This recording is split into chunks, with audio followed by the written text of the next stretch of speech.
Ik hoop niet dat het een probleem is dat ik nu uit de server ben gegaan. Lijkt sterk. Ja, dat ook.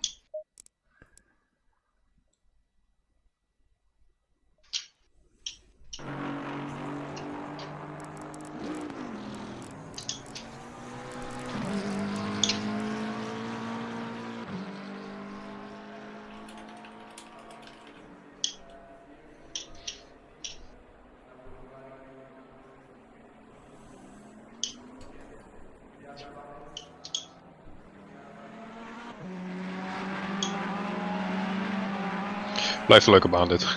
Ja, hè?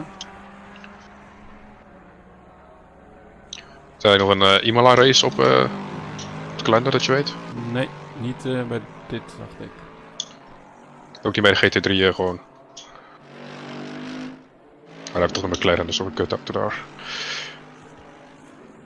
Bij GT3 wel. Ja, GT3 al? Ja. Okay. Nice. Ja, McLaren daar is niet nice, maar... Nee, klopt.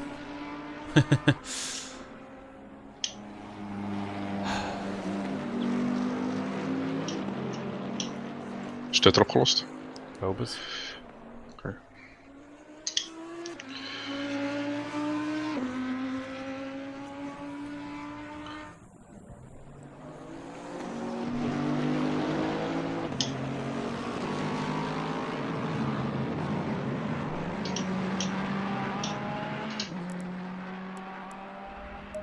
Ga het nu even testen. Als het echt gaat stutteren, dan zet ik het liever uit.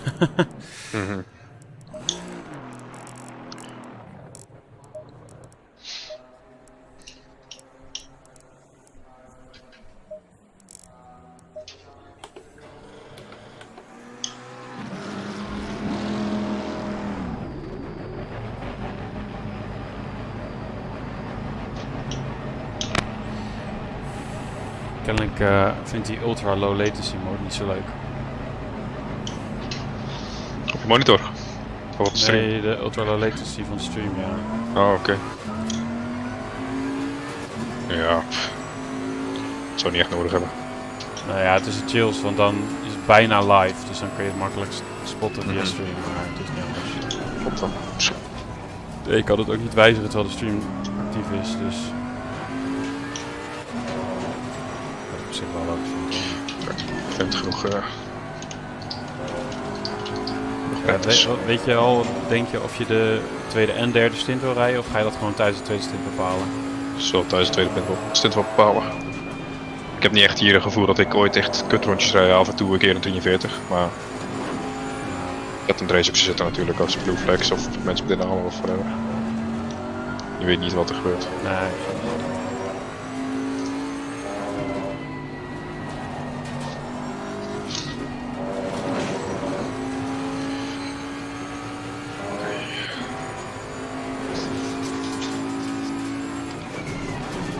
Dat dus lijkt het de kosten zijn. Nice. Alleen geen chat, dat moet helemaal rond. Zit jij in de server? Ja. Dus je kan komen. Het is Endurance Race 2, hè? Yes. Tweede nog maar. Ja, wel van SRHI. Fuck. Ja, alleen Monza gehad, hè? Ja. Die andere dingen zijn allemaal LTC.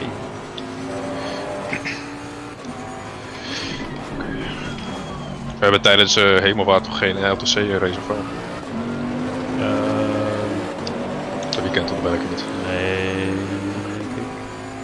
Lijkt me niet. Is goed. Je kan trouwens volgende week niet qualifyen. Wat is het dan? Welke baan? Car. Qualifying. Heeft nog niemand op gereden, denk ik, alleen jij of wel? Ik ook niet. Oh, jij ook niet. Lekker. Nee, ja, dan zou ik van de week wel even wat gaan oefenen.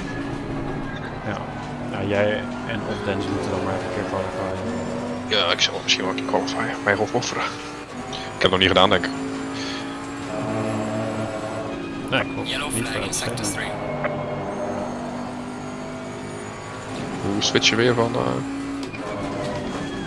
driver als je aan het spectator bent? Shift nog wel. Doe dit gewoon even niks. Zo. ook even mijn andere toetsenbord moeten pakken. Ik kan mijn F-keys niet gebruiken. F-keys? Ja, het is een brandluchttoetsenbord van mijn Mac, dus... Maar die heb je toch niet nodig, die F-keys? Ja, ik gebruikte die voor mijn views exchange. Ja, zo. Maar ik doe dat ook, ik heb een knopje op het stuur zetten, alleen die is gewoon fucking slow. Oh ja, er zit een soort delay op om te voorkomen dat je Ja. niet wordt, hè? Ja, klopt. Op zich wel goed. Maar ja, nog. Ik moet gewoon goed zetten voor ik erin springen dan een keer switchen. Dus je moet die ook gewoon even fixen ook.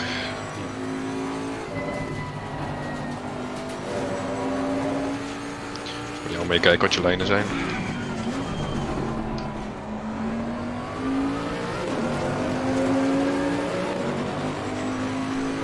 Het is minder warm geworden, denk ik. Well done, mate. This has been your personal best. 33 nu. Maar het komt alleen maar af zeker nog. Ja. Yellow flag, be careful.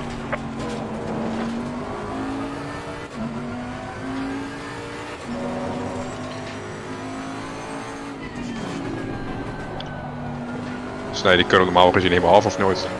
Aan de binnenkant ben je naar links? Ja. Niet meer zo, soms een beetje, maar... Eerst Ik neem eigenlijk heel anders. Heel erg over de curve, maar dat, Ja. dat werkt. Zo'n beetje de Lexus-lijn deed ik. Ja.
Well done, mate. Personal fastest lap.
Perfect.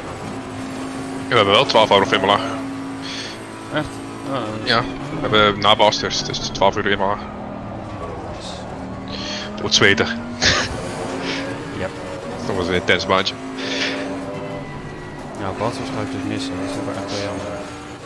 Ja, we moeten even kijken hoe we dat gaan doen. Hoewel het nog niet helemaal zeker is, want ik heb nog niks gepland, maar ja, het is wel... Ja, versoepelingen komen dus. Ja, maar daar heeft het niks dus mee kan te gewoon maken. doen. Nee, je moet toch weg dan of zo, wat ging je doen? Nee, ja, maar dan heb ik, dat weekend heb ik 5 jaar met mijn vriendin. En ze vroeg laatst dat we dan met een weekend weggaan. Eigenlijk is dat wel logisch. Ja, ja. Dat snap ik. Maar dat kan ook in een ander weekend, daar gaat het verder niet om. Maar dat is dan is nou helemaal die datum, zeg maar. Dus. Ja, nee, snap ik.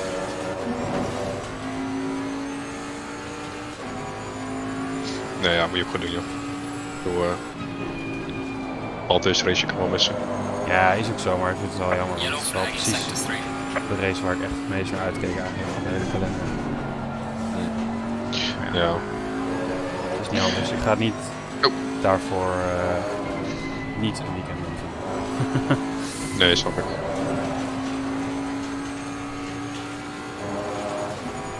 Maar nog even set of checken, pit entry oefenen nu? Of Ja, dat is goed. Doe ik even dit rondje af.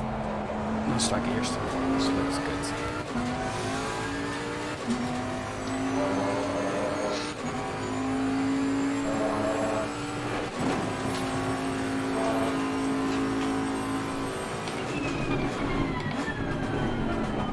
Ik denk dat we echt wel een hele goede race setup hebben. Ik weet niet precies waarom hij zo goed is, maar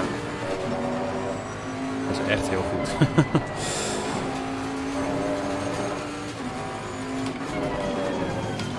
Ja, hij rijdt inderdaad heel stabiel, ja. Buiten dat de achterkant een beetje af en toe moet glijden. Dat bent hij altijd wel, maar ik denk dat we in verhouding wel echt sneller zijn in de race, zeg maar, dan in quali. Well done, mate. This has been your 3000 best.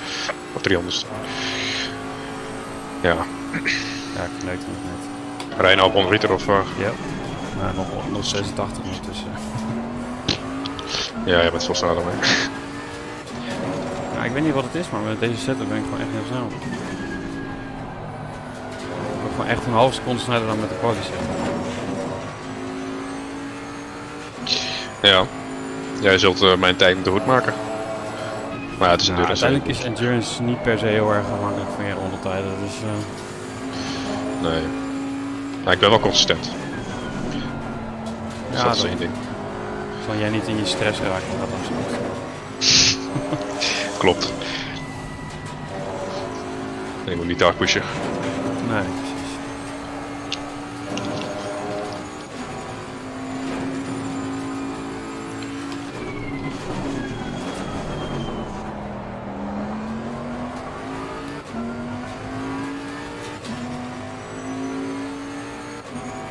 Yellow flag in sector 1.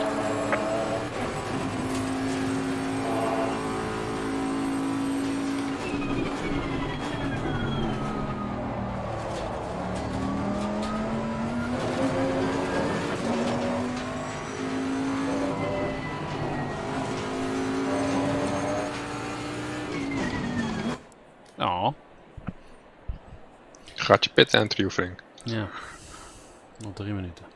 Waarom heb ik geen chat, jongens? Ik snap het niet. Ik heb ook geen chat. Ja, in mijn stream heb ik geen chat. Oh, zo. Waarom kan ik niet return to carriage drukken? Dat kan je niet omdat je niet in de garage zit, denk ik. Waarom kan ik niet return to carriage drukken? Ik kan het niet meer uit spectate view. Ik kan enkel Dat kan driver. je niet omdat je niet in de garage Dat zal zit, wel. denk ik. Dan kan ik niet return to carriage drukken. Zo even third person. Ik kan het niet meer. En ik spot zoals gewoonlijk. Yo, Als het Mike. moet alleen. Ja, prima.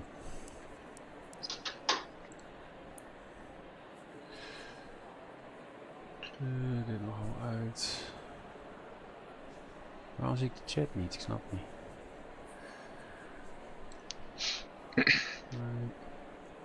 Refresh chat. Je setup er zo allemaal goed staan. Goede banden. Nieuwe banden. Ja. Volgens mij wel. Oké. Hij begint op 100 liter. Ja. Iets meer dan voor de Formation Lab. Even kijken. Ja. Stint time is 65. Hè? Ik snap het niet, want ik heb nou geen banden die zeggen dat ze gebruikt zijn. Dat is Is irritant. gereset of zo.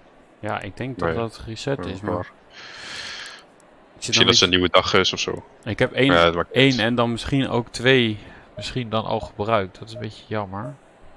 Maar hoeveel rondjes? 1.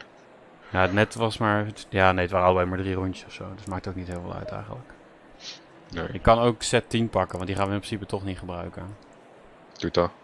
En dan pitstop 1 is 11. Zet 11. Ja, 11 hebben we dus niet. Oh ja, we hebben We hebben maar 10. Ja, 10 dat is het sets. probleem, daarom. Ja, pak anders gewoon de eerste. Of de tweede. Pak gewoon En dan doen we één. 3. Ik pak gewoon 1, want ik reed net op 2 zag ik. Dus dan pak ik nu wel 1. Dan is er de Oké, meeste is goed. kans dat het goed gaat. Ik ken het en dan pakken we straks ineens de laatste stint weer 10. En dan denk ik, fuck. Ja, Wat is hiermee gebeurd? vooral omdat je ook tijdens het rijden dan niet meer kan zien hoeveel een set gebruikt is. Mhm. Ja, klaar voor? Dus... 30 seconds. Oké. Even kijken, heb ik nou genoeg fuel gepakt? 105 pak ik nu. Yes. 20 seconds. Oké.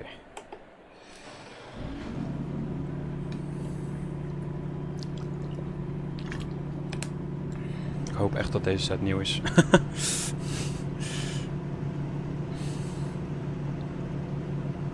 Je zal het mee moeten doen. Yep. Stay in single file.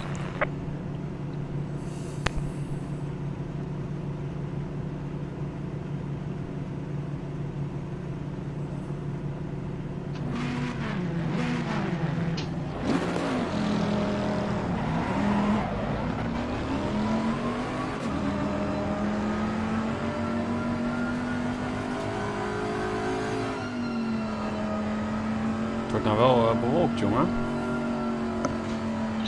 Ja, bij de focus is droog gewoon toch hè? Ja, Ja, het kan Zal wel wel regenen in theorie, maar de kans is wel heel klein. ja het gaat wel hard afkoelen dan denk ik als het nu ook bewolkt gaat worden. Ja. Race in game tijd is nu 4 uur hè, of 3 uur. Er gaat iets mis met mijn stint time trouwens. What the fuck? Zo. Mijn stint time staat nu op 498 minuten en 52 seconden en 52 minuten. Sorry, hè? We hebben ze iets ingesteld. Ja, er gaat iets niet helemaal goed met de stint time volgens mij. Ik kan het even zeggen in de chat. Oh nee, ik zie het al. Dat is het maximum wat één rijder mag rijden. Oh oké. Maar straks gaat pas die stint tellen waarschijnlijk.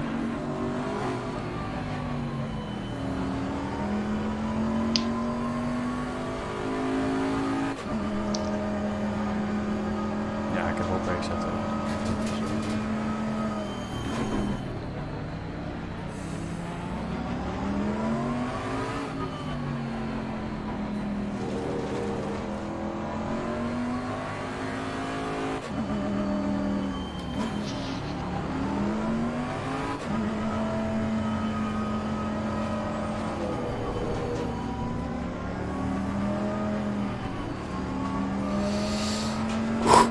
Oké.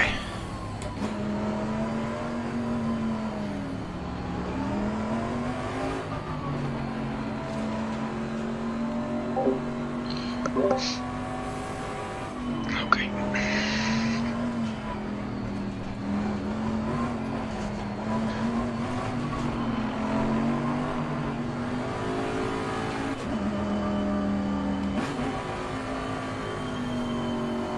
Go in double file. Ja, het schot hè? Ja. Dat scheelt wel. Ja, als je iemand voor je zit dan is Ja, het bocht 1 niet hebben we zeggen. niet zo heel veel mensen voor ons, dat scheelt wel. Maar kijk wel gewoon binnenkant links achter je. Als er Ja. iemand echt zijn neus erin wil steken. Ja, is goed. Ga geen risico's nemen. Liever een positie kwijt dan... Ja, klopt. Dan weer een flash to first. Dat was wel ongezellig.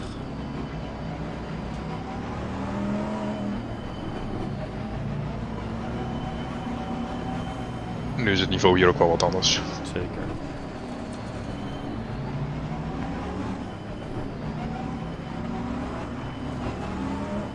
Ja, er zitten nog steeds wel slome teams bij, maar het zijn er niet zoveel. Oké, succes.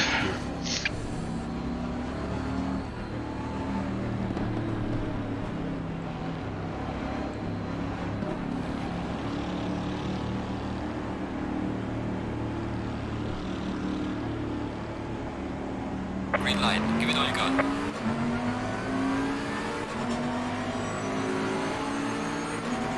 Die zit er links voor. Car on the left.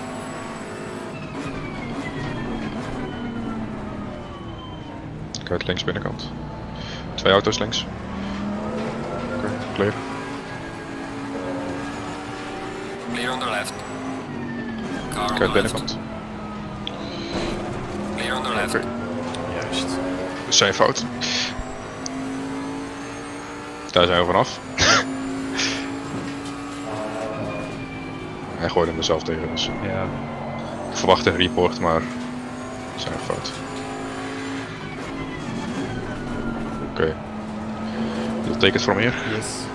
Oké, succes.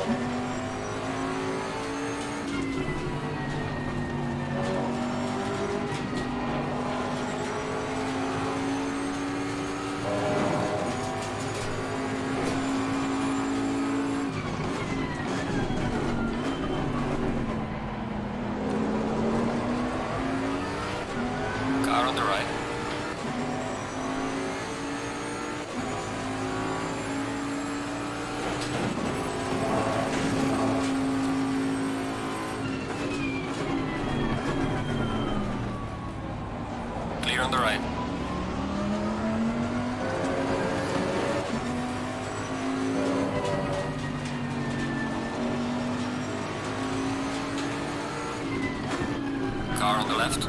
Clear on the left. Juist. Oké, netjes.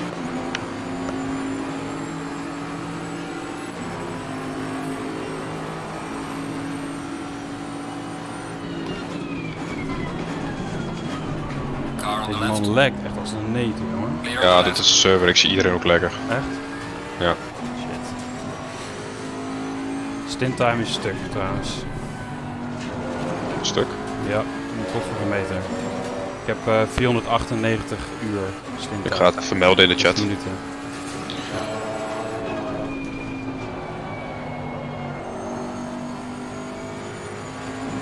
$498 had je.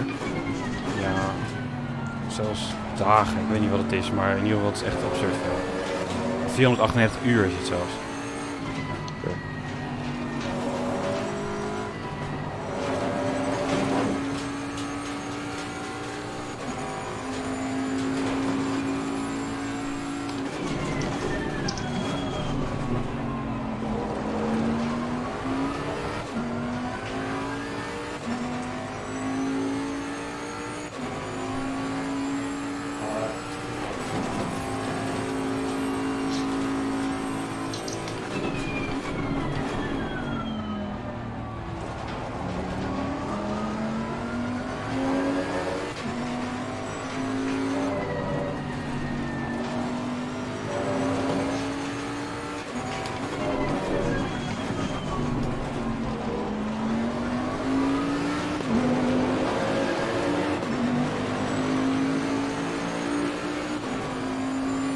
Well done, mate. Your fastest lap so far.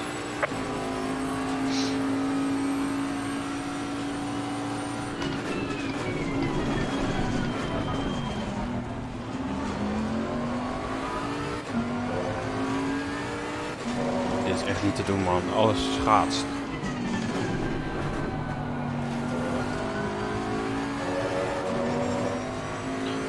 Ja, ik meld het.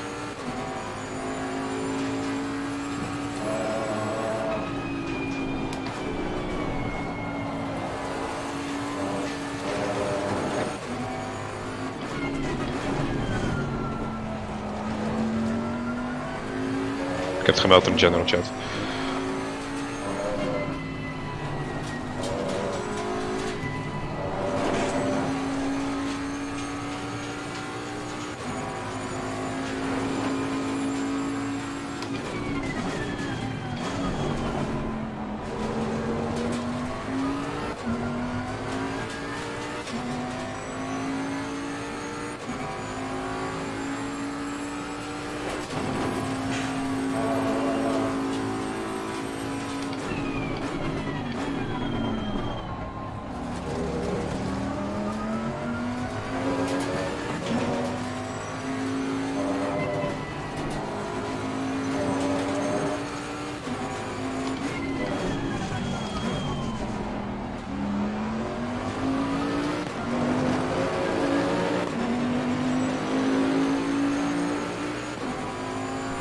Well done, mate. Your fastest lap so far.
Nog geen update. Dennis site gehaald ze. Dit. Dat wel.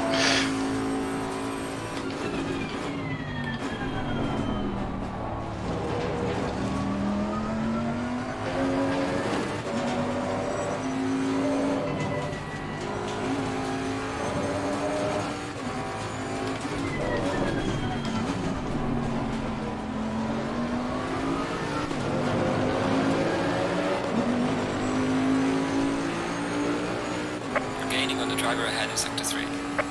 Well done, mate. Personal fastest lap.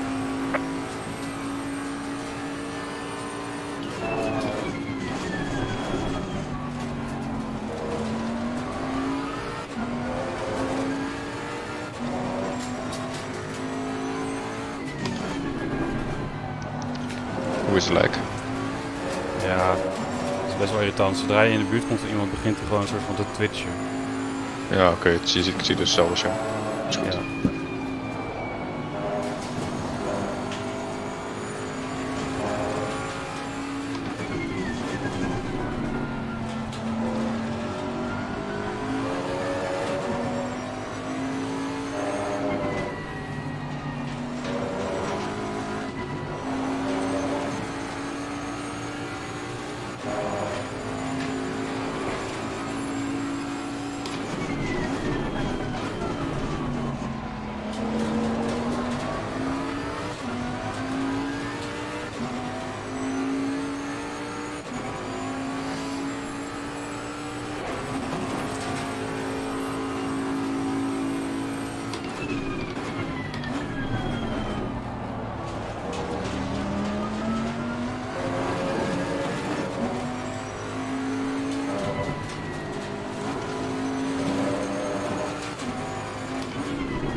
Well done, mate. Personal fastest lap.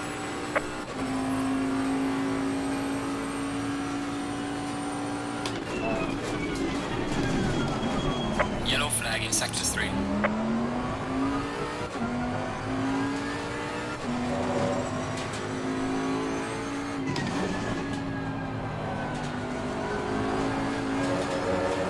Ik ben heel even weg. Yep.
Ik zie trouwens wat het probleem is met die driver time. Hij is begonnen bij je maximum en hij telt omhoog. Ik snap niet echt waarom, maar... Het is dus een optellend klokje in plaats van een aftellend klokje.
Ik ben er weer trouwens. Ja. Had je net gehoord wat ik zei of niet? Nee, ik ben net terug. Die driver stint timer die loopt dus de verkeerde kant op. Die loopt dus omhoog. Wat? Ja. Het is eigenlijk dus je maximum driver time. En die wordt dus geexceed, zeg maar. Dus het zou me niks verbazen als straks iedereen gewoon een penalty krijgt. Maar ik weet niet precies. Ik weet niet of anderen het ook hebben. Want als het alleen aan ons ligt, dan zou het op een of andere manier door die reconnect moeten komen of zo. Maar kan je even bij een stream kijken van iemand anders of die dat ook hebben? Ik heb Chris gevraagd. Die zegt 937 is reading the correct stand time. That's driver time.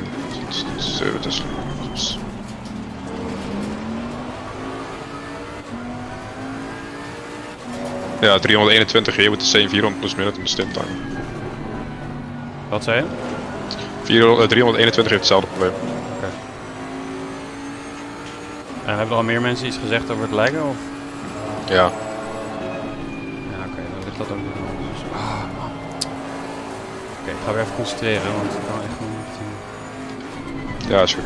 Het is echt irritant als schaatsen, jongen. Echt heel irritant.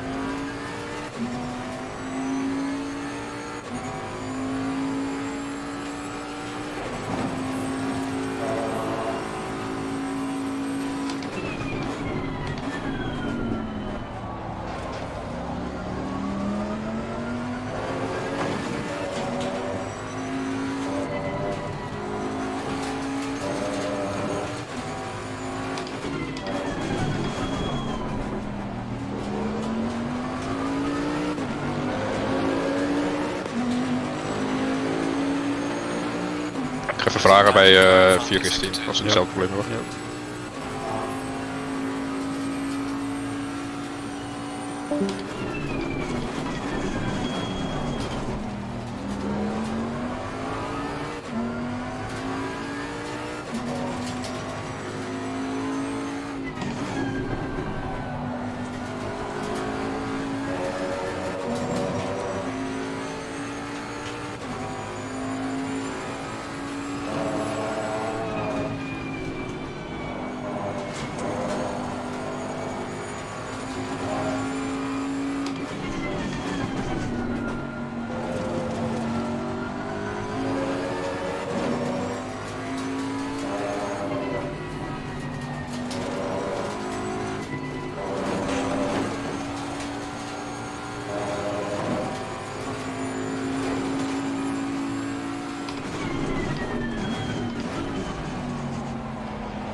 Ben je hier, Wesley?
Stelt issue bij hun. Ook Ga met de vragen. stint, Dus, met de stint timer. maar ook lek. Ja, lijkt ook. Ja, iedereen heeft lek.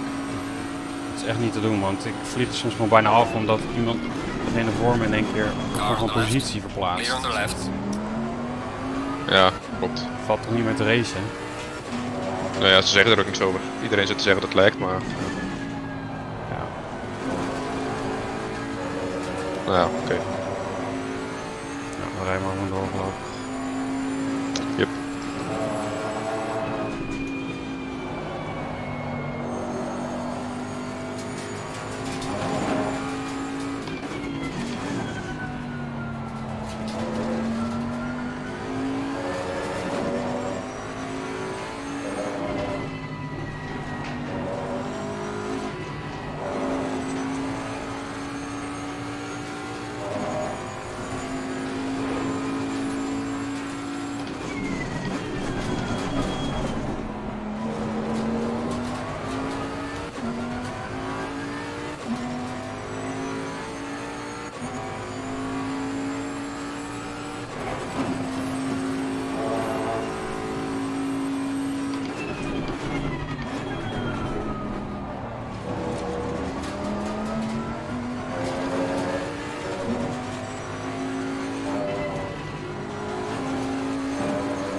Oké, confirmation, stint timer moet aangehouden worden. Ook al werkt hij niet. Ja, dat snap ik. Maar hoe moeten we dat bijhouden dan? Ja, manueel. Nee. Ja, ik had gevraagd van als het niet werkt dan moeten we het niet aanhouden. Gewoon een andere strategie proberen natuurlijk. Dan kunnen we wel langer doorrijden. Ja. Maar, nee, goed. Nou ja, ik snap wel dat het ongeveer moet, maar hoe moet je dat in godsnaam perfect goed doen? Ja, niet. We zullen het ongeveer moeten doen. Nou, succes.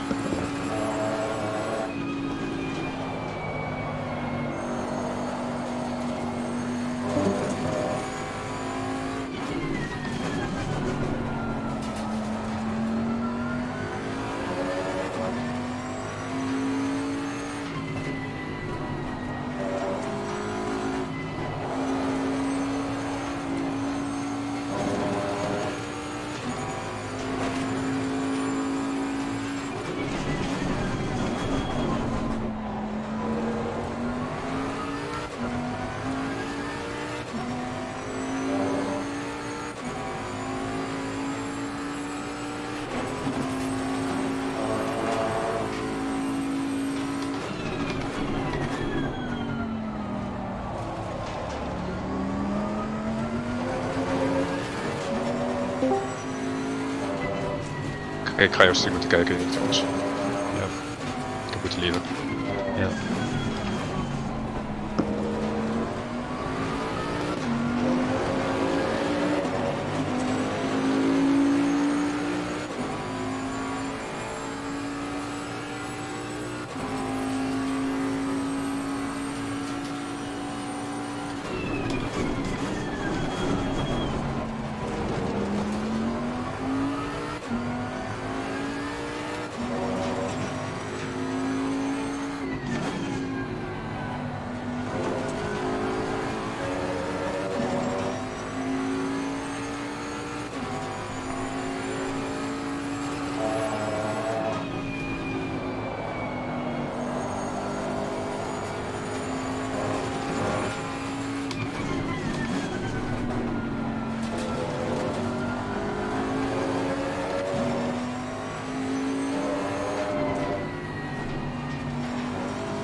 You're gaining on the car heading sector 2.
Yellow flag in sector 3.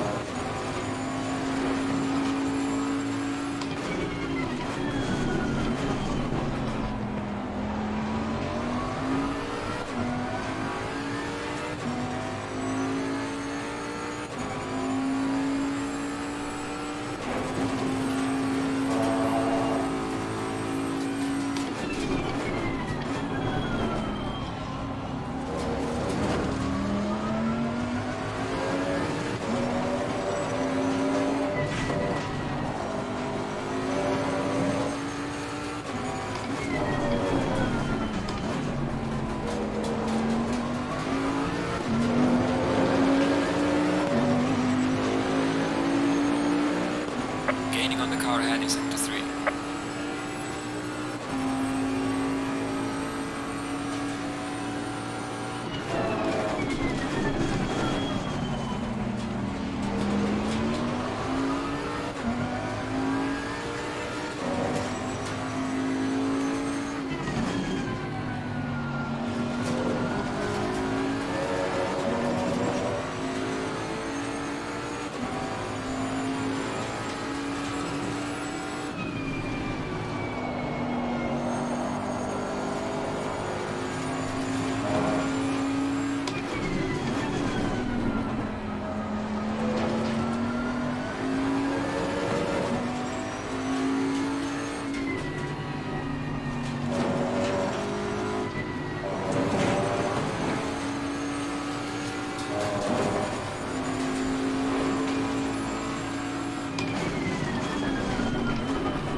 Echt klem man achter die afstand.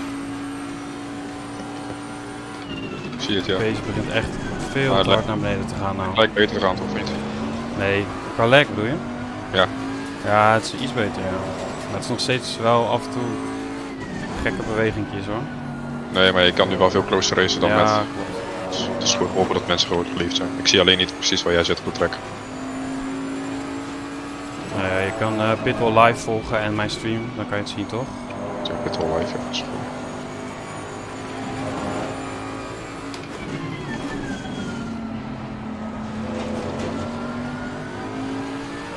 Maar het is een beetje kut, want nu begint Marcel achter ons ook weer dichterbij te komen. We verliezen wel echt heel veel tijd op de top 4.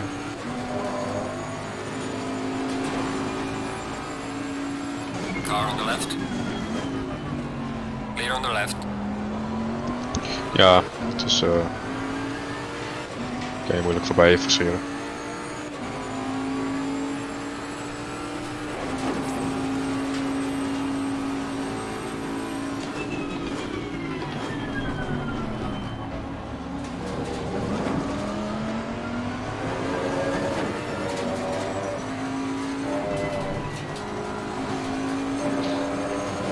Nog een half uur drive time left.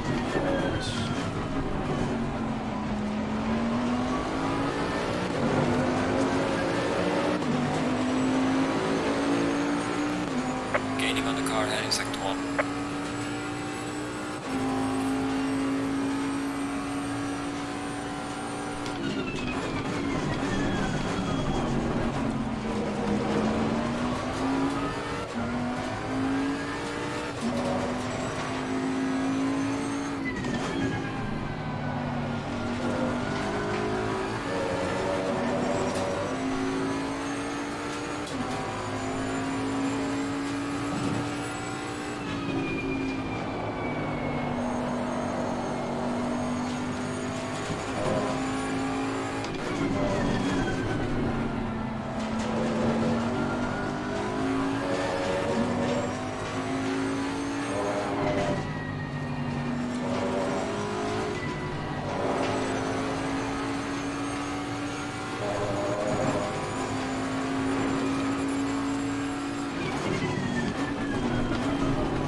Ik snap ook niet waarom NAC niet gewoon eens een keer een poging doet.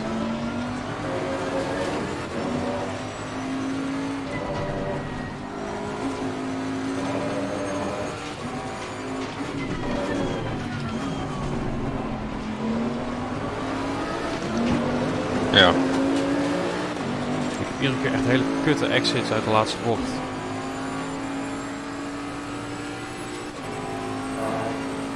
Maar die Lambo trekt ook gewoon weg, jongen.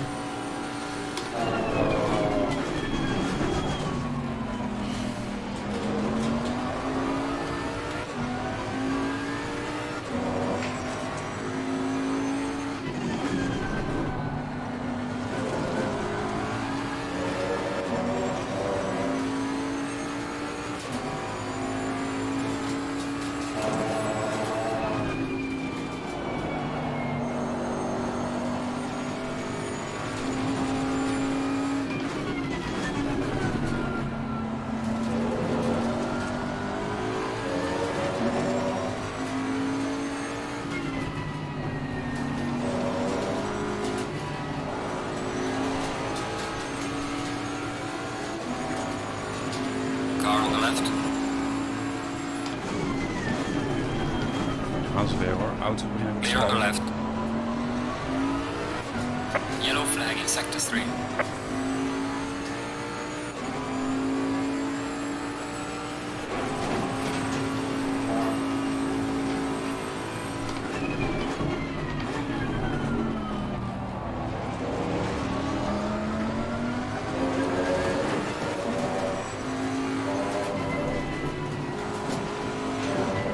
Car on the right. Clear on the right. Zag hem aan.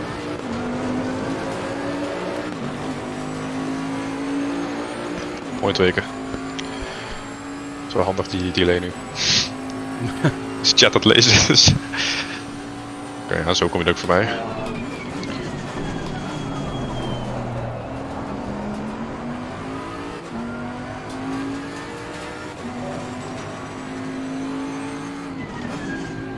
Deze man voor ons heeft gewoon een 40-4 neergezet in quali en hij is nu zo traag. Hoe dan?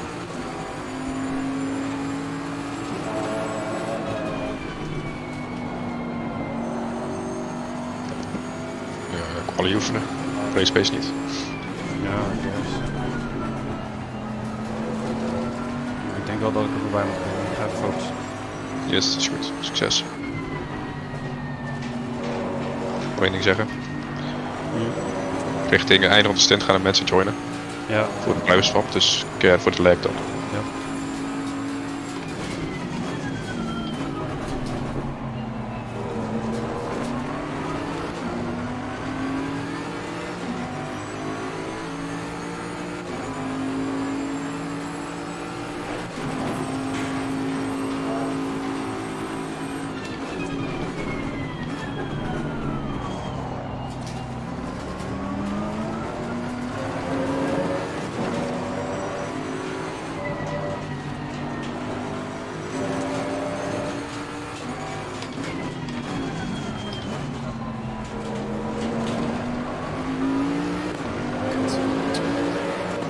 Fucking exit. Ah.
left.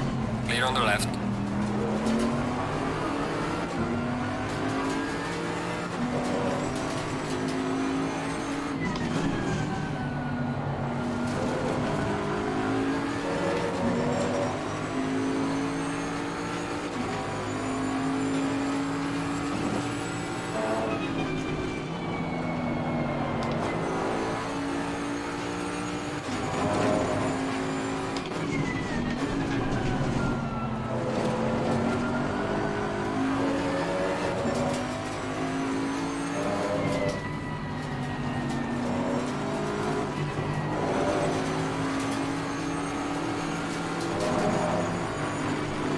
Car on the left.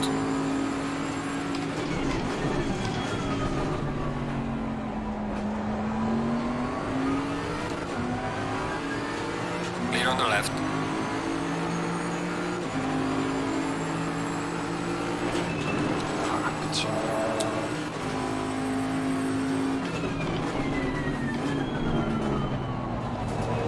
Car on the left. Clear on the left.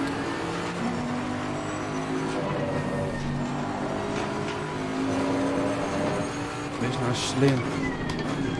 Het kost al zoveel tijd, jongen.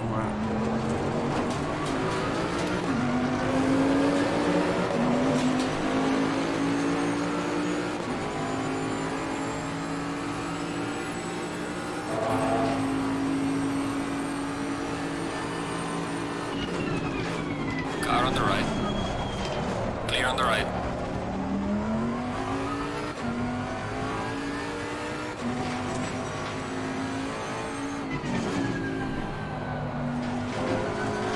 Fuck.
Ik zie nou pas dat je er voorbij bent, man. Lekker. Ik heb de overtake niet eens gezien. Nee, ik was met bezig over die dijk en zo. Vorige rondje bocht 1 was het. Ja, ik heb net gekeken. Lekker. Het was een beetje een dive bomb, maar het was nodig.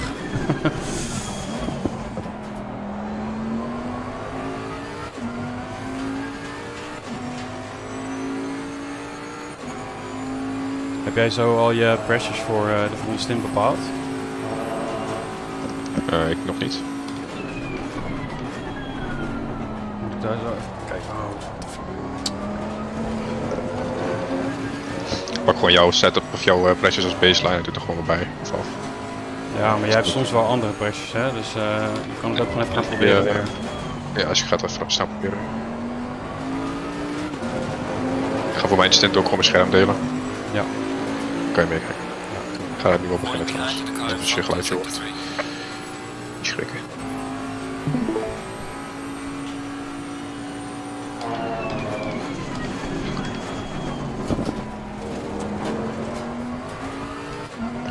Kan je mij trektem geven?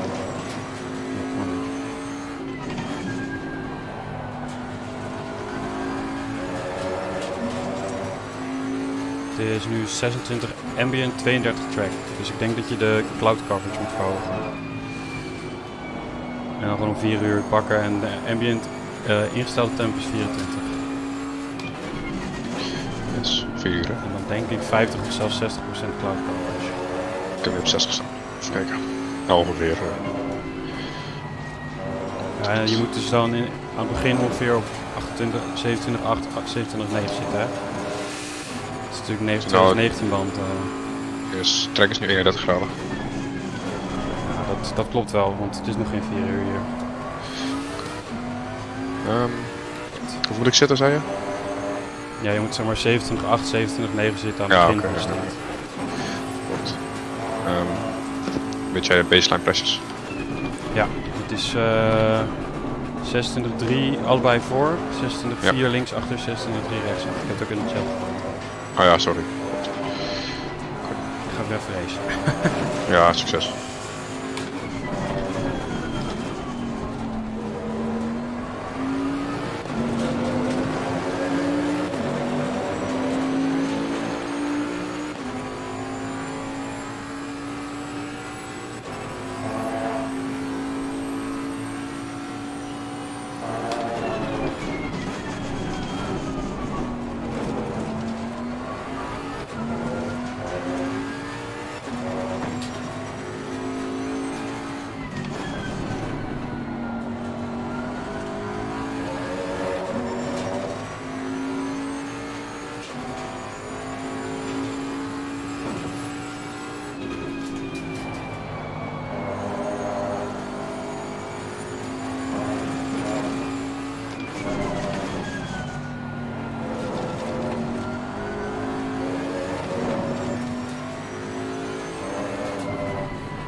Nu nog 15 Car minuten. heading sector 1. 15? 15.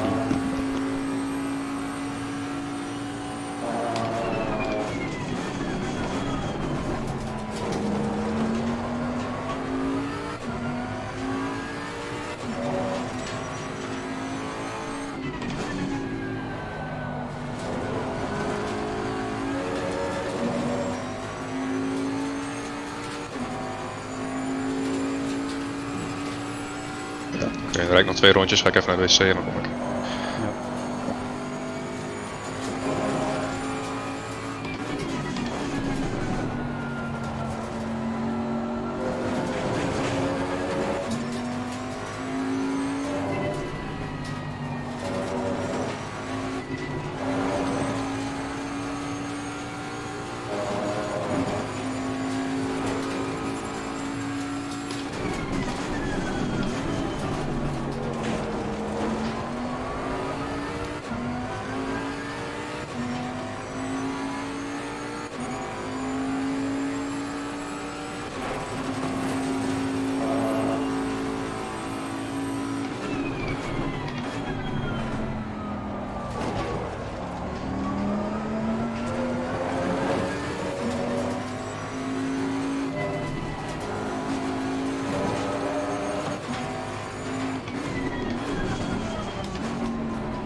behind to the car in front in sector 3.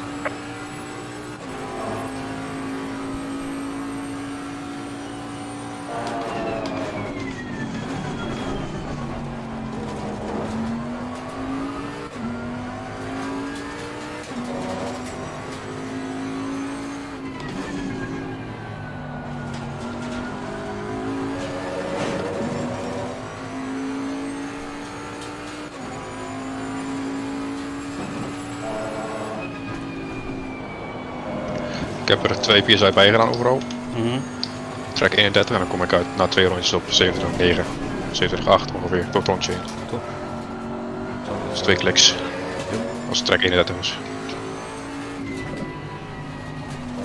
10 minuten. Ja, ik ga even pissen naar join the server. Ja.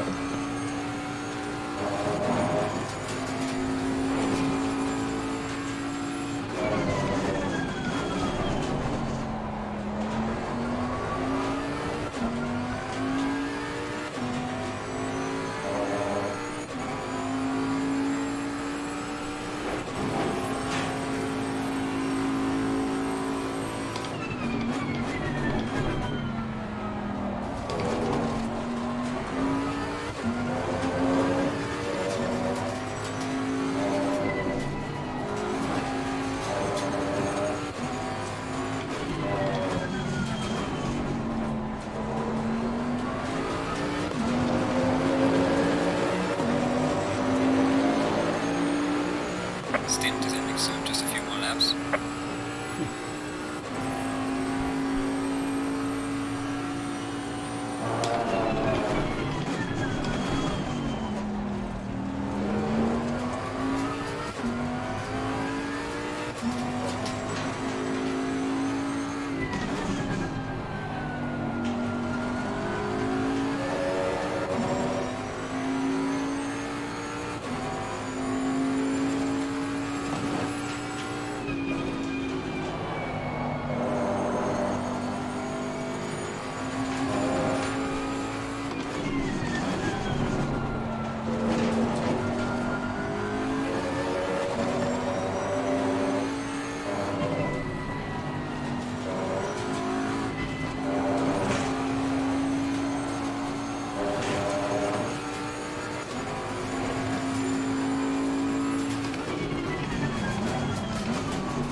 Joinen? Ja, het is nog 4 Gaining on the rondjes. driver ahead in sector 3.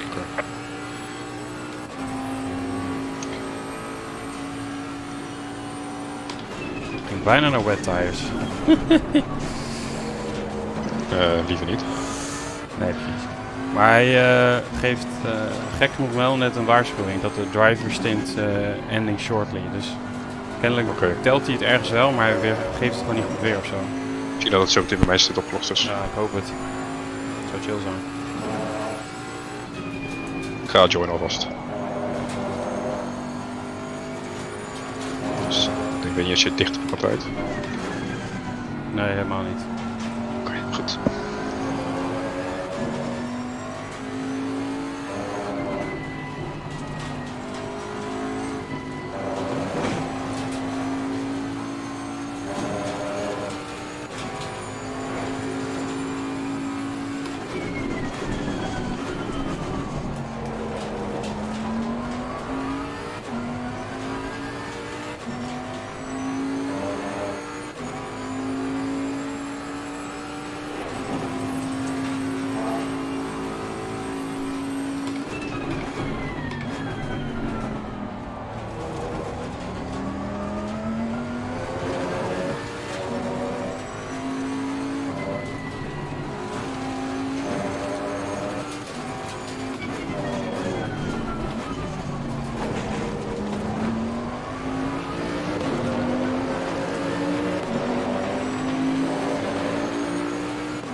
zitten nu nog 6,5 minuut, dus dat is nog ja, precies 4 rondjes zeg maar. Maar dan zouden we net wel of net niet er binnen zitten qua tijd, maar we kunnen dat risico wel nemen denk ik. Ja, dat weet ik niet hè, want je ziet je stinttime niet. Nee, je ziet je stinttimer niet, maar... Dus als je erover gaat, dan krijg je wel een punishment waarschijnlijk. Ja, dat is waar. Zo, je ziet de lag echt beginnen man, nu dat al die mensen joinen. Echt? Ja, ik zie jou nu ineens super hard lijken ook.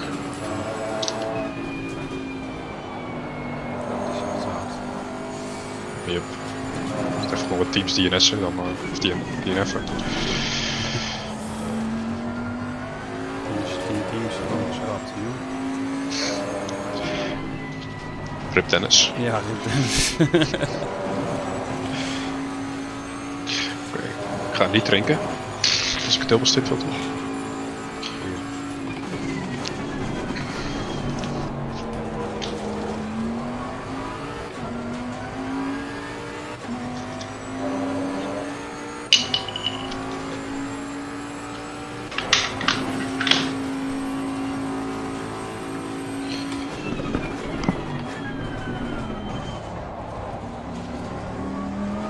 Ik zie nu inderdaad, het lijkt ook weer, er reed een langzame auto voor mij. Ik spinde, ik dacht eerst van, oh misschien springt hij weer terug, maar het was wel echt een spin, maar het zag echt heel weird uit. Your stint is ending. Box this lap.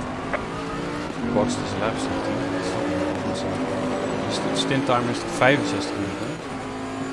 Ja. Maar zegt hij volgens mij altijd. Oké. De box is. Je ging dus echt letterlijk bijna exact, maar echt bijna exact met, wat was het? 4 minuten en 50 seconden te gaan over de finish. Dus dat is precies 10 seconden te kort voor een extra rondje. Nou, riskeer het maar niet dan. Alleen je gaat natuurlijk wel eerder over de pit entry dan dat je over de finish gaat. Maar ik weet niet of dat het verschil 10 seconden is. Het zou echt heel krap zijn. Ja, het zal wel echt heel knap zijn.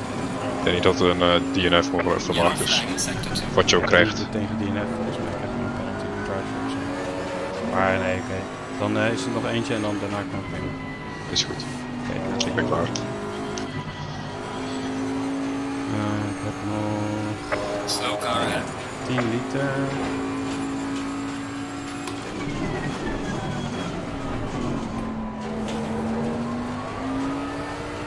Ongeveer 6 over.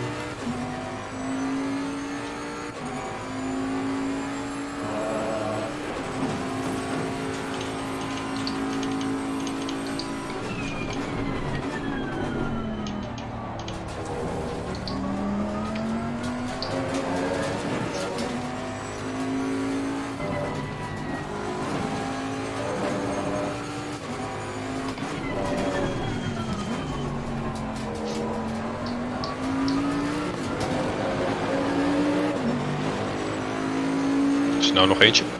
Ja, Losing to the car ahead in ik sector gooi 1. er 95 in. Is goed.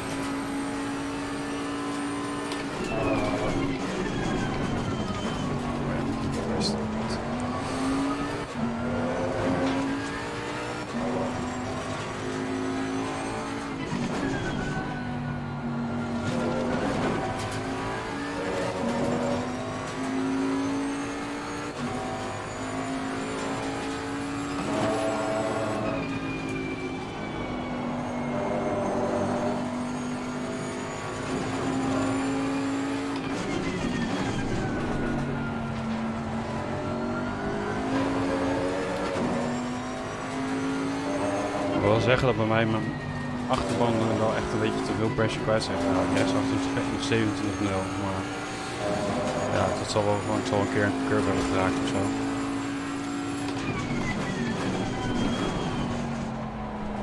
Ik weet niet of dat echt zin heeft om dat te gaan compenseren. Nee, dat doen we niet. Ik heb mijn start pressure ook in de chat gezet voor... Er voor de zekerheid zo ook even de tijd. De in-game tijd, zeg maar. Bijvoorbeeld time left, dat je erin bent gegaan. Ja. Kan jij dat doen anders? Ja. Anders moet ik 2 dingen tegelijk doen. Ja, Joinen, nee, maar... Kom maar nu, hè.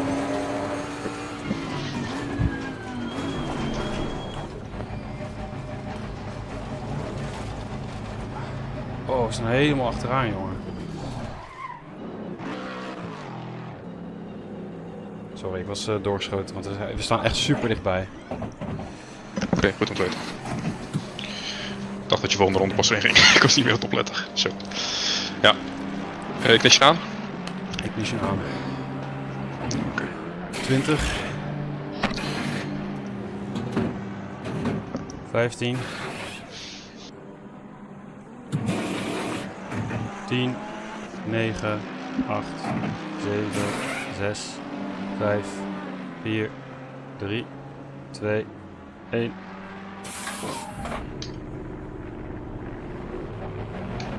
Yep. Top. Dus de timer is bug nog steeds.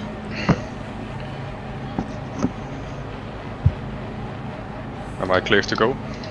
Ja. Er komt iemand op de straight. Probeer ervoor te blijven. Ja, eigenlijk niet. Het is een backmarker, dus...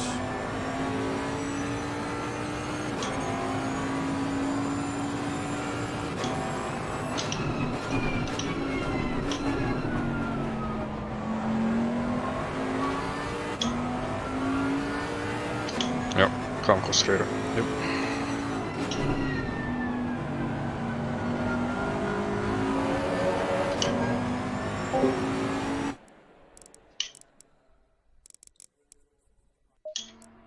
Doet hij nou, man.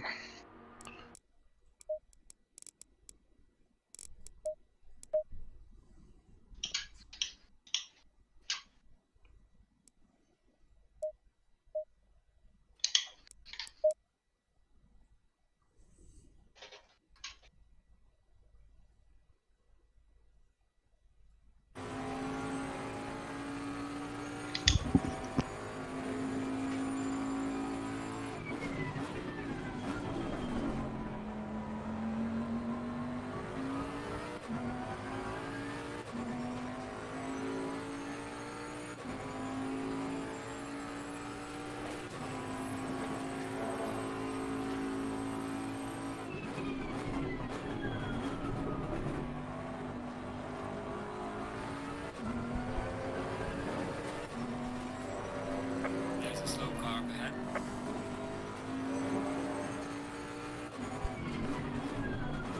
Yo, Mike, or anyone else here? Whew. That was a pretty rough stint.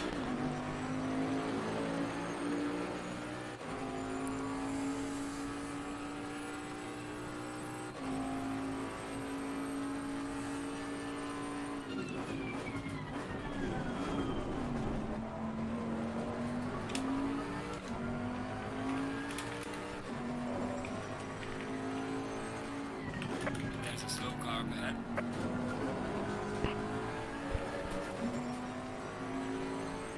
Car on the left. Clear on the left.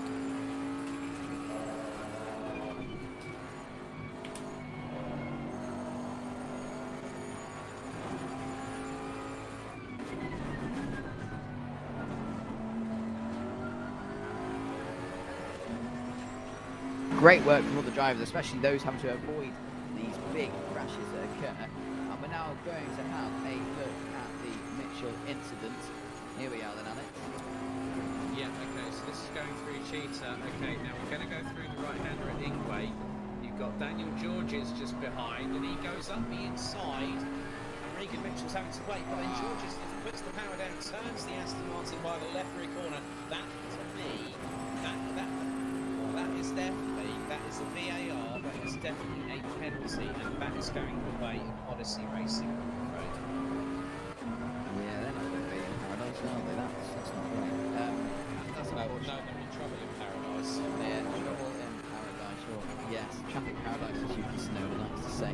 But yeah, there we go. That's the issues and frustrations of racing with such a large amount of cars around such a track. And unfortunately, a slight lack of judgment, because a slight lack of talent, and unfortunately spun a competitor around. So yeah, it'll be a bit more than a slap on the wrist for him. And here's a 71 Ferrari, Jim, just getting blatantly through there. Straight through on the inside, nice job from him, but is it going to be an attack back here? Position back, I think he might want it back to Horst.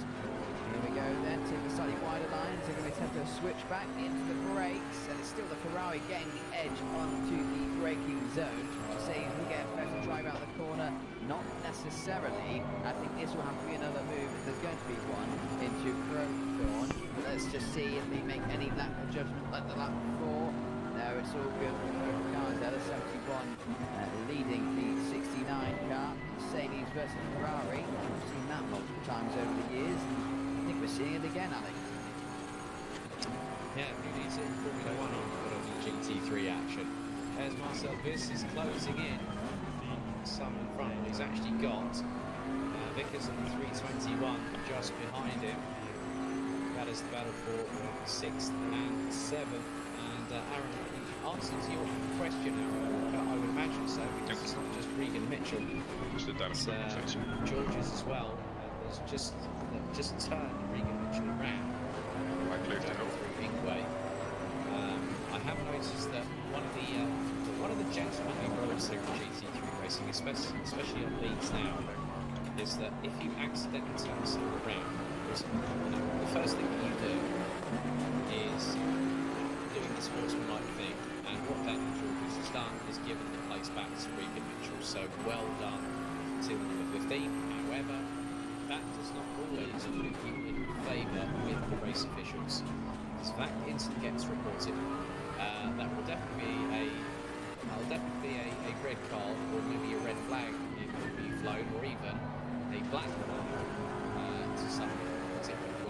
to some extent. But then if you give them the black flag, you're effectively disqualifying from the race, which will be completely pointless anyway, because what we want to see is great battles on track.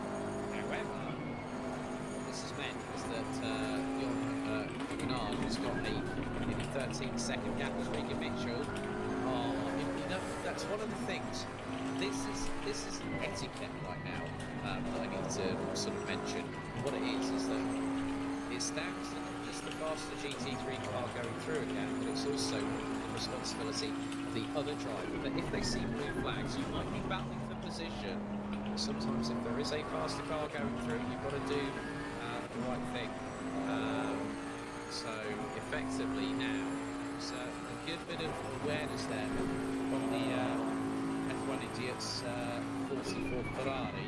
That has now got Ross Gordon behind the wheel, just going through Loycott, went towards the outside of the exit and said, there you go Regan, all yours. And because the thing is also, the stewards will also investigate the blue flag and the yellow flag infractions if the particular vehicle consistently fails to ignore. Here's Pascal Lisa. Lekker bezig, Pik. Gaining on the car in the number 937. And that is Honda NSX, the only Honda. Oh, that's close there. Steady now, gents. Getting up to just over an hour and 12 minutes. Completed in this Sim Racing Hub International. Round 2 Mixed Endurance Championship here at Kyalami in South Africa. See here Pascal Visa inside of that GPR Esports Mercedes. Well, that livery looks rather bit. It's got to a bit of primer grade. There has been some scuffs and scrapes. It's Chris Vickers in Team Abbey Racing 321. Ferrari 488 GT3. Now closing on Marcel Biss, and then you've got on the left. Lexus just up ahead. One of the slower cars. So Lexus, we have got Vanya as well. That's the Sim Racing Holland car. Where they started in the race? They started down in 16th position. So left. Good game. Sim Racing Holland group. Frans van der Linden is the other driver in that car. So Christian Gastra is in the 720 McLaren, and then has got Simon Brooks in the 111. Then also got the number 8. Yellow flag in sector 2. Trying to go through, and which does so. These and I love this comment from Simon Zimmerman. At least we can now was saying this to come Car on the left. with 3 Clear on the hours left. ago, it's only beer. Never a truer statement in the world, if ever I thought of one, but yeah, the number 8 of Science Friction Racing. That has got Moritz Heymach behind the wheel, and then you've got Florian Möhring and Frank Horther behind the crew on that car. There's a move.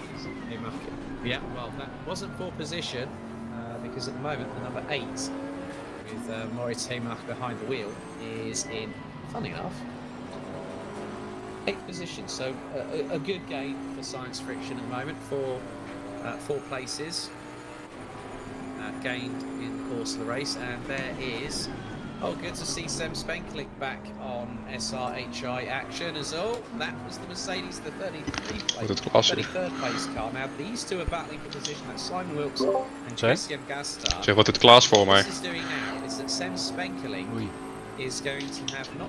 Laat ze eens even vragen. If anyone might remember the blue flag comments by one Sebastian Vettel a couple of years ago, I'm sure that's what Sem Spenkling is thinking, with a few other choice words thrown into the mix. Yeah, I tell you what, we've got to appreciate the race officials here. They're doing a brilliant job of being able to set up such an event, as well as stewarding, etc., and as well as our broadcast team for a big 8-hour event like this. So thank you for all the brilliant work you do, and it's providing us with entertainment such as this battle going on our screens here. We've got the blue flag action and a bit of racing for position as well.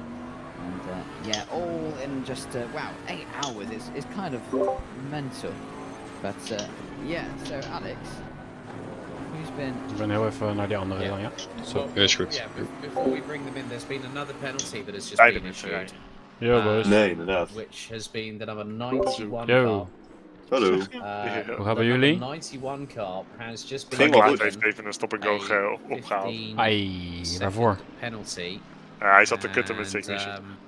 Ja, en toen vergat hij de pitlimiter. En Dat is waar. There is now going to be another driver. Daar verloren we al een paar seconden dat hij niet wegreed. Vervolgens had hij ook nog de de pitlimiter er niet op staan. ja, volgens mij ben ik doorgereden naar P12 of zo. Ja, jij reed inderdaad P12, ja. Dus nu 27. Dat verklaart waarom jullie nu net voor ons rijden een rondje So, achter. firstly, Ja, inderdaad. Hij heeft gelijk alweer een stop-and-go moeten doen. Nou ja, succes. Ja, jij was wel lekker trouwens. Ja, ging wel prima. Ik heb wel lang klem gezeten achter het gevecht Ja, van die Juni of zo, die Juni. Poekie. Ja, had je in het begin ook zo verschrikkelijk veel last van leek? Ja, het was echt niet te doen.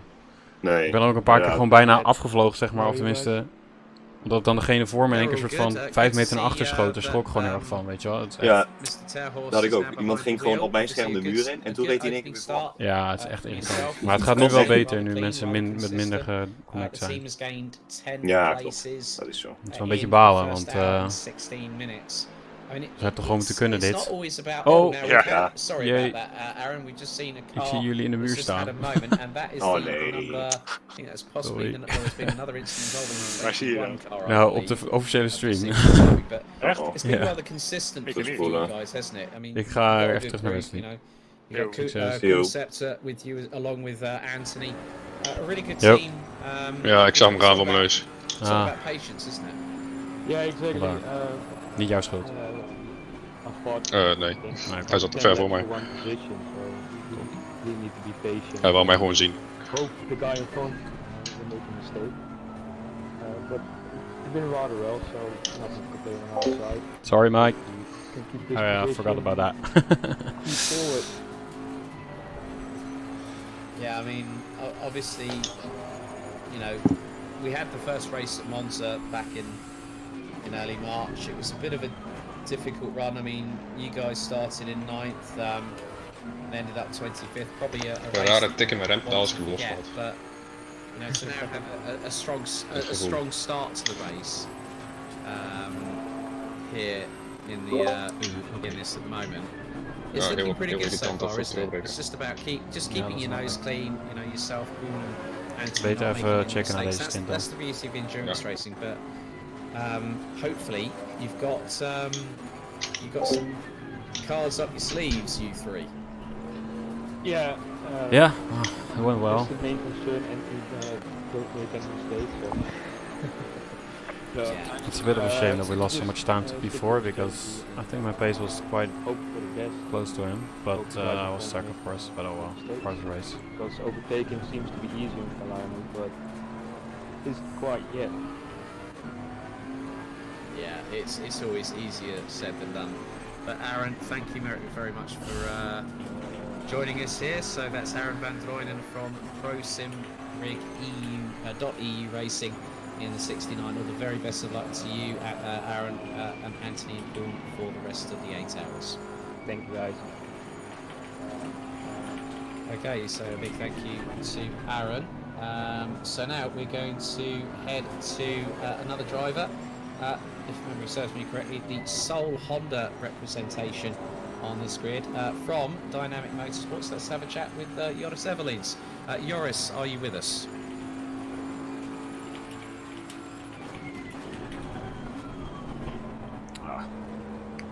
Yes. Thanks, Mike. I was muted, sorry. No, that's fine. That's fine. It's been a bit of you know, you guys at Dynamic. You know, we've got Simon currently in the car. We've got Chris Hill and Tim Muris. You know, you guys qualified 13th, a pretty strong result for a car that is quite capable around this circuit. But the first hour and 20 minutes hasn't really gone to plan for you guys, has it? Yeah, well, we had a okay start. It's a bit annoying. I can't be connected to the server now because of the lag. We lost some position at the beginning of the first few laps because I wasn't really that confident with tires yet. So we lost some positions and then we settled down and came into our rhythm. So we had a good first stint. Then Simon took over the wheel and he's doing an okay job for now. But Simon is the only one in our team who isn't driving the Honda in the sprint championship, because he changed back to the Aston Martin. So it's a challenge for him to drive the Honda.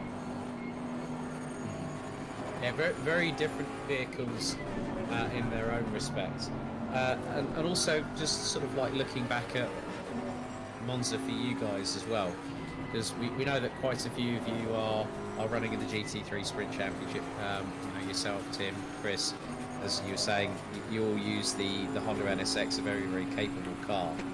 I think, well, I mean, yourself and Simon, you were running. You qualified, I think it was P33, finished P30. But you know, Kyalami seems to be a better opportunity for the whole team. Obviously, rather than it being 3 hours, it's 8 hours. It's all about strategy. It's all about how, you know, you guys react retrospectively. Reference you said about positions being lost initially. Things can come to teams. I mean, especially with you know, you've got to be sympathetic with not only the opposition when it comes to overtaking, but then also sympathetic to the rest of the team and the car that is helping you to get around this circuit. Yeah, that's true, because we all have confidence in the Honda, because we are of course the only car driving Honda, but it's a good car for this track. I also use this car for the aggressive communities, which was the twisty stuff is from the lag. Especially on the straight, it's a car we... It was quite annoying in the beginning, and when I was driving close behind my the guy driving in front of me, he was going all over the place. It was very distracting, but it was a bit better once they told people to have only the driver connected as much as possible. So slowly, well, and hope for a good we'll have to do with it. position at the end. Okay, well, thank you very much. Joris Evelins from Dynamic Motorsports, wishing you, Simon, Chris and Tim all the best for the rest of the race. Good luck out there, Joris. Okay, thank you.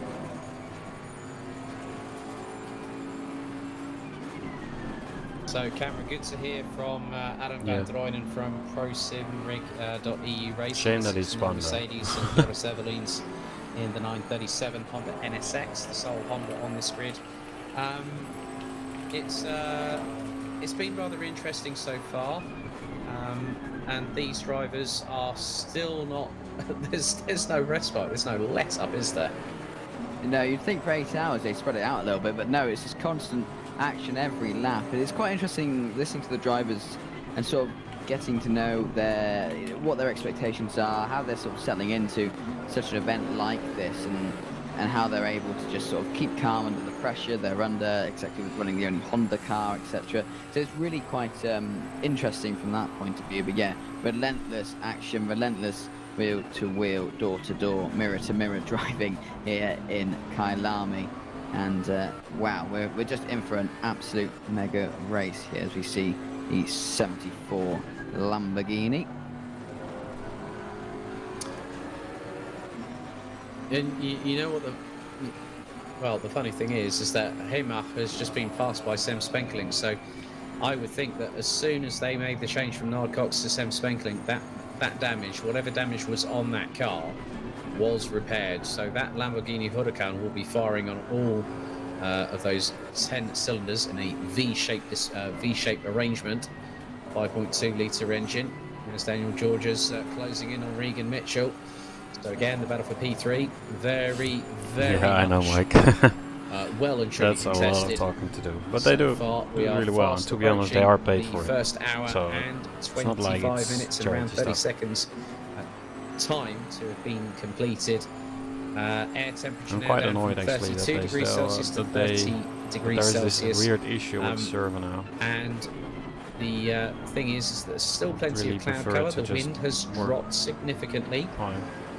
Should But be at the possible. moment, the 137 crew, that is the CSGO Audi, that has got Morin behind the wheel, Wojciech Morin, leading the way by just over 5.7 seconds.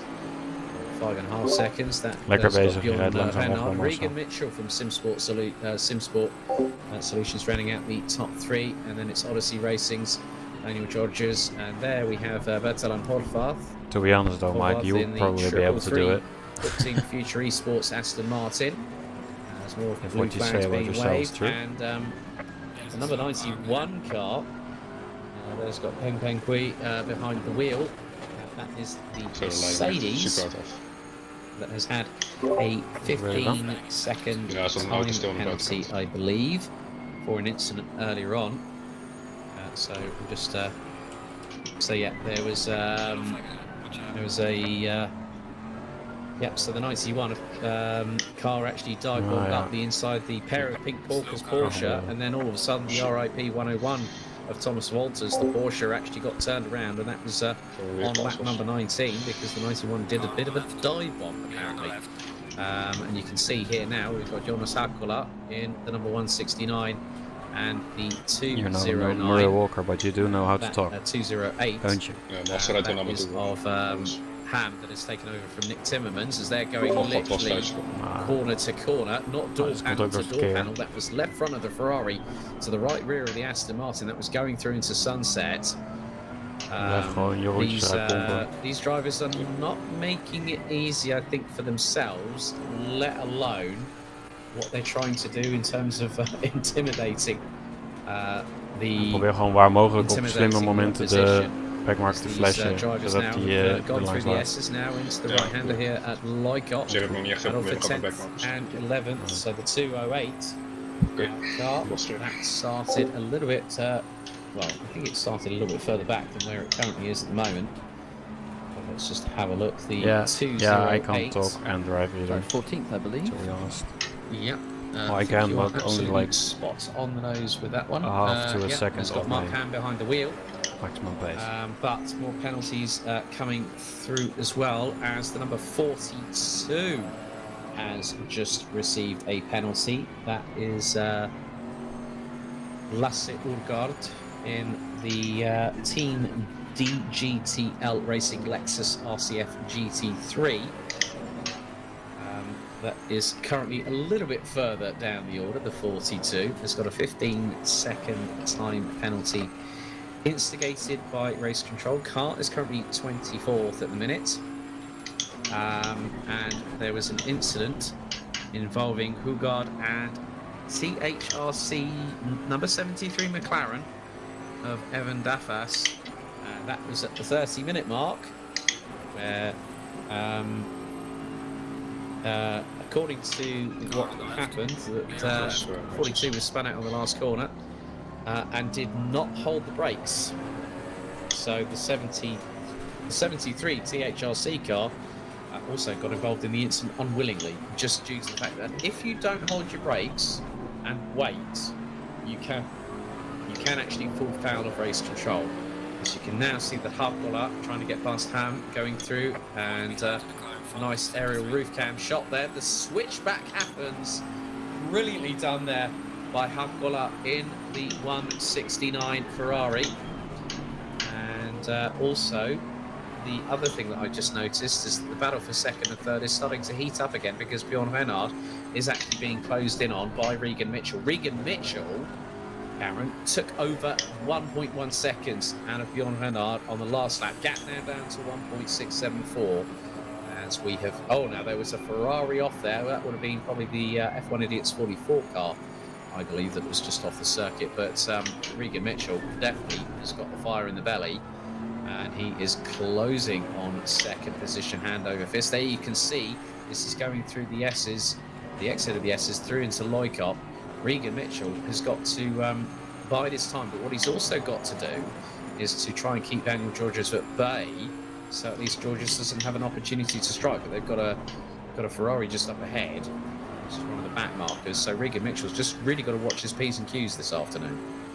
Yeah, P6 is catching a little bit. We've seen that certain drivers but it's also have the been traffic too polite with their goes up and down. switchbacks and everything, but there's a masterclass of overtaking. I was actually quite a bit here, especially that faster than him in the beginning of the race, but then I was stuck and then had that got up with me, and by the end, devastating incident around here equal. actually not very long ago.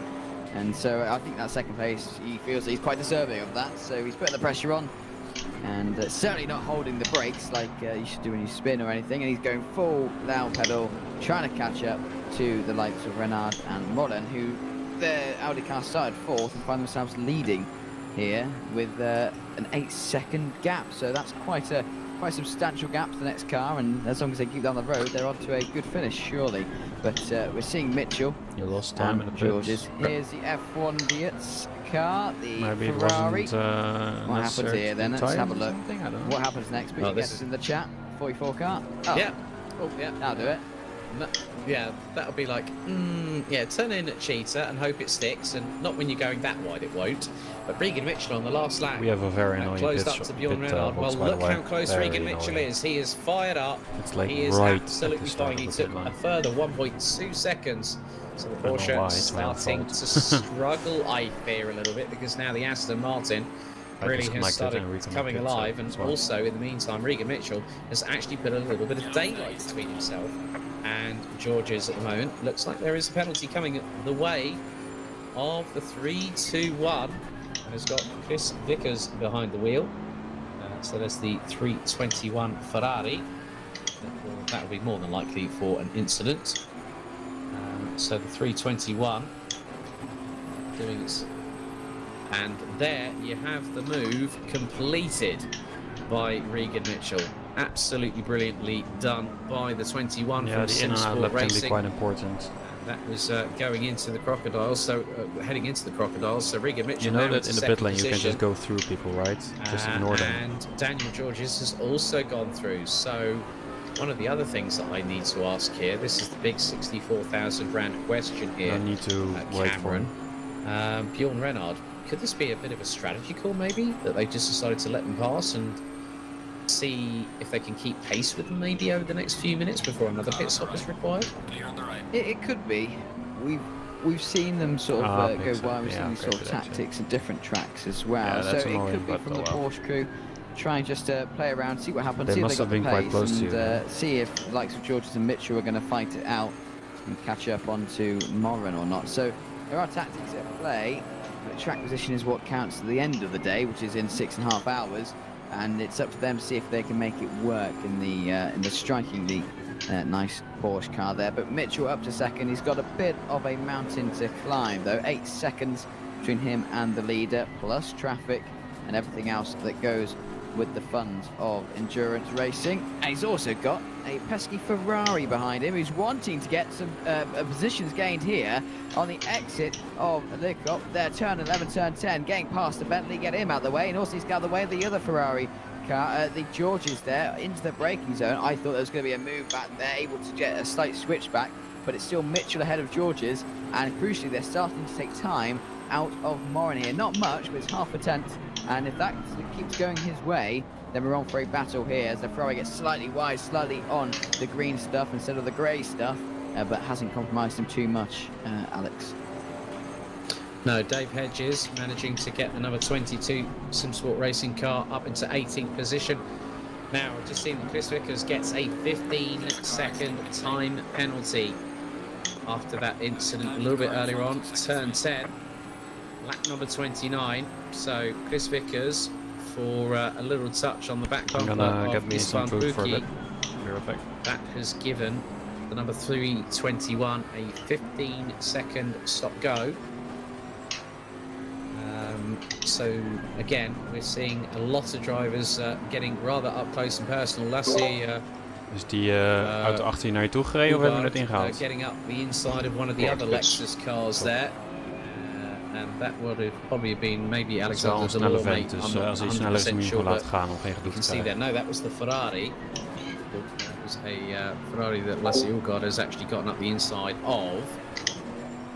Just see now, Regan Mitchell starting to pull a gap. He's got a just over half a second advantage over Regan Mitchell. But interestingly enough, he is going after Wojciech Morin in the 137. So Regan Mitchell has got that gap to the lead down to less than 6.9 seconds.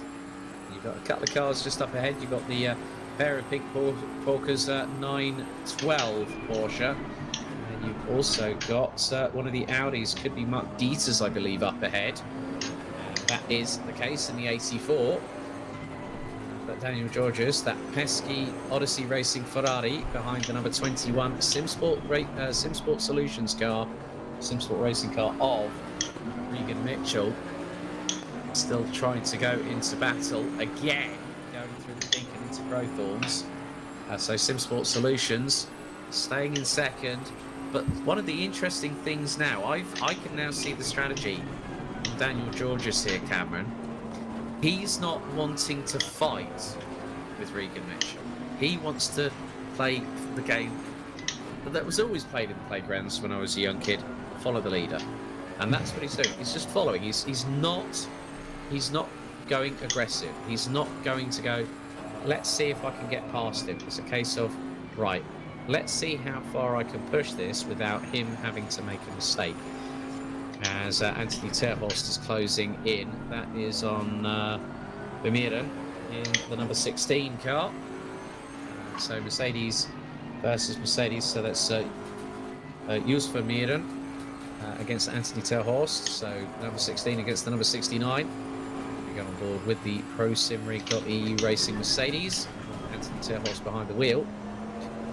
All set to yet to take the aggressive stance behind the steering wheel and get racing as they now go through into the right-hander at the Jux K-Sweep, into the left-hander at Barbecue. Hard on the brakes from both Mercedes cars, and now the run up towards Sunset. A bit of a wider momentum carry there for Vermeer. Into Barbecue as they'll go into the right-hander. A little bit of a tighter apex initially taken by Anthony Terhorst there, but then Vermeer gets into the next left-hander. Clubhouse Bend down in towards the S's. Some great onboards as always by our broadcast director Steve Proudley. Through into the right, start pulling up the gears. So he's now going to hit third very shortly. Well, hits fourth. Now down into Loicott, down a couple of gears, maybe even down. You can just see he's absolutely trying his hardest as Anthony Terhorst. They now go down through Mineshaft. Again, just literally bouncing the car off the rev limiter, not snatching that gear until you absolutely have to. Into the right-hander here at the Crocodiles as Vermeeren runs a little bit wide. But on that particular occasion, he was able to put the power down into the right-hander here at Cheetah. Make sure you don't hit the apex quite literally on the right-hand side through into Ingwe. And yeah, as always, great close quarter battling, and these two are not far apart as Anthony Terhorst was just over 3 tenths behind, now just 2.5 tenths as they go down through the kink into Crowthorne. Terhorse looking towards the right, look to get the cut back so he can get the run going through into the Jux K sweep, but on this particular occasion he has to think better of it. So there is Regan Mitchell, and there's still Daniel Georges is breathing all over his back bumper like nothing was actually going to happen, or he's waiting until something does happen, because there are back markers just up ahead as you know what's ridiculous now. Regan Mitchell was 8.5 tenths quicker than Wojciech Moran that time, Cameron. Mitchell is on fire, and forget about the red on the right hand side of that paint job on that Aston Martin. Yeah, the battle is on indeed, and it's just now it is kind of a matter of the drivers having to contain themselves here. You got Georges who clearly has the pace, and as you said, just trying to play the game and follow the leader. We were in a racing instinct behind, just wanting to take the position at all times. So it really is a matter of, yes, okay, I need to work with this person to close the gap to the leader. So then when I'm not finally get to fight him, not just fighting for P2, but also fighting for the race win. And it's just keeping that presence up. You know, how much pressure is Mitchell under having to pull these lap times out of the bag in that Aston Martin, but still in the mirror, all you can see is the sort of Ferrari behind. So it is very much a matter of just keeping your head down, kind of trusting your competitor behind you to actually just not overtake you and help you get through traffic. But racing is racing at the end of the day, and unimaginable things do occur. But at the moment, Mitchell is nicely nibbling away at that gap between him and the lead, Alex. And wow, I think we're going to have a wrestling match by the end of this one. Yeah, hopefully that doesn't involve Hulk Hogan and Randy Savage. That would be fine. That would be absolutely dandy. But we are coming towards the completion very soon. I can't believe that nearly 2 hours have gone past here. So don't forget, if you are watching on the Sim Racing Hub International YouTube channel, why not hit the subscribe button, why not hit the notification bell, and also have a like of this video if you're enjoying the action as much or if more than what we are here on the Shed with Windows, aka the SRHI commentary box. So we're now with Regan Mitchell in picture. We've got Vermeulen versus Terhorst. That's the battle for the P15. And at the moment, that pesky Ferrari from Odyssey Racing is not letting Regan Mitchell from SimSport Solutions get away. But again, just looking at the lap times, Regan Mitchell took nearly 8 tenths out of Wojciech Moran last time around. So I think after the trials and tribulations of his first stint, Cameron, Regan Mitchell has basically gone, yeah, now you're going to need to watch this, because this is going to be full send, 100% unadulterated. Yep, engine to the max, pedal to the floor. No room for any error to be made with the Mercedes there getting a bit wide. And at what point does Moran and the Audi team start to sort of get a bit worried? You know, it's a bit late if he's already in your mirror. When do they start saying, okay, pick up the pace a little bit, we're under a little bit of pressure? Or do they pull a pit stop or other form of strategy? Now comes the questions to the mind regarding when do they actually go full pace? Because Mitchell's certainly going full pace, and so is the Ferrari behind them. So they've got to be careful not to get caught napping, really. But I'm sure they'll have it in the bag. They'll know what they're to do. They have their strategies already. They're probably shouting at each other on what to do. But yeah, here's the battle between Anthony Terhorst with the Pro Sim Racing on the other Mercedes. Two Mercedes, similar car. Lekker bezig, man. The driver. Prima zo. And the three as well. But, it'll be interesting to see who comes out on top of this one. Just going for a little bit of a safari there with the grass, give it a cut, help the track owners and keep it maintained. Riding the curbs, got to be careful not to unsettle the car too much. Otherwise your weight balance goes all over the place and you find yourself in a barrier over there somewhere. Let's look at that in the brakes. Reed does gain on the yellow Ferrari ahead of him, Vermeulen, who finds himself under pressure as we go through. Hij was geloof ik niet van plan om je daar aan de buitenkant langs te laten, Wesley. hoe binnenkant was mogelijk dan. Track, Crocodiles plus Cheetah section. Really interesting how they have to wrestle with the car. Here is the only Honda NSX on the field. PK catching up to Ulgaard in the Lexus, who has a 15-second penalty. One of the drivers on the naughty step. But sure, but that's not really in the mind now. At the moment, it's just trying to keep the lap times up, trying to be consistent and focus on the road ahead. It's a long journey. You've got 6 hours and 16 minutes. So there's plenty to go yet. Plenty room for mistakes and plenty room for potential victory and glory. But it's all going to have to find out, and you have to stay tuned die backmark de vorige lap en die heeft het hij vond to work out what's going to happen. There, Alex, is a battle between the 60 and the 69 car. Yeah, which I think you accidentally called the 16 a Ferrari rather than a Mercedes by accident. I do apologise. I was like thinking, hang on. I was just going to say, I think the binoculars in the shed with windows isn't quite working as it should be. Real shame, but hey, these things do happen.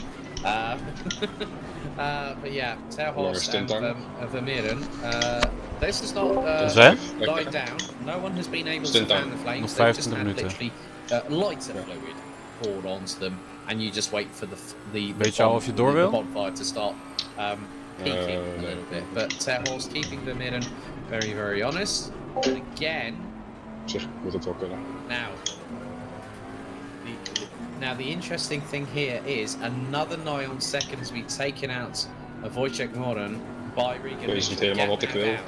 To 4.7 seconds. Regan Mitchell's last lap on the completion of lap 60 of 1 minute 42.330. Wojciech Moren a 1 minute 43.296. So Regan Mitchell and Daniel Georges, I think this is going to be the real battle for the lead, because that Audi, as much as it's gotten away and it's tried to get away and move ahead, there you can see the leader's just coming through the exit of mine shaft. Daniel Georges thought he had an opportunity to sniff up the inside of Regan Mitchell going through mine shaft and into the crocodiles, but Mitchell was like saying, no, you do not do that, sunshine. Thou shalt not pass.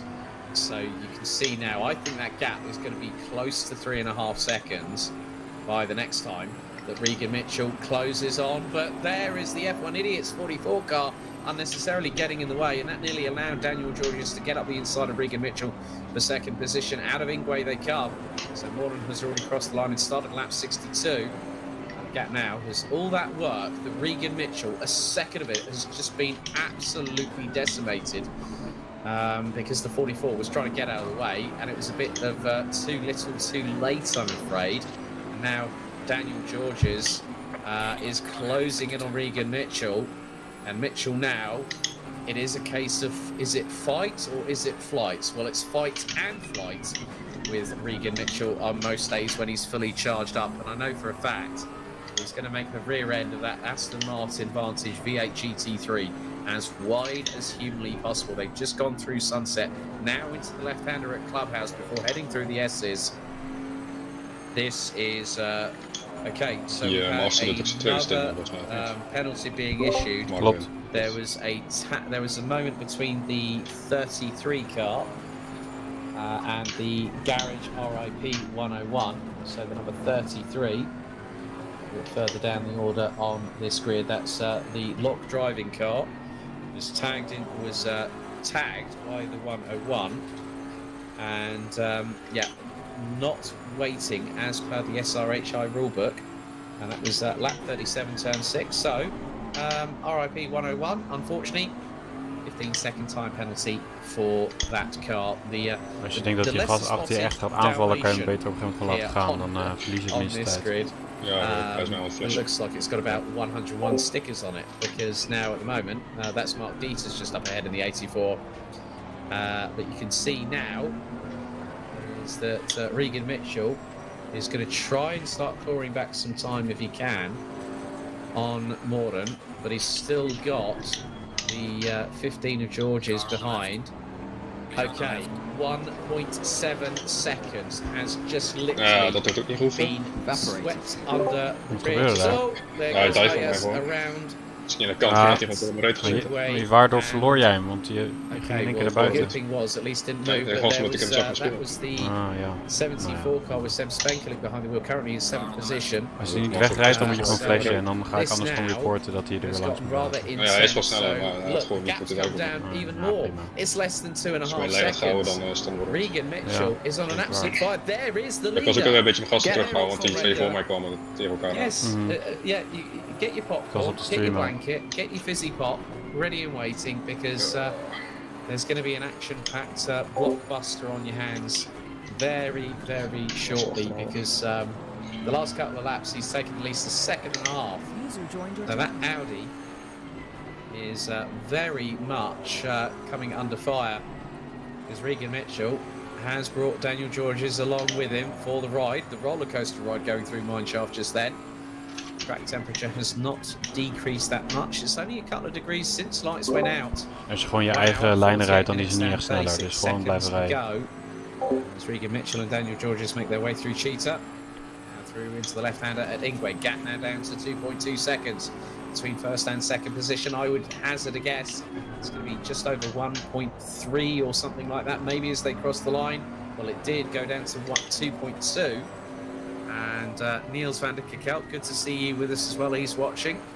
Mr. 47 himself, currently second in the standings in GT3 Sprint Season 3.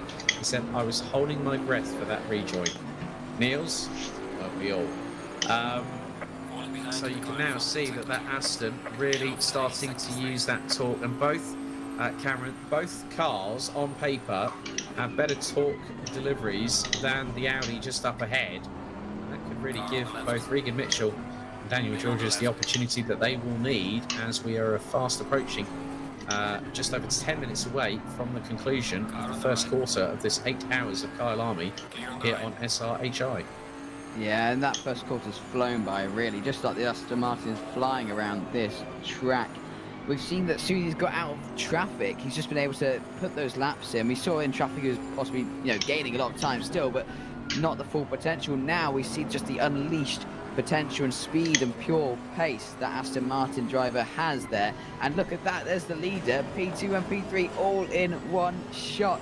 Georges now is also rubbing his hands. His strategy is kind of working at the moment, not actually gone for the overtake P2, but look, they're all close. 1.4 seconds separates the leader and Mitchell, and this is going to come to a proper rut here between all these three drivers, and we're only just a couple hours into this event so far. And the leader's also got traffic ahead of him. Admittedly, it's not a terrible place to encounter traffic, should get out of the way pretty promptly, but still that's going to cause more issues than it's worth. A bit of slipstream might help though, but here we are, we're riding on board with Regan Mitchell, the pacey driver on track in the Aston Martin, using all the horsepower that car has to just try and reel himself into Modern. And behind him though is that ever so nosy Ferrari with the faded livery, already waiting to pounce and take P2 or even P1. 1.2 seconds now. That gap between the top drivers absolutely tumbled down to a point now where they're all in the same shot. There he is though. There's your leader just getting past the lap traffic.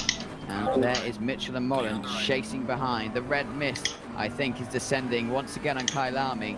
For what is going to be a brilliant lap traffic, getting a bit in the way there. I have to hold my breath a little bit for Georges on the Lexus car. Managed to get through, kept it just about on the track, and yes, but just over a second between Mitchell and Modern, Alex.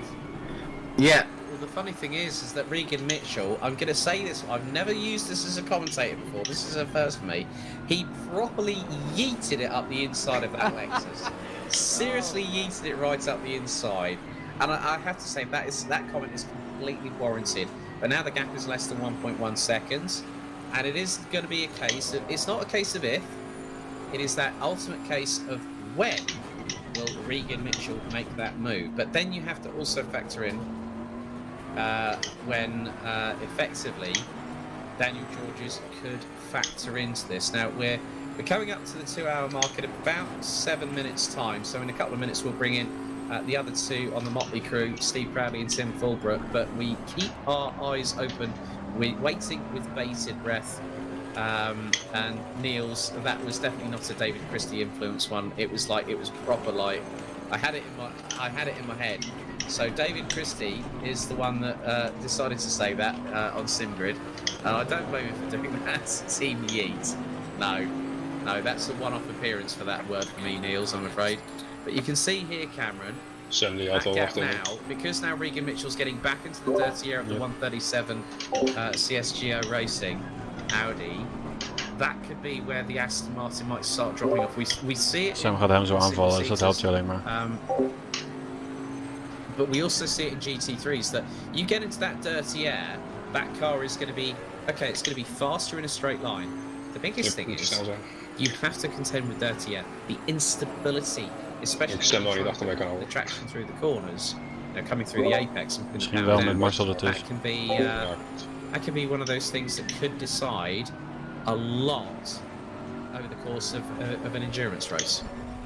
Yeah, someone who's used to driving in dirty air at this point, though, is George's behind. He's been stuck behind that Aston Martin for, well, a fair few laps now, and so he'll be used to the instability. But yes, it's whether Mitchell will be able to overcome that troublesome element of being behind the car and being slightly faster than that car, as he now tries to take on the Audi driver of Modern. It'll be interesting to see. I think, though, we've seen him take out the time in lap time, so I reckon he's going to try and just rush into it with just bated breath, but actually sort of work out where he is stronger and where he is weaker and try and capitalise that. So it might take a few laps, or it might be into this braking zone, but it's just going to be a matter of time, really.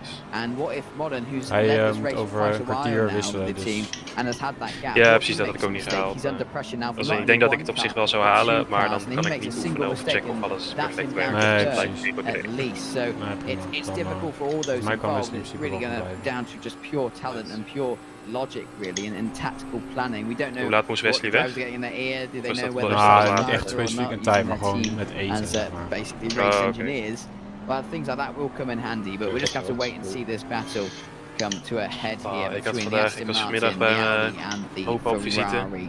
The Ferrari and the Aston Martin have been ever so constant in being in the same shot, and I think now they have a shot. Terug hebben we gewoon 2 keer zo lang over gedaan. Dat je denkt, what the fuck.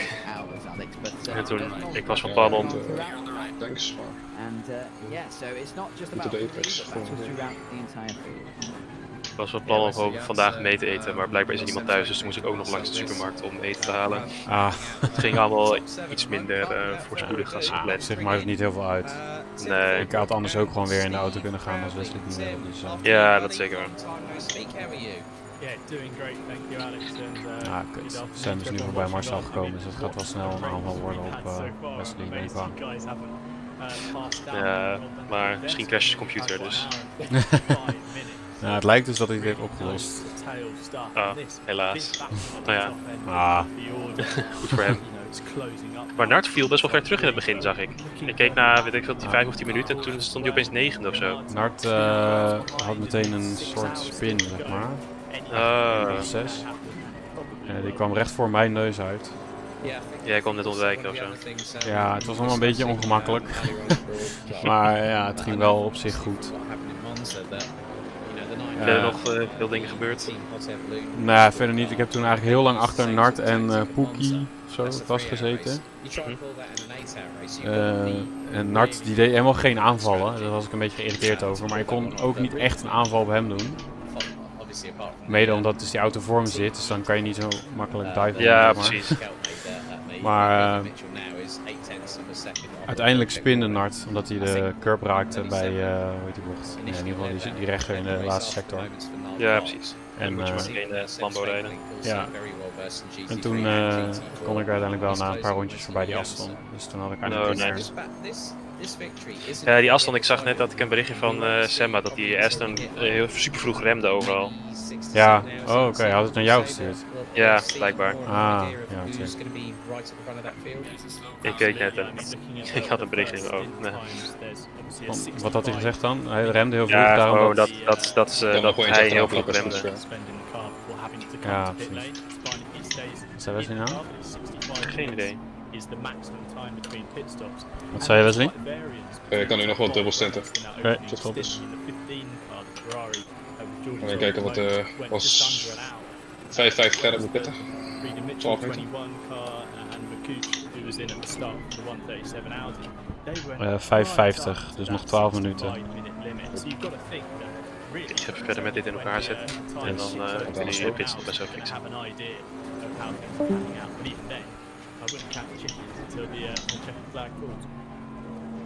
Well, we definitely don't want to count chickens before they hatch, do we, mate? Well, I mean, to be completely honest, as we now see that Wesley Janser and Sam Spenkling Still battling weight. Well, let's see if we can hear from our very own Mr. Steve Crabby. Steve, are you with us, my friend? Good afternoon, yes I am here, and yeah, this has been a race scratch the first 2 hours because the top 3 are as close as you would expect them to be in a sprint race, and to be fair, I mean looking at Sam Smith... Gaat prima zo, probeer niet te veel te verdedigen. Als hij dan echt aanvalt, dan laat je hem gewoon gaan. Ja, wat ik ruimte. Ja.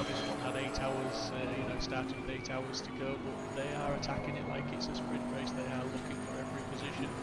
We have seen a couple of drivers maybe take it easy. You know, George is behind Mitchell. He's been relatively conservative, but I would question whether he's got a big enough pace differential to actually get a move done, because you know Mitchell hasn't been making mistakes in that second place. He had a forced error where he was turned. That wasn't his fault. So other than that, he's driven pretty flawlessly. So yeah, everybody bringing the entertainment to SRHI and treating an 8-hour race like a sprint race. You can't beat it. Yeah, indeed. Well, Cameron, your final thoughts before we head off and we leave it in the capable hands of Tim and Steve for the next couple of hours. It's been absolutely brilliant so far, hasn't it? Oh wow, it's just been absolutely phenomenal. The class of racing going on up and down the field. You've got the drivers right in the sharp end, but also... Ja, niet in de expres langs van. Oh ja, prima. Je hebt nu ook nog 1,5 seconde op Marcel, dus houd dit gewoon vol. Denk zo even aan je tire pressures. Ja, het is nu 3 graden, het is 31 hè, dus gewoon plus 2 overal. Ja. Ik denk dat je misschien linkerkant eentje extra moet doen, maar je moet zelf even kijken. Als je linksachter eentje extra, want die is dan ook weer... Ja, precies. Zo, hier is de eerder gelijk. Ja, ik zie Wij staan. Ik zie niet wat je doet. ja, je hebt ruimte, ja. Steve, Tim, the floor is yours, guys. Thank you very much, Alex and Cameron and Steve. Yeah, as you guys alluded to there. And whilst we're just taking over the baton in the commentary box, this battle has been outrageous, and it's just taken another step in the direction of being a bit too intense damage. Mitchell has now taken the lead for Lauren. That's a change at the top. 137 Audi, which has led the majority of this race, barring the first few corners, has now come to the lead to Mitchell, who's been on an absolute flyer since those first hour instant at the final corner. Yeah, absolutely, Tim. And I'm not sure if you fancy doing some commentary duties. Interview duties. We've got Simon Pike. I'm just going to bring him into the shed, and if you wanted to have a chat with him now, we'll try and find a replay of that overtake from Regan Mitchell. Sure, doe het op de straight man, je hebt nog 4 rondes. Ja, dat is goed zo. 4 bekijk ik al als ik op het. Ja. How's your race been going this afternoon? It looks like everyone seems to be enjoying their time out there at Kyalami this afternoon.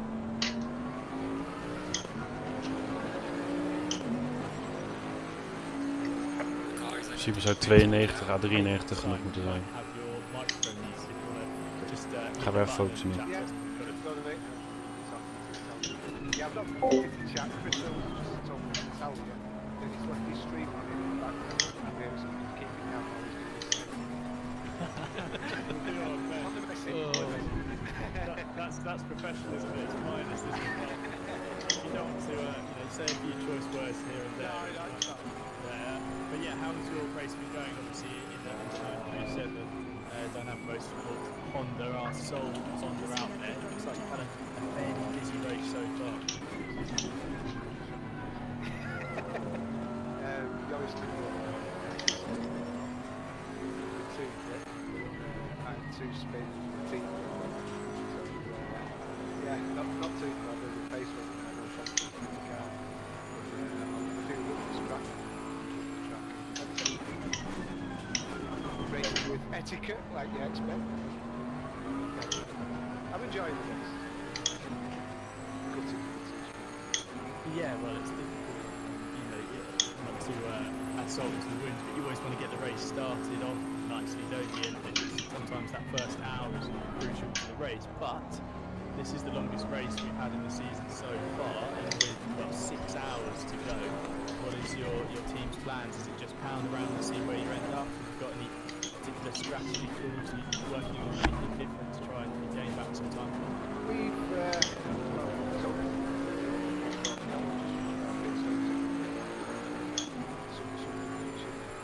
Marcel Pitsen. Ja. No, it's just captain the tyres.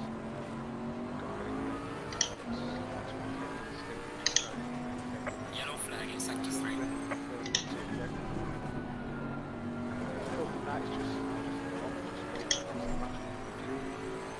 Nothing special. Yeah, well, thank you very much, Simon, for joining us in the commentary box. I hope you guys get on nicely with the rest of your race, and feel free to hop back in again later on and let us know how things are going. Fingers crossed. Fingers crossed. Thank you very much. I'm going to Oliver Anderson. Now, Oliver, you're in the it's the garage Rit 101 car, the Porsche, which started 25th, but they've been having a bit of a messy time. I think it's been a couple of incidents. How was your first 2 hours of this afternoon's race been?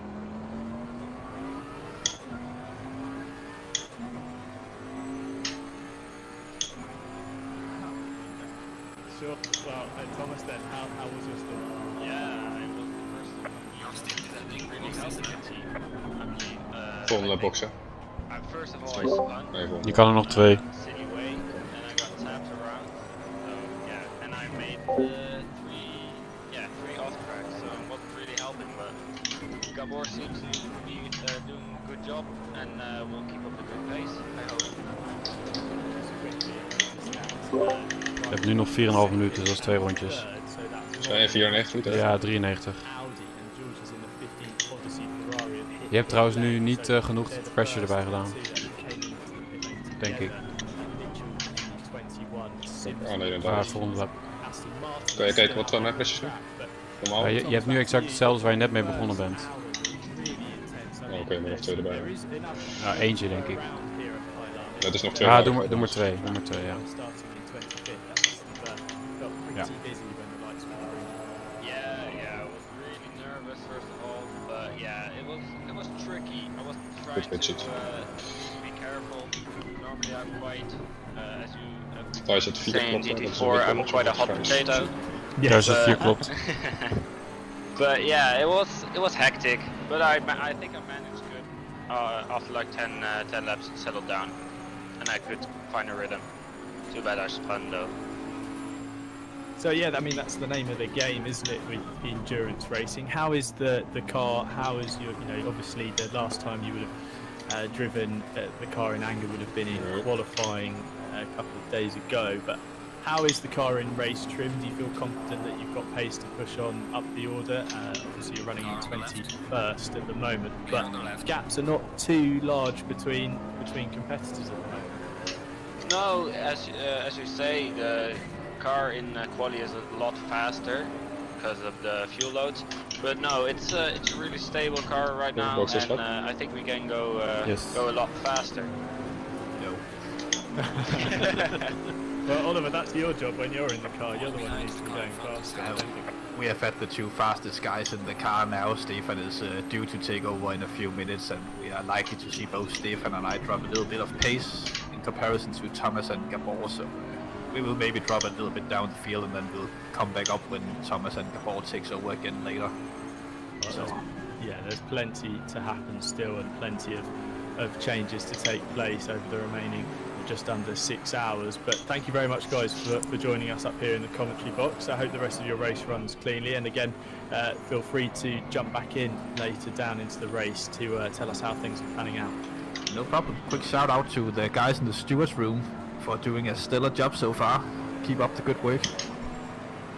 I'm sure we'll be in some battles later on. Brilliant. Thank you very much, Oliver and Thomas, 2 drivers of the garage Rit 101 Porsche 911, currently running in 22nd place as it stands.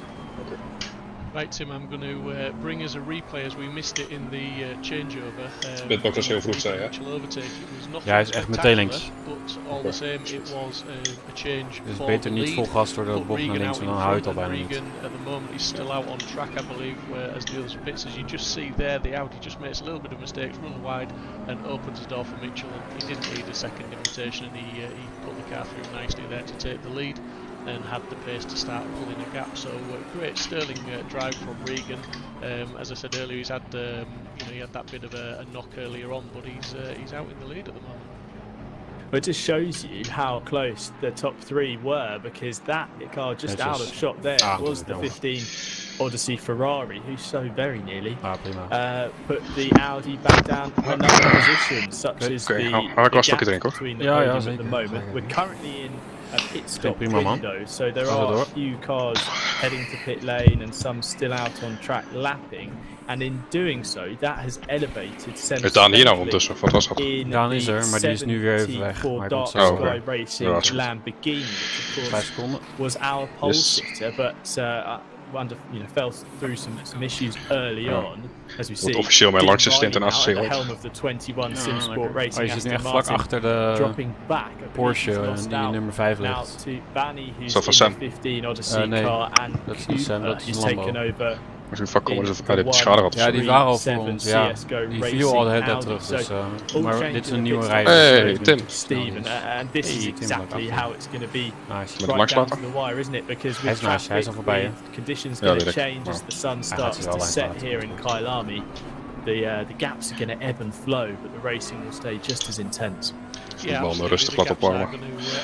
It's going to become very, very difficult for us as commentators to keep track of everything and where they all are and who's pitted at what times and who changed drivers. But on the note of information, if you click the link for the Pit Wall Live, which is in the YouTube chat there, you can see all the live timings that we can see. Probeer in de eerste laps van de curbs op te blijven. What's happening yourself. Yes. And in fact, information on there regarding pit stops, driver changes, everything. It's a very, very useful tool. So if you are watching the stream, I recommend you click that link and go have a look. And like I say, you can assess what's going on the track yourself. As we see Dean Riley now, that's not a bad pit stop though. That dropping them back out on track into what is a realistic third place. Sem Spenkelink has gone into the pits, but he's been served a drive-through, which is an absolute nightmare because that's basically Sem heeft een drive-through, dus die plek kan terugkrijgen. And then come back in and do another pit stop to potentially Sam, change drivers or tyres or whatever they need to do. Tim, that's not good for their race. I think Sem came into the pit lane to serve. Wow, he was 2 seconds, not even that, Steve. He was 1.4 seconds under the 65-minute maximum stint time, which the stewards are enforcing. So Sem cutting it fine in the 74 Lamborghini. Ik weet niet precies wat daar gebeurd is, maar hij zit nu 21 seconden achter. Ja, dat is Day Junior. To get into his stop. Ja, daarom. Ik weet niet wat er gebeurd is.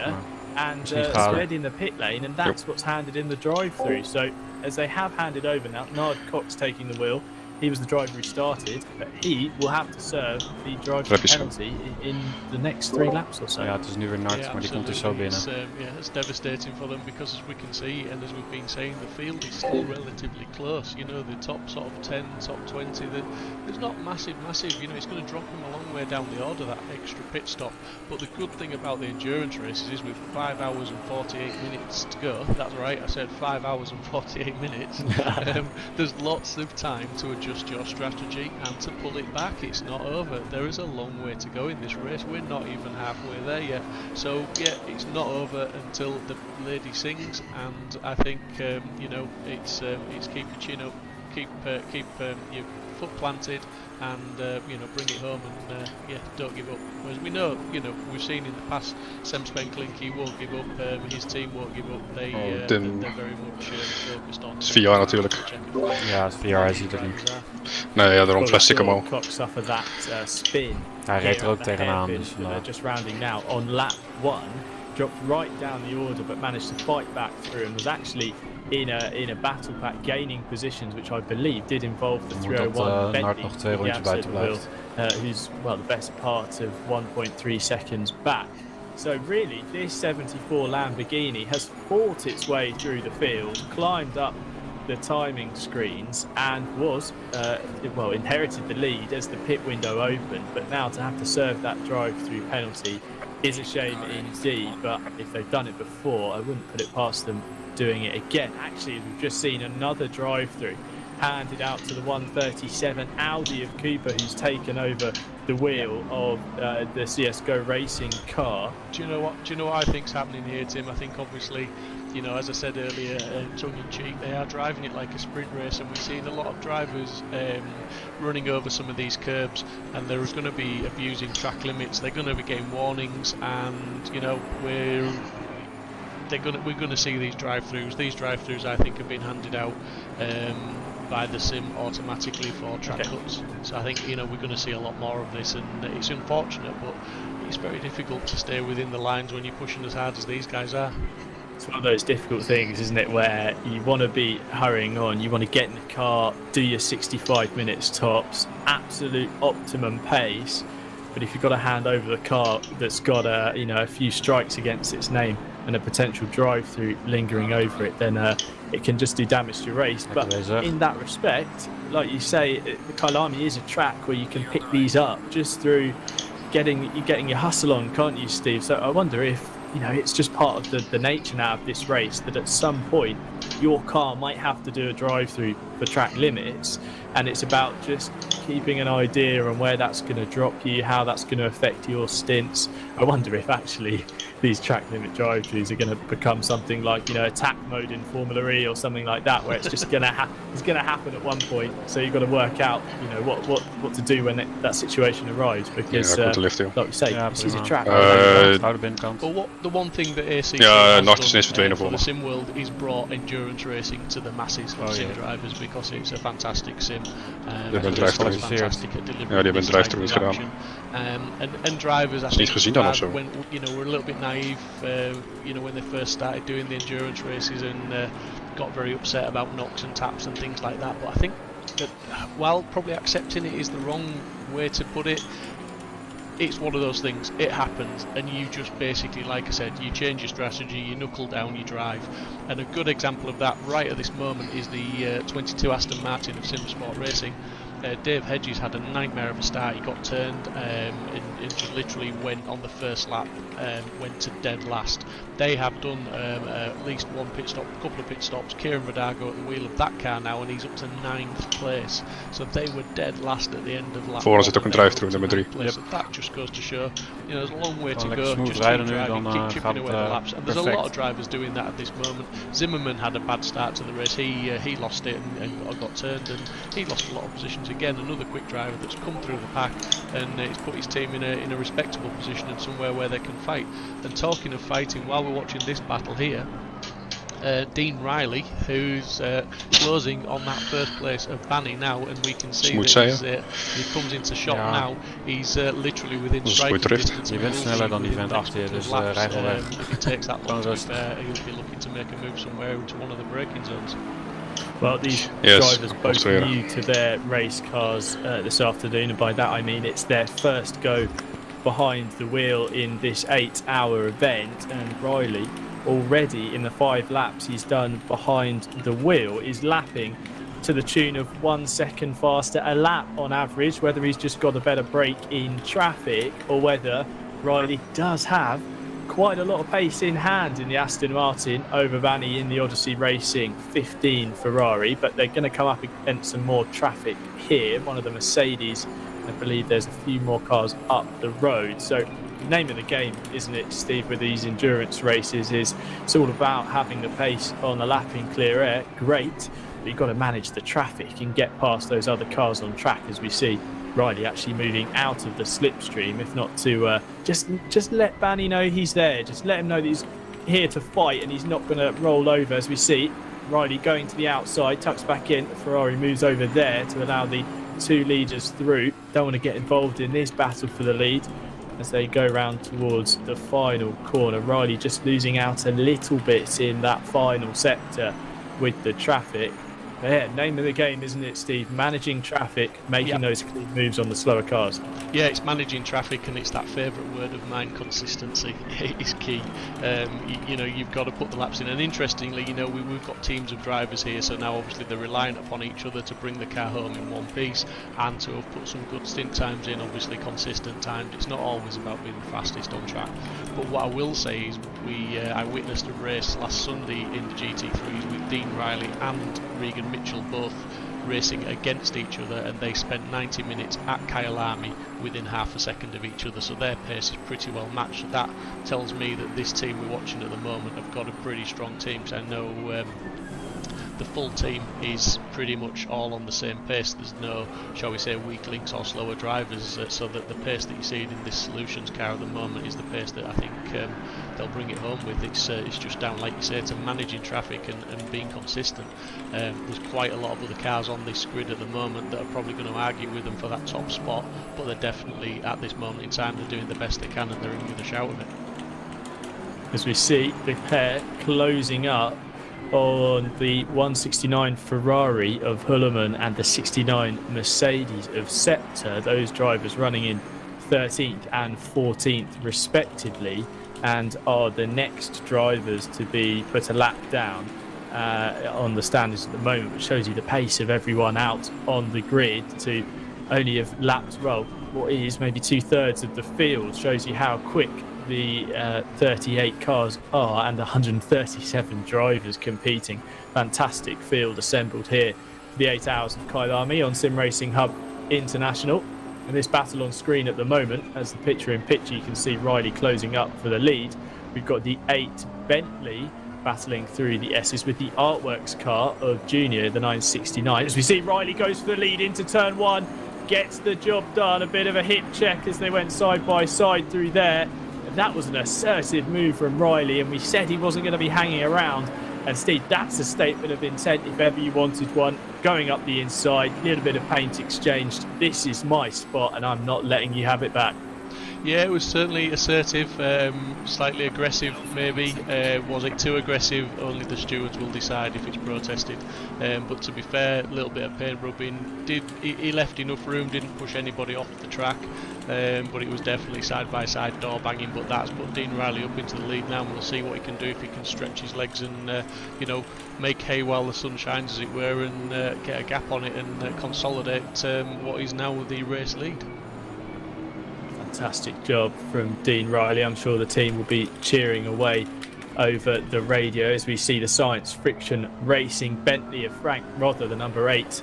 With, well, we've got 2 of probably what I'd say the most striking liveries on the grid here, Steve, going definitely side by side. We've got one with the, what I'd say is the Rolling Stones kind of mouth and tongue on one side, and there's a suspension arm over the right rear, and then there's Albert Einstein on the back. I clocked that early on.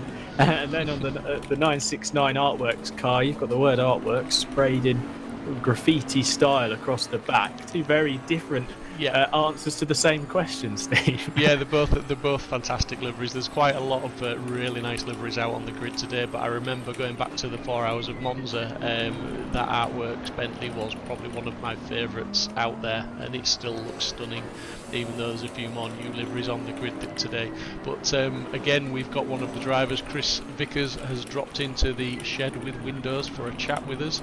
I don't know if you want to do the honours again, Tim, and ask him and see how his race is going, and get his feedback from how his afternoon is.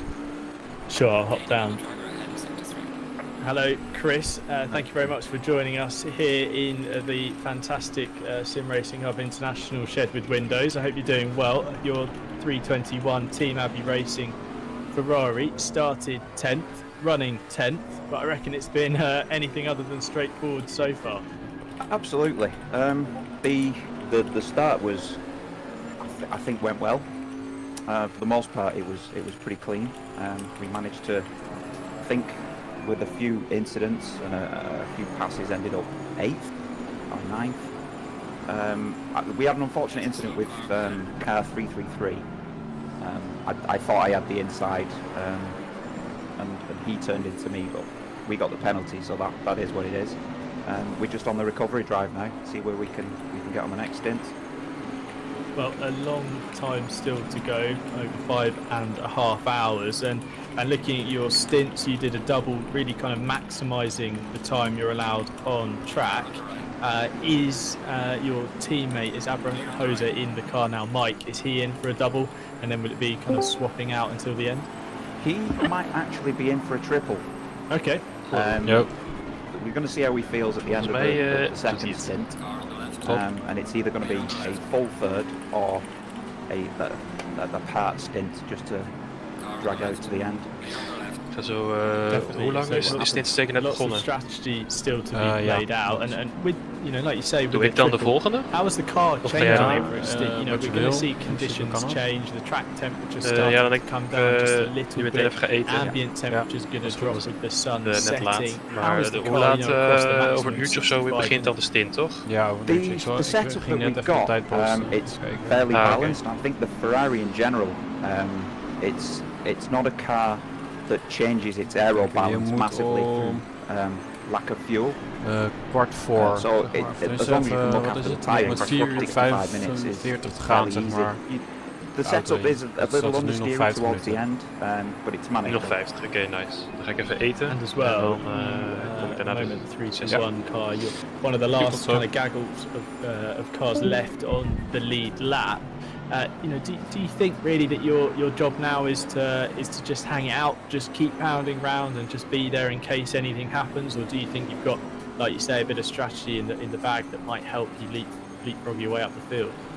I'm not sure how much in the way of strategy is gonna leap us forward, because I think in terms of the amount of pit stops you have to do, unless you get hammered with a massive amount of damage, everyone's on the same amount of pit stops.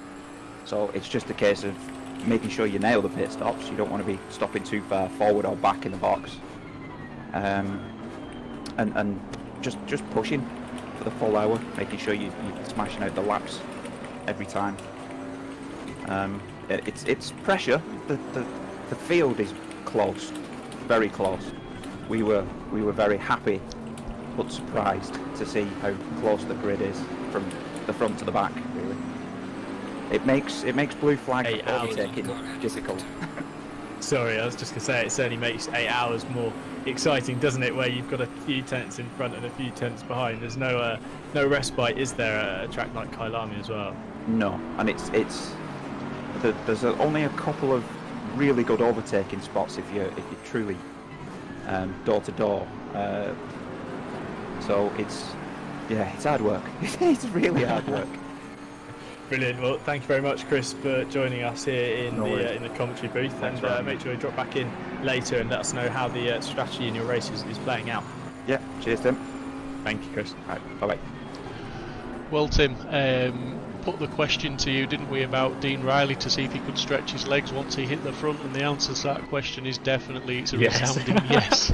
It's very louder for those in the back, Stephen. I mean, that was brilliant. Look at the gap he's extended already. That is unbelievable. That is, I mean, unless Manny's had an issue or something that we haven't seen or haven't picked up on, in 14.5 seconds, it's not that many laps ago that Dean Riley pulled away, but he is lapping round about 8/10 faster every lap, so that it all adds up. And as you say, they are in traffic and it's managing traffic, so maybe the traffic's been kind to Dean Riley and maybe not to Banny. It's interesting to see how that's playing out as well, because you know, a 14.7 second gap looks pretty mighty at the moment, but we've seen how quickly things can change, and particularly with lap traffic, particularly with, you know, these drive-throughs we've mentioned.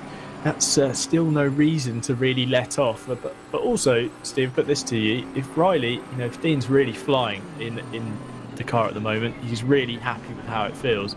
There's sometimes the most dangerous thing to do is to start backing off and consolidating your position, because that's often when the mistakes creep in.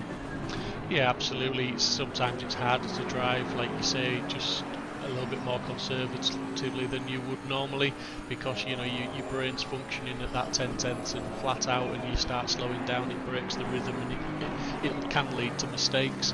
But again, I think the drivers that are on the grid are used to managing their pace now. They're used to these long races where it's not all about just being flat out every single lap. It's about managing the tyres for the stints, managing the fuel consumption, everything that goes into an endurance race. So, I think if they need to lift off, ever so slightly, they will.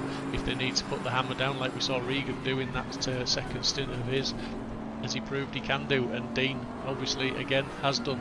The lap times throughout the field, when I look down the leaderboard at the lap times, and as I said earlier, anyone who wants to click on that link to Pitwall Live, it's pretty impressive how consistent and how close these guys are. And I'm not just talking about the top guys, right through the field there's some guys putting in some reasonable lap times, but more importantly they're putting in the similar lap times every single lap. The consistency is there, and that is a big key to endurance racing. Just wanted to bring up that we mentioned the 74 Dark Sky Racing Lamborghini had picked up a drive-through. Spenkelink handing over the car to Nard Cox, who started the race from pole position. I've just noticed on my timing screen that they served the third stop, but it wasn't the drive-through necessarily, but actually they were in pit lane for 6 minutes, Steve. So they've dropped down, now 35th in the order, 3 laps down. So their race has very much unravelled in this third hour of the event. Here's the car on screen, and Cox again going slightly squirrely and unstable into the hairpin, which was where he made that mistake on the opening lap. And just to make matters worse, Steve, there in his mirrors is the Aston Martin of Dean Riley. He'll be putting another lap on him. It's how these races can go. Dat ik hem bijna verloren was naar beneden. Yeah, but again, as we said, it's about keeping your head down now. The race isn't over. They've made it very hard for themselves. We gaan wel lekker, je zit 30 seconden achter. This is a championship as well. Yes, It's not a one-off trophy race. It's a championship. So if they can drag that Lamborghini by the end of the 8 hours back up in to score some points, that's what it's all about. And they just need to, score as many points as possible. Kun je even berekenen wat mijn stint time is? Of ja, wat de in-game remaining race tijd is als ik moet. I don't think if they were hot lapping, blue flags are going to count, and the last thing Niall Cox would want to see is the Dean Riley in his mirrors, but he's large as life in his mirrors now, and he's going to be getting the blue flags, and he's going to be obliged to let him through as soon as possible, I would imagine, in the next couple of corners. As you can see there, he just moves over and lets Dean through. Best thing to do is the time loss minimised for both drivers there. And with endurance racing, we'll mention this now, and I'm sure it's something that will come up again. There's almost this essence of karma, isn't there, in endurance racing? Treat the traffic kindly, even if you're one of the back markers. Let someone through, or go through nice and cleanly on someone if you're a leader, and it can come back to help you down the line because someone goes, oh, yep, that's the red and white Aston Martin. They treated me fairly last time. I know they're going to get past cleanly, for example. It's about, it's almost like just banding together, isn't it, Steve? So many drivers, so many cars. You want to work together to some extent. But look what Cox is doing now. And look, sorry to interrupt you, but look what he's doing now. He's got somewhere near the pace of Dean Riley. He's let him through. He's tagged onto the back of him, and he's more or less used Dean Riley just to go past a couple of cars. He hasn't gained position, but he's unlapped himself.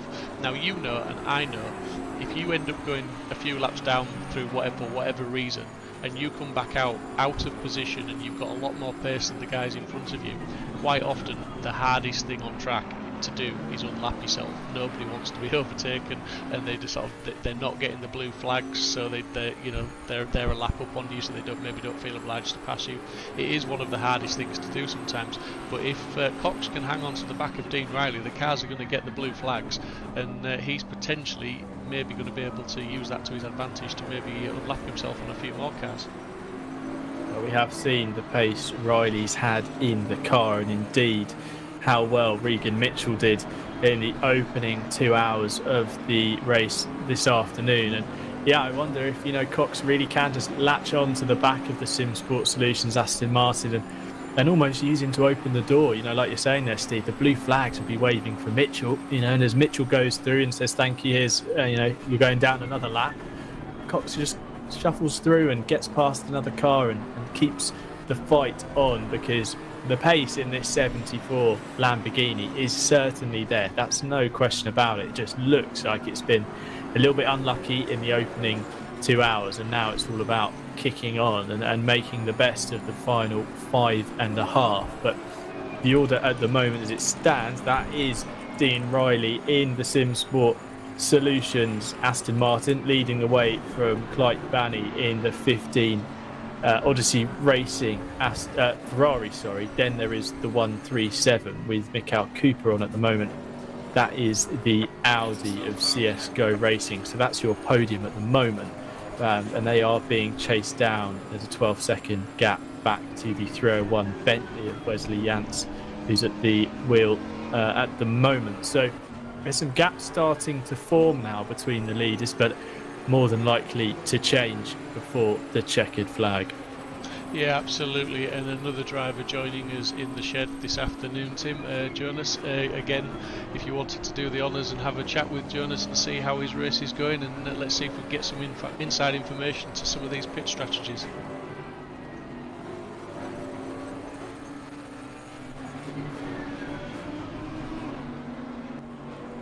Race engineer for your teammates to come and have a word with us. You're obviously driver of the 169 RNE ACC Ferrari. How's your race been going this afternoon? Because started 15th, you guys probably coming into this one thinking that a top 10 was likely, and now running in 13th, looking to be gaining positions.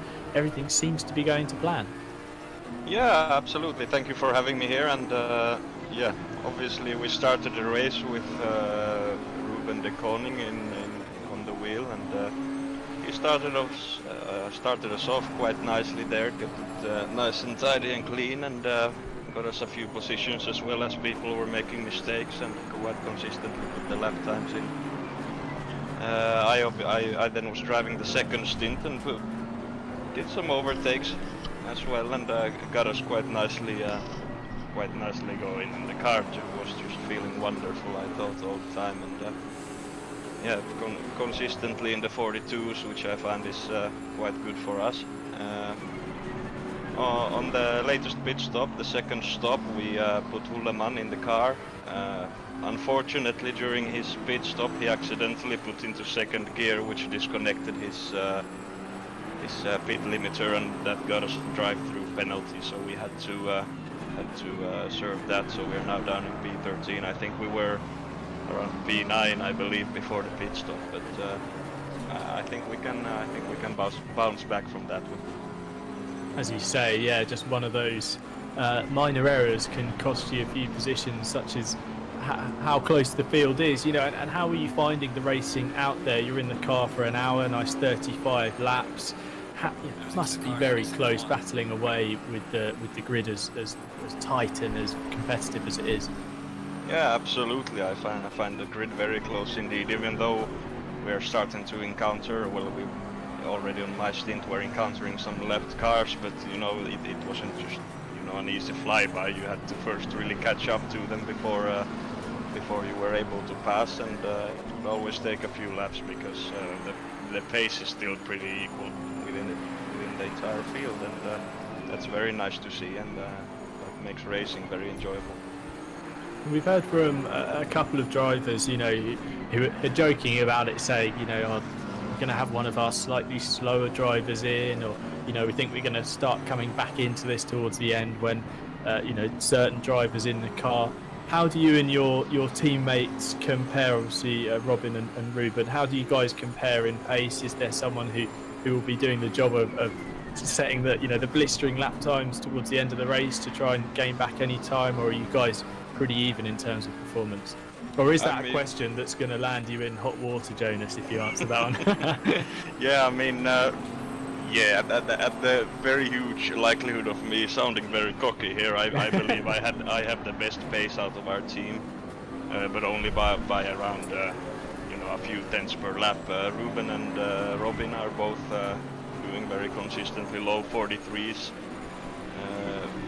but yeah, and the stints are quite nicely divided equally between us. We're mainly out to have fun, but we also want to position very well, and hopefully that then works out in the end. Well, a 7th place at Monza, hopefully this afternoon and this evening, another strong result for you. So thank you very much, Jonas, for joining us here in the commentary box, and welcome back any time to let us know how your race is going. Yeah, absolutely. Thank you. Well, interesting to hear there, Steve, that he felt like the car was on a good opening stint, gaining positions, struggled with some traffic here and there, and just a little mistake cost them some time with the drive-through, and now they're fighting back, but they're keeping their head up, they're pounding around, and they're hoping that they can get that car into the top 10 soon. Yeah, absolutely, and that's the positive attitude you need to get it there in the top 10. Just keep pounding those laps out, keep putting those lap times in. But again, like you said, we've seen some epic driving. The pace isn't that far apart from one end of the grid to the other, realistically. So like you said, when you're coming through that traffic, it's not a drive-by. It's you've still got to work the move, and hope that the car in front is going to help you a little bit as well to make it easier for you to get by. It's like you said, it's always probably more beneficial to do that because it costs both cars the least amount of time. Just mentioned Vidago for the SimSport racing team. He managed to get up to 7th place, but he just dropped into the pits.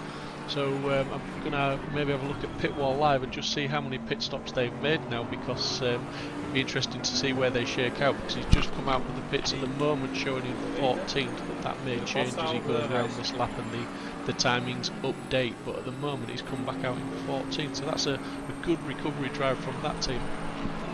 And it looks like, just looking at Pitwall Live, which of course if you're watching on YouTube, you can put !Pitwall in the YouTube chat and it should bring up the link for you. But it looks like the times from Vidago is averaging a 42.9 compared to Mitchell, who was in the car at a similar time, a 42.5. So he's well on the leader's pace, and that's a very strong stint from Vidago there. So let's see how that number 22 SimSport Racing Aston Martin can continue. It might find that car factoring in to the battle in the top 5 come the end of today's event. And here you go, you have Nasca going up the inside there, contact between the two Lexuses, or Lexus. Wel sneller hoor, want hij rijdt gewoon 43 en ik mag rijden makkelijk 42. What it is in the Schnelle Dellen Motorsport 220 car. Look like contact with Van der Linden in the 12. Just a little bit of miscommunication has left the 220 car on the grass and waiting to rejoin. But nice to see that he's adopting the correct behaviour on track, which is to wait and rejoin safely. So hopefully no more aftershock drama from that incident. But on your screen at the moment, Martin Ido in the Cup team, Future Esports 333 Aston Martin, lapping pretty consistently and doing a nice job. Currently in 11th, closing the gap on Mark Martins in the 208 Aston Martin, who's 3.5 seconds up the road. So this is a battle for the top 10, and it looks like Ido's going to be closing in as lap times continue. I mean, he's doing 42.8 compared to Martin's 43.2, so definitely gaining here, Stephen. Yeah, absolutely. And just Anthony Tehorst is trying to help you out in the chat there, Tim. He says it's Lexians. So there you go, that's the word of the day. It's Lexians. There we go. Thank you guys, cheers. But no, I mean, the other thing is obviously this is an endurance race. The time is ticking by, as we can tell from the shadows. The sun is going down, the temperatures is going to start falling, track temp fall. The things are going to change, the car's handling is going to change, and it's going to be about who can stay on top of that. Now we're seeing some teams go down the road of double stinting, so the drivers are staying out there for 2 stints and before they swap. We heard one team potentially maybe thinking about a triple stint, and to me, if you are a driver that can concentrate for that length of time, then that's probably the best tactic to do, because it doesn't break that concentration. You're out there, you're adapting to the track conditions lap after lap, rather than having an hour off or 2 hours off and then jumping back into the car, and they're completely different. Sometimes that, I personally find that the hardest thing to do, is when I've been out of the car and I get back in it, I'm not the quickest. It takes me a few laps to get back up to speed, and that, I really admire these guys that can just jump in the car and hit those lap times on the first flying lap. It's a credit to them, and I'm, like I say, I'm very, very jealous of that skill, but I certainly don't have it. It is difficult, isn't it? Especially when you're out of the rhythm. You know, the hardest thing is getting back in the car. You know, you've done 2 hours, maybe pushed really hard. You got to not, you know, lull yourself into that idea that that's your job done, because you might have to get back in the car. You know, if something goes wrong, if there's a disconnect, if there's a problem like that, you've got to be ready. And like you say, it's that ability to just go from just watching on, just managing the strategy, you know, answering a few questions over the team radio, to once again you're back behind the wheel and going Harry Blatters in your car, isn't it? It's a strange and difficult challenge to get your head round, isn't it? But it's the name of the game in endurance racing. Yeah, absolutely. And then the other thing they've got to bear in mind, obviously, when the sun goes down, we start to get, you know, shots like this where the sun is going to be. It's going to get well timed, Steve, wasn't it? Yeah, absolutely. Anyone would think I was working the cameras as well, wouldn't they? But you know, no, seriously though, I mean, you know, they're going to come round to some corners as the sun does go down and gets lower than that. That is going to be an issue. Visibility, you know, it gets in your eyes. It is blinding, especially around this circuit in certain areas. It's you know, we've experienced it. It's not good. There's going to be lots of things these drivers have now got to contend with as the time ticks away, and there is still a long way to go yet.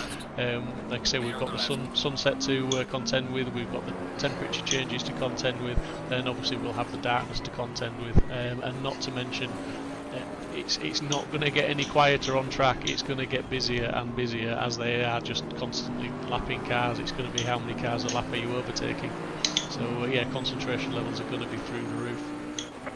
Well, it's interesting to see actually as you look at this shot, even here into the final corner, the way the track is set in, you know, the mountains really near Johannesburg in South Africa. The sun is already starting to dip and cast shade from the landforms and trees that line the circuit on certain parts of the track. So it's interesting to see how, there you go, blaring sun here, but as you go up through the Just K Sweep and into Barbecue, you're going to dip into the shade as the sun goes behind the buildings and the hillside there, and you will stay in the shade for much of this outer part of the lap. Particularly enjoy the fact that this corner here, this fast right-hander, is called Sunset, and as you go around it you get a massive view of the sunset whilst the car's fully loaded and the tyres on the left-hand side are screaming out in pain. But riding on board here with the 220 Lexus that has recovered and is still in 16th, going in to the S's and down the hill, looking pretty stable at the moment. Understeer central through there is really one of my least favourite corner sequences. Such a challenge and such a pleasure to watch cars go through it, but driving it, the car just wants to run out of the road, and just the nose is so difficult to convince to change direction as the track falls away from you. Down the hill here into Mineshaft, flying through the left-hander, get the car over to the left and brake down the gears into the crocodiles, clip that curve nicely and use all of the track on the exit on the left hand side, and then up the hill into the fast right hander at Cheetah where the track space really runs out on the exit, and then down the hill into the shade again, the final corner at Ingwe before you're ready to do it all over again. It is a challenging circuit here, Steve, isn't it? And it is one that the drivers enjoy and relish the challenge of. Yeah, absolutely. You know, everyone relishes the challenge, and I think you had pushed. Let us know in the chat if I'm wrong. I think you had pushed to find drivers that don't like Kyalami. It's a real racer's circuit, and it always produces fantastic battles. It's a very, you know, it's a fast track. It's dare I say, it's an easy track to learn, but to refine your technique and to refine your setup takes a lot of time and a lot of practice. But it's also very, very hard to get those overtakes done cleanly, because the lines sweep across the track in so many places, and the braking zones that are there, you know, it's just very, very difficult to get the passes done, and we see some very, very close battles, race after race here. And you know, I think it is amongst the drivers probably amongst the favourites, as we've seen with Dago there just trying to get up the inside of the Mercedes, and it looks like he's got that job done and passed there and onwards now, and he's making good progress in the SimSport Racing Aston Martin. He was catching at a rate of knots the last couple of laps. He's been the best part of a second and occasionally over a second faster than Scepter in the number 69 Mercedes. So now he's caught up, got the job done. Vidago will be hoping to kick on and put a dent into what is a 20-plus second gap to Robin Hulleman in the 169 Ferrari. So Vidago making a move after the stops then, as we see Alan Barella here in the 71, the Racing Point Ferrari, dropping down the hill, closing up on the back of the Science Friction Bentley of Frank Rother, who I think has been in that car for a little while now. Rother, yeah, he's been in, he's 52 minutes into this stint, so I'm sure he'll be reporting to pit lane soon. He's got 13 minutes left before he is required to make a stop or risk a penalty. But in behind, these guys, they've got a gap of 3.3 seconds back to Abram Hoser in the 321 Ferrari. So there's some pretty close gaps here just to the outer edge of the top 10. As the Ferrari, there's a lot of Ferraris on the grid here, Steve, and I wonder if this is a track that favours the Ferrari. I mean, think about it, it is a technical circuit, it is one that requires good balance, and with the mid-engine format of the 488 GT3 Evo, it's just a track that's going to align itself to this car's particular characteristics. And we were hearing from, I think it was Chris Vickers, saying that the car didn't really change over the stint. You know, it carries the fuel well, and it carries it when it's heavy and you're just new onto the track, but also when the tyres are starting to go down and the fuel wears off, there's not that aero shift that some of these cars suffer from.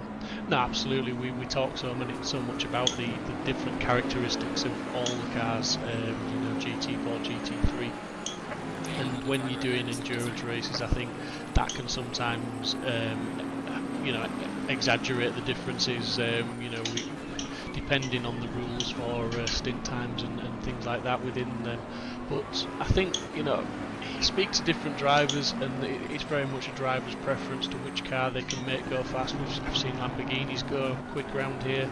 The Bentley isn't slow. The Ferrari's a very agile car. It's quite, dare I say it, I'll get caned, but it's an easy car to drive. It's whether it's easy to get the full potential out of the car, but it's an easy enough car to get some reasonable lap times out of. A lot of Mercedes on the grid as well, and the Porsches. You know, it surprises me when I see so many Porsches, because, you know, over recent months, the Porsche, a lot of people, it's still a phenomenally good car getting out of the corners, but it just does lack a little bit of top speed, and it's not as good as maybe some of the others, maybe in the braking zone. But again, it comes down to personal preference, it comes down to setup, and most of all, it comes down to practice.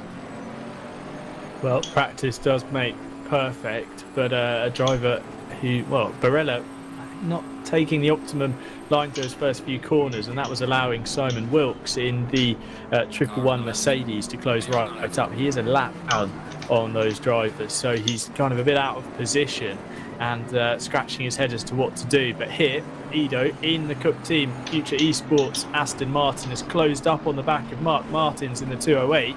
They're battling their way through Sunset and now down through the S's, nose to tail, with Mark Martins in the DC Sim Racing car. Started 14th, running 10th, so they've had a good opening couple of hours. As we see, Ido goes to the inside on the run into the hairpin, manages to get the car stopped, and importantly closes the door around the outside to not allow Martins through, who's trying to get the run down the hill into Mineshaft, but able to just again swoop across in front and claim the position. Very clean and fair racing between the pair of them, who have both been in the car now for a little while, so they're coming towards the end of their stints, and potentially the next round of stops are closing in on us, as these guys battling for top 10, where the points get handed out to. So championship implications for these two.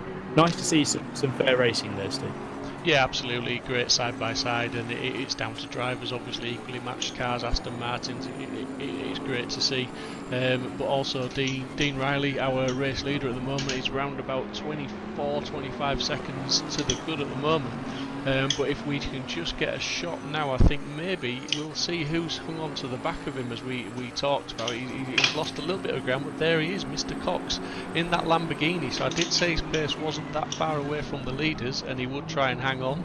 Yes, at the moment, obviously he's not going to be gaining any advantages. He's not close enough behind Dean to have any doors open for him, but it just goes to show that that Lamborghini of Cox is just so out of position due to unfortunate events, bad luck and incidents. So, I'm sure they will make ground up and they will bring it through the field, and whether they'll score points or not, it'll be an absolutely phenomenal drive if they can get it to the points, but that's where they've got to aim for, isn't it?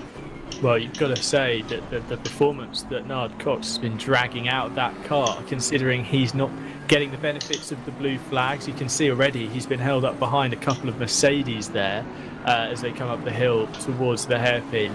And he's only been, on average, 2/10 slower than race leader Riley. So he's really pushing on, really dragging the most out of this Dark Sky Racing Lambo, but he's caught in behind the 145 Mercedes, actually looking to the inside of Clan there, and a little bit of contact I think between the two of them, but nothing race ending as they round through towards Cheetah, and the car in front is the 91 of 2s in 28th position. So those two Mercedes are battling it out for position on track, and then there's this bright blue 74 Lamborghini Huracan trying to do his best to claw their race back and make something happen.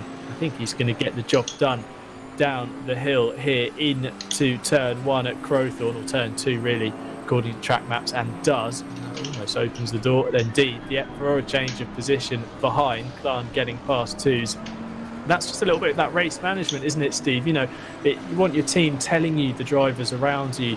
I no doubt that the teammates in the 91 and 145 would have been said, look, Cox, he was the pole sitter, maybe let's not cause too much trouble. And it's just that miscommunication has cost the pair of them a few seconds, because now we can see that Cox, he was only 2 or 3 seconds back from Riley, he's now best part of 6 or 7. Yeah, absolutely. That's it. It's all about managing the gains and losses, isn't it? What's relative to you? Is it your battle? How are you going to take the position? Where you're going to end up? What's it going to cost you?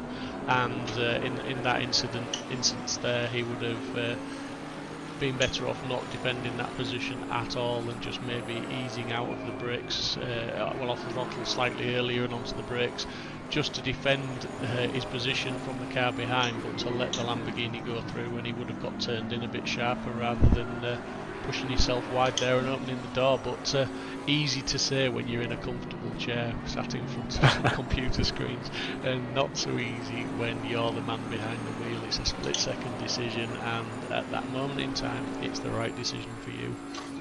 We do commend this attempt by Nard to hang on to the back of Riley, because I think it is going to play out. I think if they do get in towards the top 20 positions, which they very well could do with 5 hours to go, this stint has been crucial for that 74 Lamborghini, because it has allowed him to run cleanly, and it's allowed him to run at such a fantastic pace compared to the field that he has gained up time in the long run. And I think we'll see that come back to help that car towards the end. Ja, Johansson here is hij uit de server? Kan ik nee, dat mag niet met de server in. Oh, dus je moet echt wachten tot... Ja. Maar ik ben een stream normaal gezien, hè. Op Discord. Lexus looks like it's handling a lot better than the Mercedes at the moment. The Mercedes looks like it's struggling to get turned in. And when it does get turned in... gat naar P3 is nu 3 seconden en P5 achter ons is nu bijna 10 seconden. Ja, ik zag, Nard was weer gespind of zo, of wat was daar gebeurd? Nee, die hadden een drive-through. Die hebben de drive-through niet genomen en waren gedisqualified. Ja, en nu? Ja, het is gecleared, maar ze zijn achteraan volgens mij ergens of zo. It didn't look like there was any particular contact. Movements between the cars. So 42 of Chris Johansson just going. Ja, het heeft mij geholpen om P5 te pakken. Lexus, ja, precies. Maar nu rijden we P4 back into this battle match. Nee, ik heb iemand ingehaald. Not fighting with Die achter mij him zit, specifically. I believe that's the number 8 science friction car. Yes, it is. Nou 10 seconden cap is. Again, look, a little mistake like that, you've gone from battling with Als ik one doorga, dan car kan to ik now P3 finding oppakken. yourself in a train of cars involving, I think these are all drivers inside the top 10. Hoe lang yes, that's nog Robert in of the zo, 8, then Geen idee. here on screen at the moment. Ik heb geen stint timer, ja, ik weet het. 10. So this really Ik ben er op 5:50 ingegaan. Maybe a 6-car battle inside. Oh ja, de tweede stint. 7, 8, 9, 10, 11th, all nose to tail. wacht hier. Proper close racing between these guys. Barella trying to close up and look at the traffic. Ik heb Timmer ook jam voorbij ahead. gelaten. There's no Die spare achter mij track zat. available. Had As meer we see pace. from second place in the standings, Kijk hoor, Bani has pit brought uit in the 15 Odyssey 5:50, Racing Ferrari. As we tick over 100 laps min 1 uur en 5 completed now minuten into is het toch? 102. Ja. Bani's last We rijden stint derde. 52 minutes, so Nice, slightly lekker. shorter, 30 laps compared to the 37 and zo. Zijn 35 niet done gepit, by his maar teammate Daniel Georges earlier on in the kan wel race. even So een kut op deze manier. they're opting for a slightly shorter Dus third 4 stint. See voor Pirelli 4:45 now. He's the driver gaan, moet caught je in pitstop behind maken. Johansson, who made the mistake through Cheetah. Ja. They all seem to 45 be hè. running Gewoon cleanly kwart at voor the 5. moment, but you just got that Oh ja, feeling, ja. Steve, that fireworks Game tijd, are about to be mening. set off and that this could Ja. all end in tears, but some clean driving so far. Yeah, absolutely. I mean, so many cars running so close together, you'd think they'd only just started the race, but as we just see one of the Aston, I think that was an Aston, just gone around in the background there. That's really unfortunate, but yeah, like I say, that's your favourite curb, I believe, isn't it, on the track there? I think it's caught somebody else out. That was the 208, I believe, of Mark. Op P2 rijdt ook voor mij al 2 spinning seconden. round, as we see. What the fuck? I think Frank Rodder's done Ga the je hard? best thing there in the number 8. Nee, ik ga helemaal niet hard, mijn cars, race is just fucking heading to slecht, pit daarom. lane, opted to get out of that and Krijg je dat stick 43, it into ja, the pit 43 service ongeveer. stop. And as we see, Mark Martin's actually going in as well, but Barella Geen safety really car. having a hard time of getting past Johansson up into barbecue.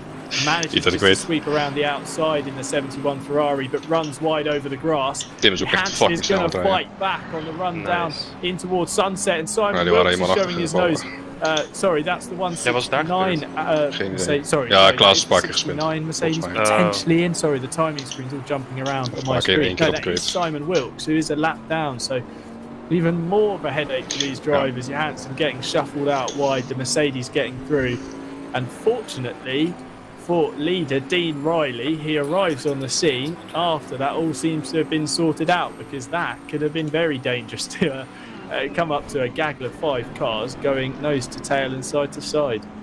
Yeah, absolutely, for sure. I mean, it's not what you want when you're coming round to lap cars, is it? To have a bunch of Lexians and other breeds of cars all blocking the track. You want to be able to find your way through as neatly, as cleanly, but as quickly as possible. Yeah, Dean Riley doing a great job out in the lead of this race now, as he has been for some time. After a sterling drive from Regan Mitchell to have a bit of a recovery. But still 5 hours on the clock, pretty much exactly now, 5 hours to go, so there's still a lot of laps left in this race, and there are a lot of corners to take, and I think there'll be a few more incidents, bumps, scrapes and overtakes. Very much so indeed. So your current top 3, as there has been a little bit of a shuffling as the pit window starts to open. It's Dean Riley in the 21 SimSport Racing Aston Martin. Is he going up the inside of Johansson? Nearly contact between the race leader and a back marker through barbecue. They're still side by side on the run up towards Sunset. Riley needs to get this move done, and Johansson finally accepts that the blue flags are waving hard and he needs to drop in behind the Aston Martin. Riley escaping there very lightly indeed, now closing up to the back of the Mercedes, which duly gets out of the way as soon as possible. And then that battle, as he chops back into line. That was a BMW move, that, wasn't it? Cut them up. Yeah, definitely. No indicators on at all there, changing lanes. But yes, it is Riley who leads the way from Cooper in the 137 CSGO Racing Audi.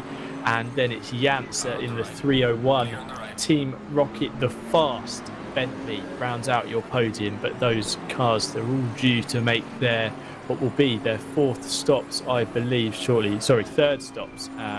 If things have been going well, we obviously know that a couple of cars have had drive-through penalties and other reasons to head to pit lane. But crucially, Riley escaping at the moment. He's elapsed 53 minutes in the car, so he's got another 12 minutes before he needs to head to pit lane. So he's got around 4 or 5 laps before we'll see the red and white Aston Martin Vantage GT3 coming down to make a stop. And we did see Banny make his stop, which has put the 15 now just down the order into 6th. As you see, very close between the Aston Martin and the Bentley. Deep intake of breath from you, Steve. Absolutely, he was making so much ground up on that Bentley under the brakes there, but to be fair, I think the Bentley had lifted early and braked early to allow the leader, Dean Riley, to go through, and that just exaggerated the fact that he was braking, the Mercedes was braking so late, trying to defend from this relentless attack from Johansson in the Lexus. He's really put the vehicle under pressure, but we've seen him get past. Ook in het pitje gegaan, maar ik zat er echt. Ik zat op zijn reet, dus of er moet nou echt iemand komen die super snel is, dan liggen wij nog tweede naar de pitstop. Hoe lang heb je nog? 57 in game nu. Oké, dus nog 10 minuten. Jij gaat erin, hè? Ja. Had Yannick de persjes opgeschreven voor mijn tweede stint? It's a battle and a half is this one, and I'm sure it's going to come to a conclusion in the next couple of laps. I think the Lexus is going to make a move and get that position.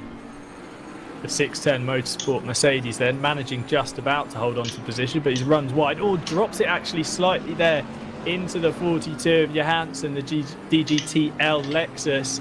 That was a bit of an unfortunate one. Hopefully drivers escaping without damage, as we see the pit window well and truly open at the top of the order. The 137 CSGO Racing Audi has made its now 4th stop. Obviously had to serve a drive-through penalty, so they've now made their 4th visit to pit lane, as we see on the run down the hill towards Crowthorne.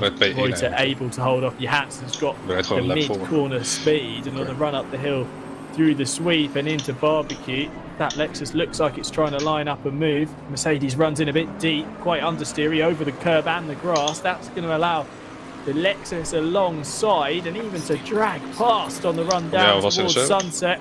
Reuter can't get back up the inside, and the Johansson in the Lexus swoops around and claims the position.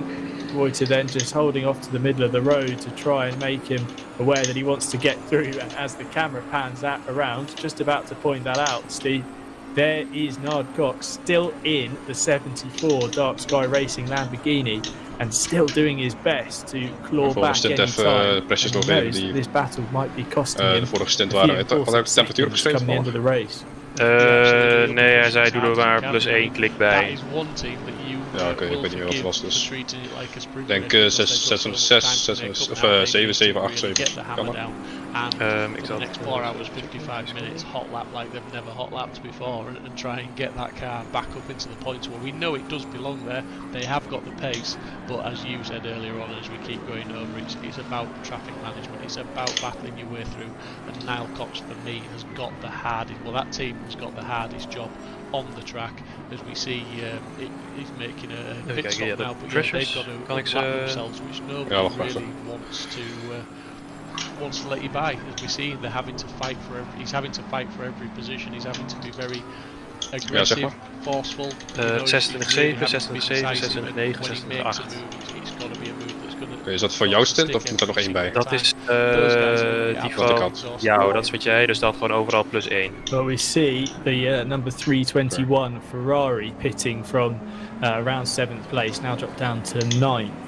With Mike Abrenhoser in the car. We were speaking to his teammate Chris Bickers, who said that Mike could be going on for a triple at the moment. So Mike has already done a stint. In fact, he's done 1 stint. So now he's going to decide whether he's going for stint 2 and even stint 3. So preparing himself for the long haul.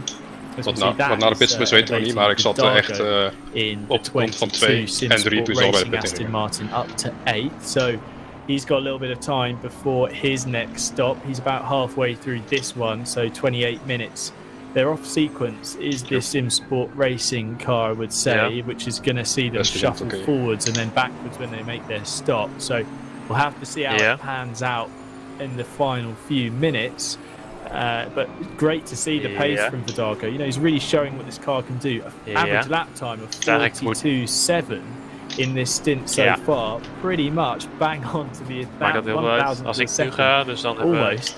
To Dean Riley, race leader. So it shows how quick this Aston Martin number 22 is going, and we expect to see it move forwards in the final 5 hours. Ja, absolutely. It's a really good pace. Ja, dus wil jij dan nu eigenlijk eerst? You know, really, you know, showing why you never give up and why you keep battling. And maakt mij niet uit. Kies maar wat je. Who took the first double stint and you know just had a bit. Nee, oké. Dan ga ik nu wel en dan doe jij daarna een dubbel stint. Dat kan wel prima. Yeah, battling back through up to 8th laatste plus die extra dan nog. Ik heb echt heel veel stutters trouwens. Ik weet niet of dat die alles nog aan het laden is. On the leaders pace pretty much, so expect to see them when it all shakes out and we're racing. Sorry, ik zag jullie berichten niet jongens, want er was niemand om te coachen wat dan ook, dus ik kon de Discord niet zien. Nog 2 laps aan de pitting denk ik hè. It's going to be interesting to see then when this next stop happens. Nee, zegt bij mij warning CPU usage leading 99%. Over 59 minutes now in the car, so I wouldn't be surprised to see the 21 Jannik, ik denk dat jij even moet connecten, want ik heb geen lane. All close there. That was one of the Mercedes rejoining in front of the Artworks, Bentley and Kieran Vidago, who are riding on board with at the moment. That's very close, Steve, and when it gets darker, those are going to be more difficult to spot as the sun sets. So a few sketchy moments, I'm sure, are inbound in the final 5 hours. Yeah, if you. Nou, we wel lekker even samen gereden, dat is wel leuk. Coke Browns. That's the one. Definitely, mate. Yeah, definitely. And there'll be obviously these guys are in their own Discord channels. They'll be talking ik heb stutters als ik in drive zit, dus Jannik gaat deze stint rijden. Stutters als je spectate bedoel je? Ja, als ik op drive druk, dan krijg ik allemaal stutters en CPU warnings en weet ik wat. Vidago's taking out the Bentley on the brakes, although he's not reeling him in hand over fist, and you wouldn't say he's got lots more pace than the Bentley. In certain areas of the track he's managing to close up, and predominantly I'd say that's mainly on the braking areas, would you agree? Yeah. Hoe kan dat? Want net in de practice had ik nergens last van. In de offline.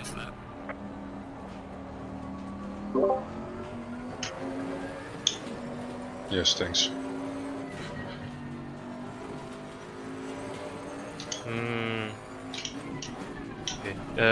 Jannik, jij moet erin, want hij gaat bijna. Hij moet bijna pitstop maken. Nice. Waar stond dat in de SRHI?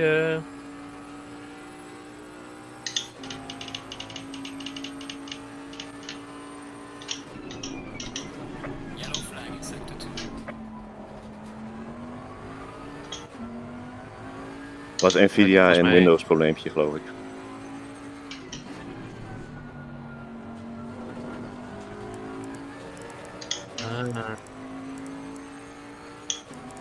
Ja, maar nu opeens, als bij de quali had ik nergens last van.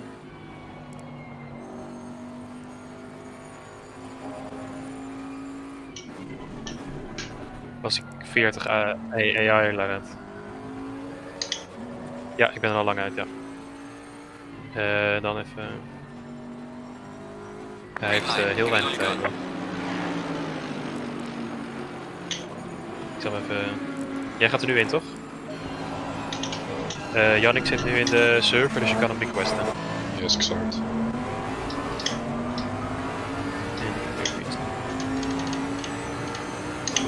Oké, tire set 5. Dus moet ik even wat dingen nakijken wat de pressure opkloppen. Zat open. Pressures zijn met een 1-click adjustment 26.8, 26.8, 27.0, 26.9. Ja, oké.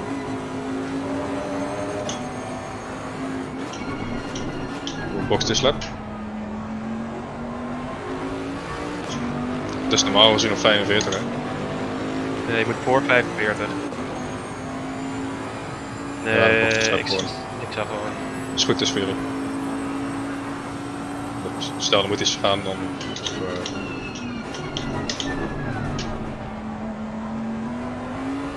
je moet wel uitkomen. Is het klaar, hè? Ik ben er ook klaar mee.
Nou, heb je dus een fijne plek.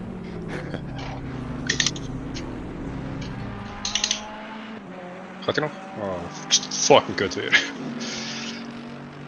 Ja. Oké. Yes, ignition aan. 20 seconden.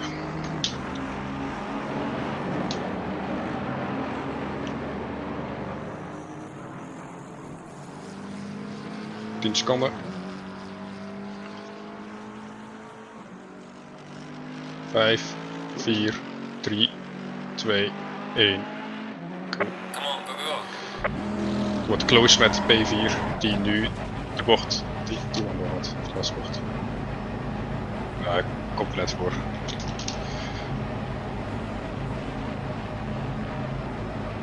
Ja, net. Ah, jammer. Nou ja, good luck. Dat was het 10 seconden gat, nu niet meer.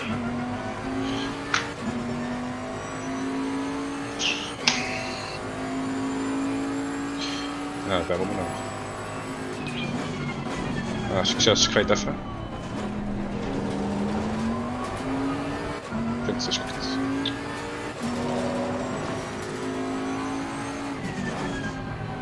Ja.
sharp ahead.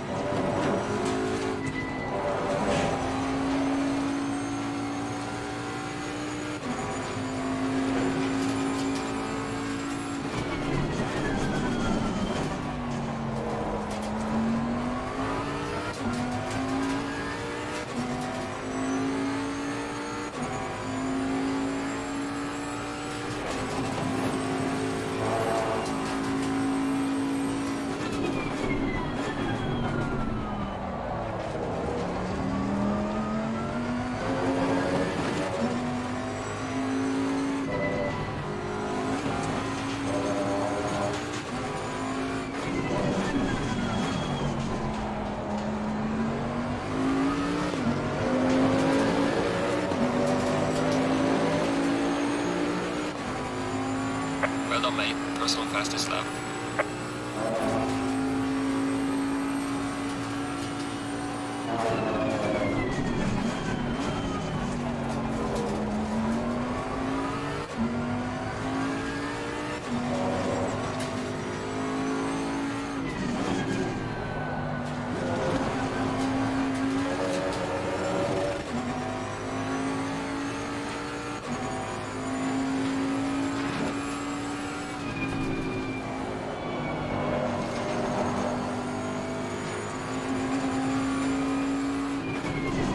Yellow flag ahead, be careful.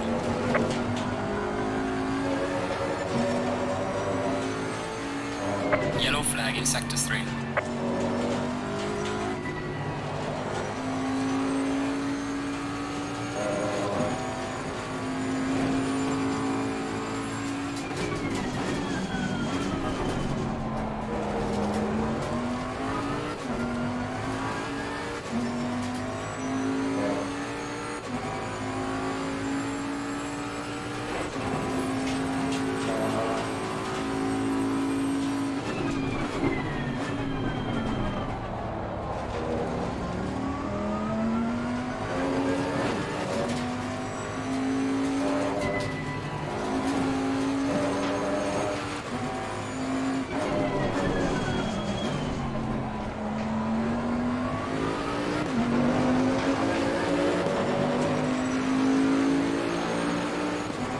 Losing to the car ahead in sector 1.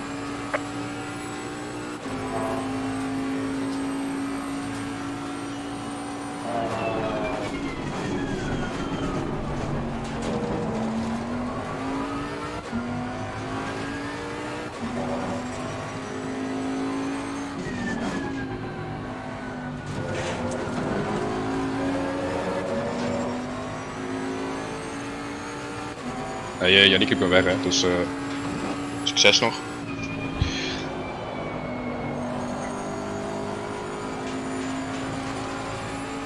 Ja, moet ik even kijken.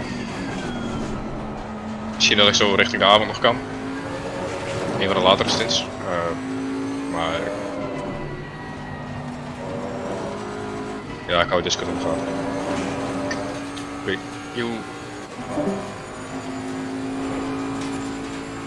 Yellow flag in sector 2.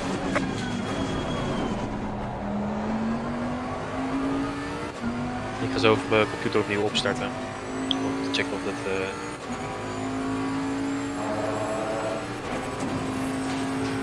Ja...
line to the car in front in sector 3.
Yellow flag, be careful there.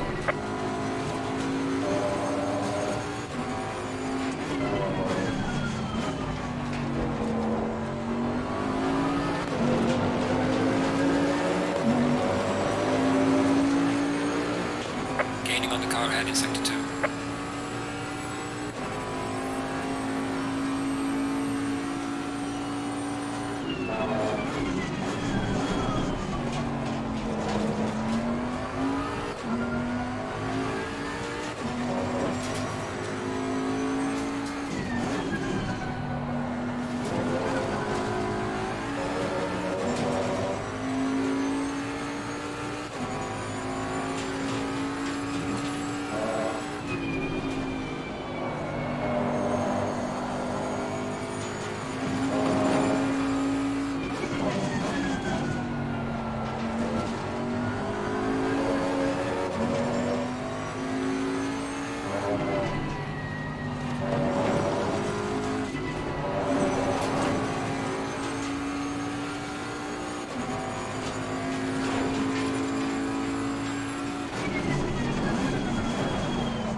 yellow flag in sector 1.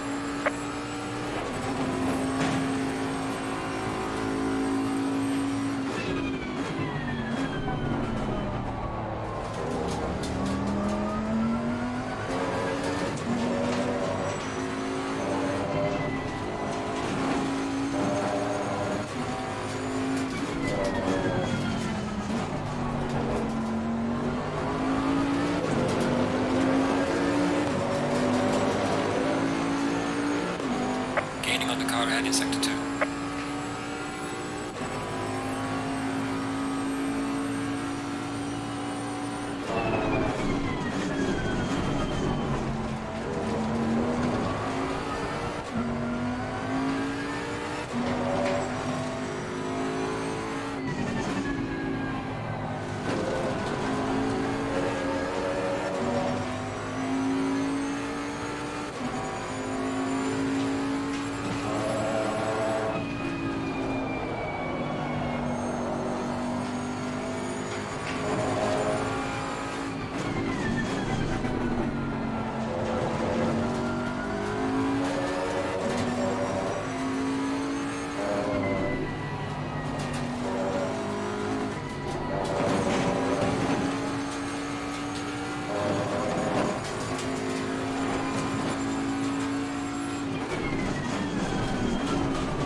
time to the car in front in sector 3.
On the car ahead in sector 2.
Slow car ahead.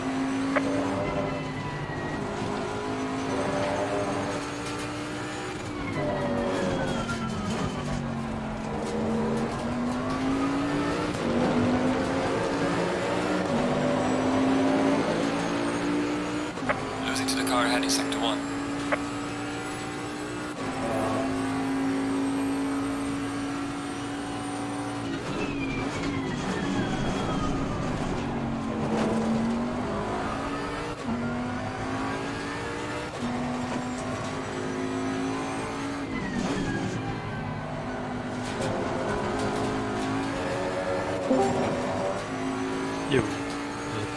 In singleplayer met 39 opponents heb ik gewoon tegen de 60 fps, 57 of zo.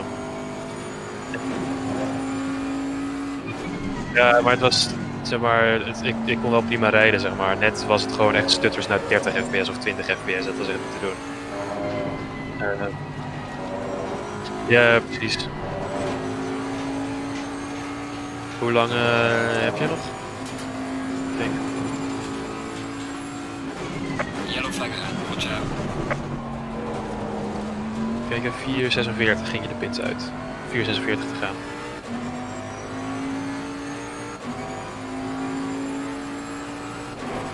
Ja, dus je moet met 3.41 tussen zijn. Oké, dan ga ik nu even connecten.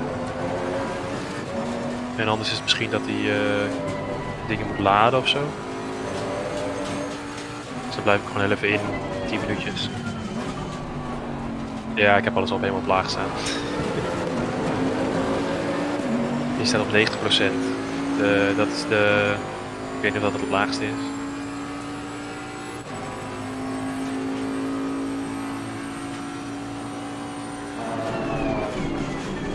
Nee, het lijkt wel beter. Ja, ik heb nu wel gewoon...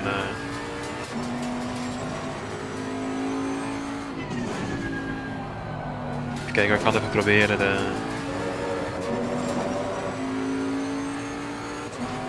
Resolution scale. Yes.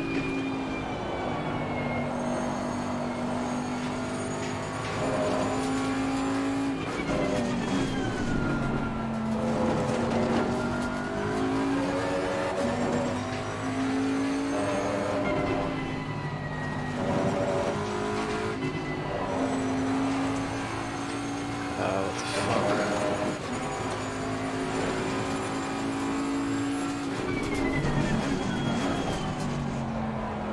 Als ik de resolution scale omlaag doe, dropt mijn FPS juist heel erg.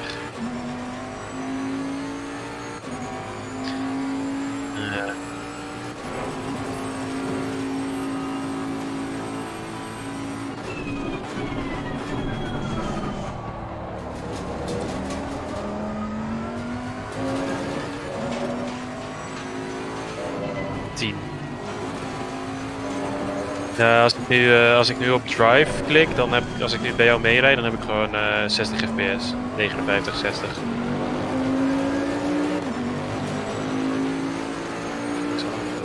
You're gaining Gaining on the car heading sector 2.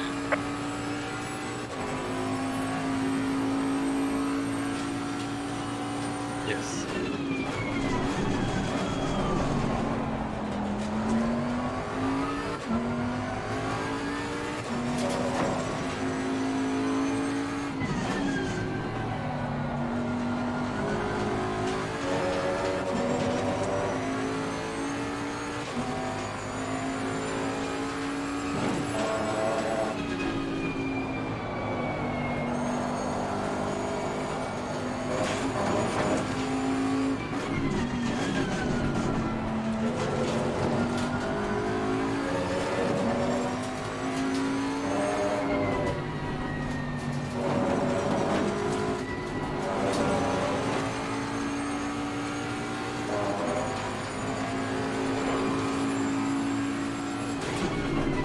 Car on the right. Clear on the right.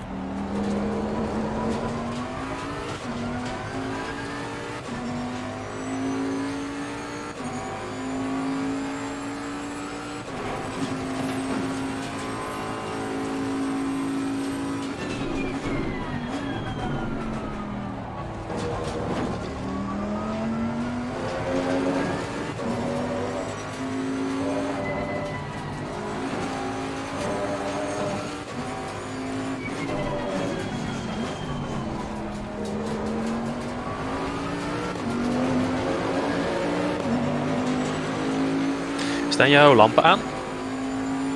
Oké, dan is dat wel. Ja.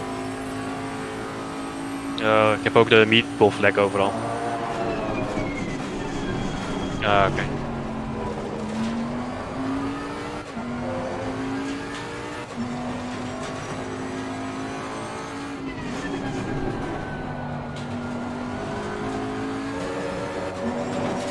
Doen ze gewoon safety cars en zo als er mensen disconnecten? Nee, oké. En dan is het gewoon niet pitten tenzij je anders over je drive heen gaat, toch? Oh, dus als er een safety car of een voerpassagier... Oké.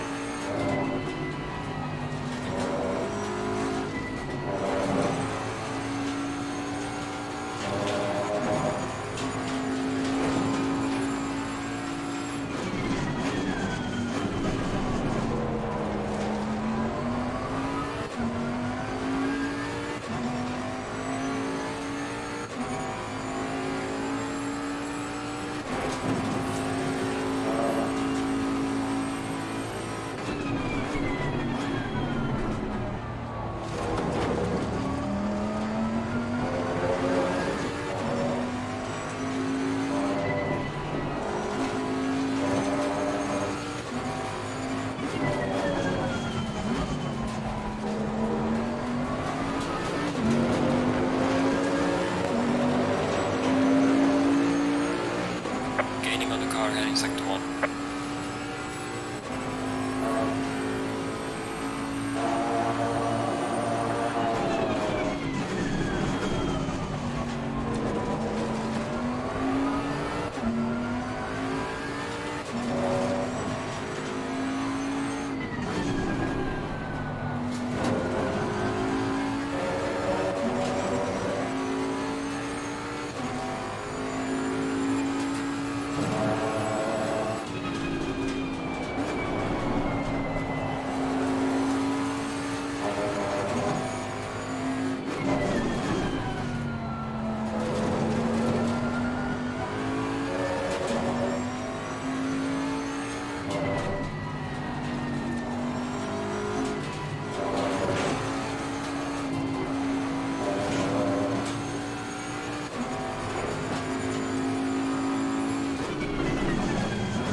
hard pushen.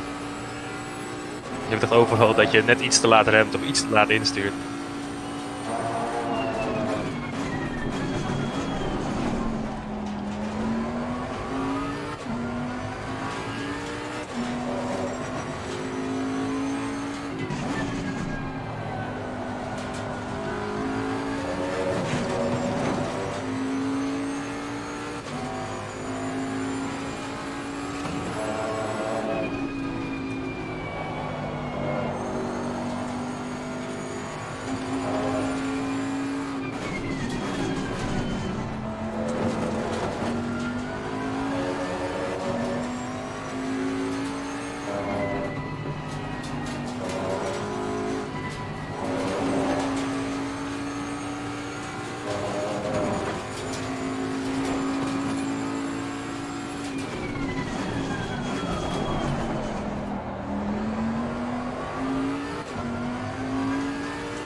Yellow flag ahead, be careful. Slow car ahead.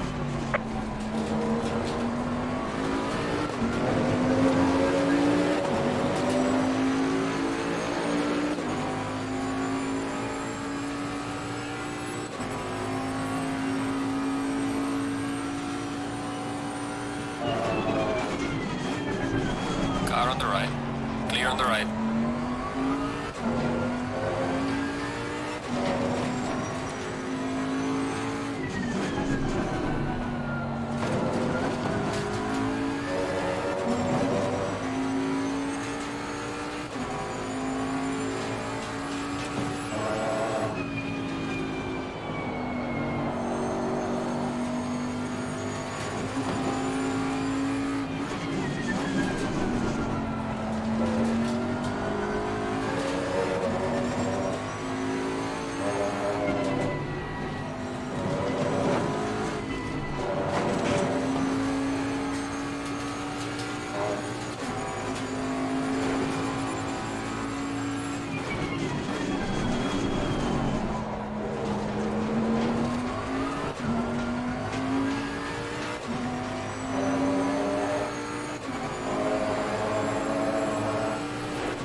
Zijn je pressures nog oké? Want het wordt natuurlijk wel donker, hè?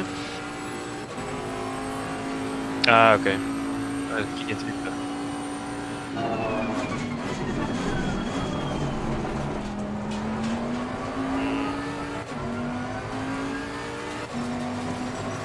Nice.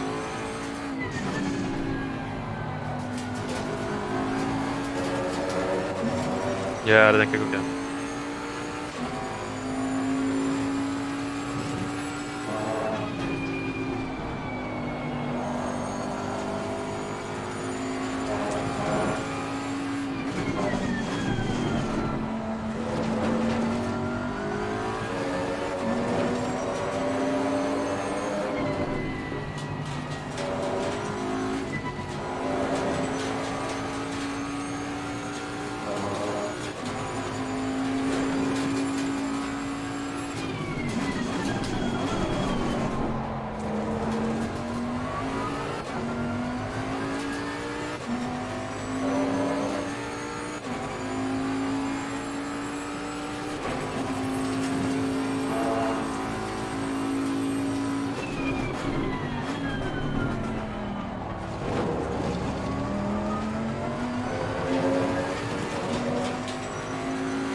Wat wil je dan zo met de pressures 0,2 hoger of zo dan waar jij mee begon? Als het nog verder zakt en dan in mijn snit ook nog gaat zakken?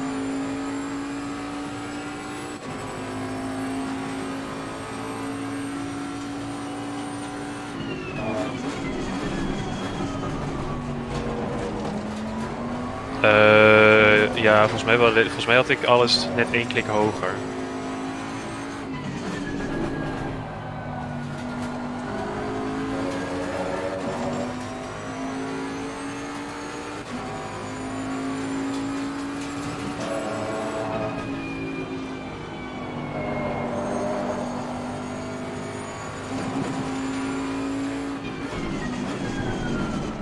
Car on the right.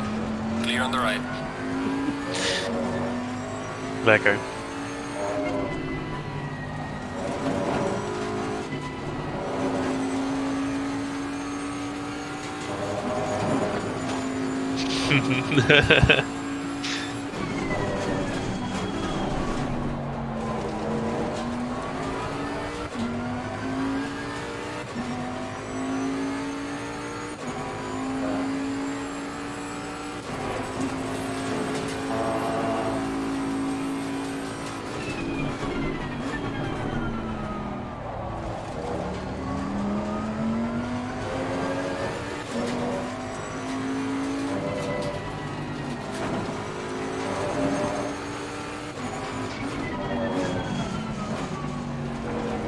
Yellow flag in sector 1. Dat komt echt heel goed uit.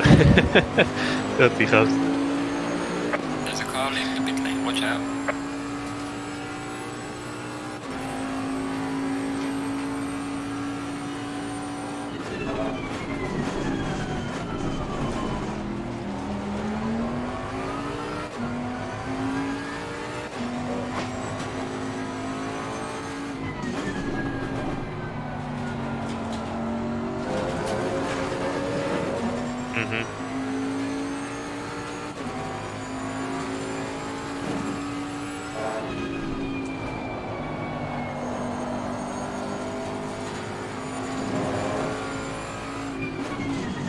Zou je denken, ja.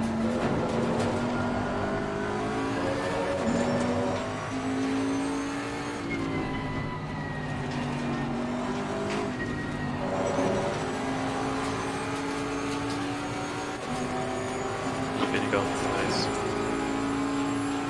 Car on the right. Clear on the right.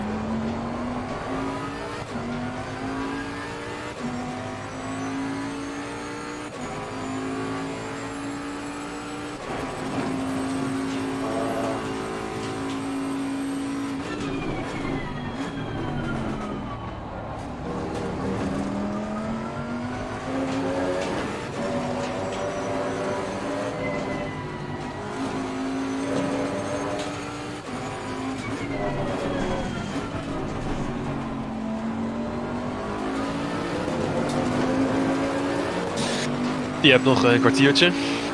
Die gast gaat best wel vroeg de pits in. Hebben zij zitten net out of sync of zo? Clear on the left.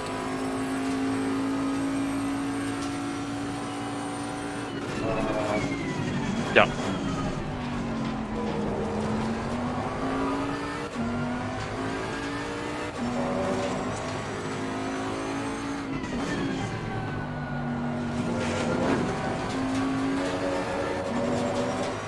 Clyde was ging ook net iets eerder. Een paar ronden geleden. Oh ja.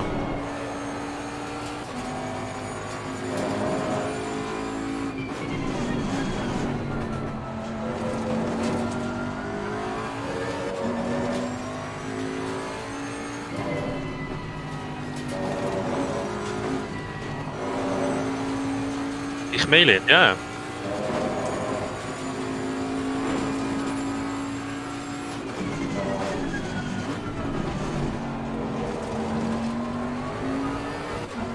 Dus 0,2 hoger dan wat jij had, hè? Waar jij mee begonnen. Ja, oké.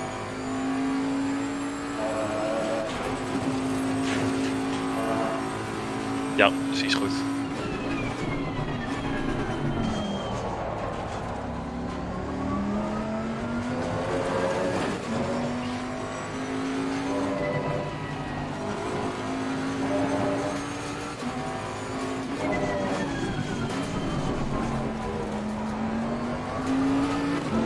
even requesten. The car is exiting the pits, watch out.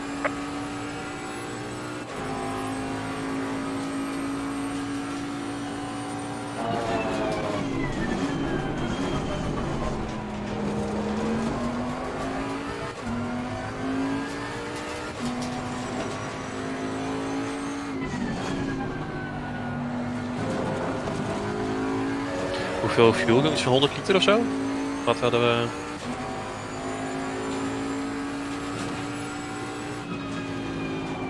Oh ja.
Ik was net zo immersed dat ik naar buiten keek en denk, hè, het is licht, hoe kan dat?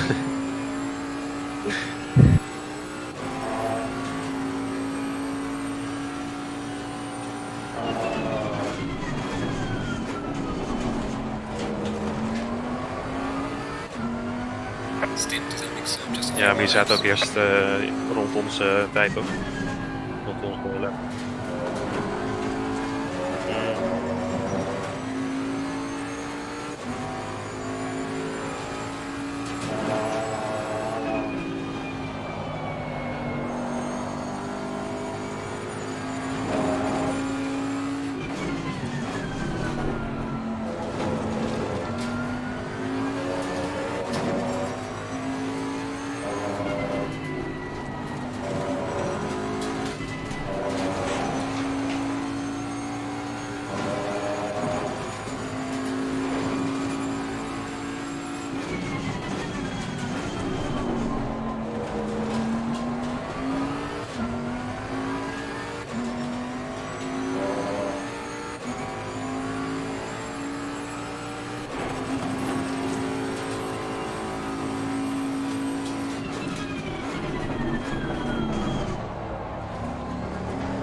Ik ga even naar de wc. En dan ben ik daar terug. Ik heb nog 5 minuten of zo.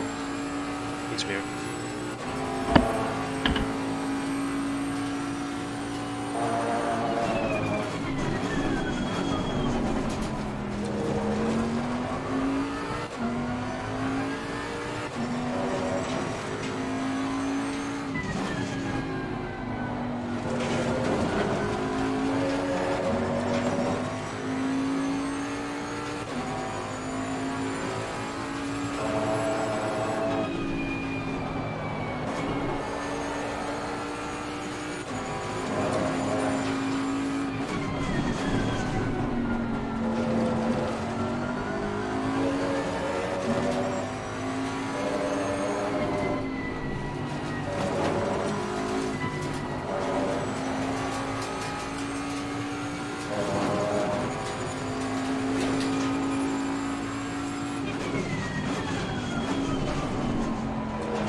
There's a slow car up ahead.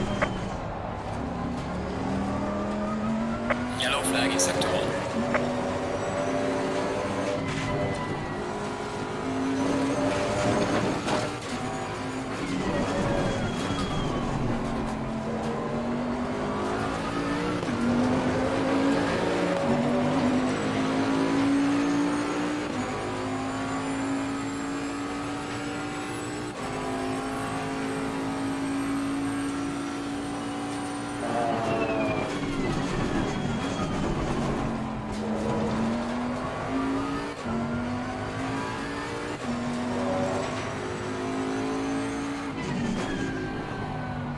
Yellow flag, be careful there.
Your stint is out.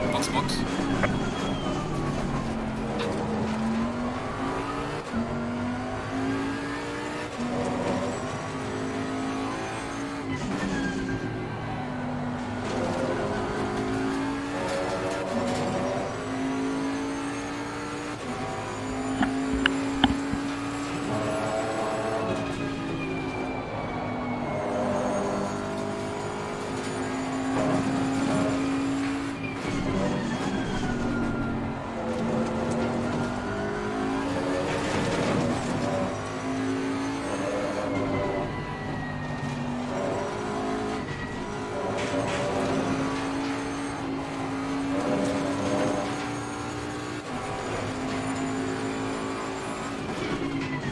Yes.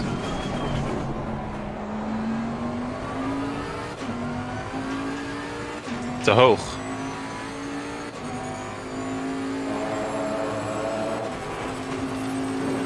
De tracktime is nog hetzelfde als 20 minuten geleden. Dus misschien dan 1 klik eraf halen. Gewoon wel. Oh, oké, ja. Je hebt nog 1 rondje na deze. Ja. gaat het er denk ik niet op, zat er niet op gokken, want dat maakt op zich voor ons niet heel veel uit. Ja.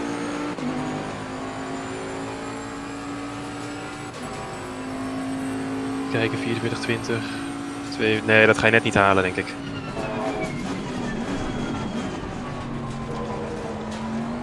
Ja. Over fuel margin.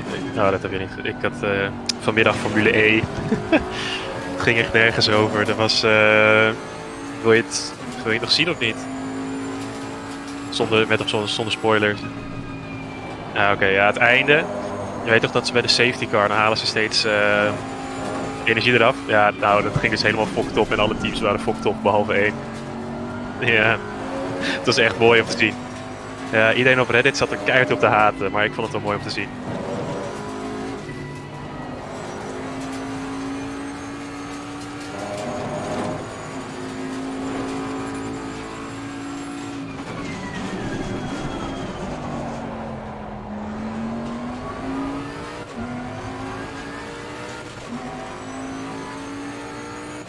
Ja. Ja, op zich hebben ze het volgens mij best wel... Oh, je moet nu naar binnen, toch? Ja.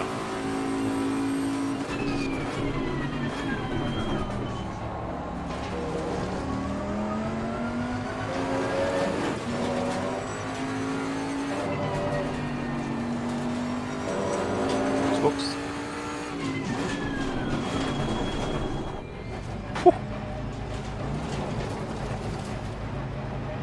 Nou, boeien. Maakt niet uit.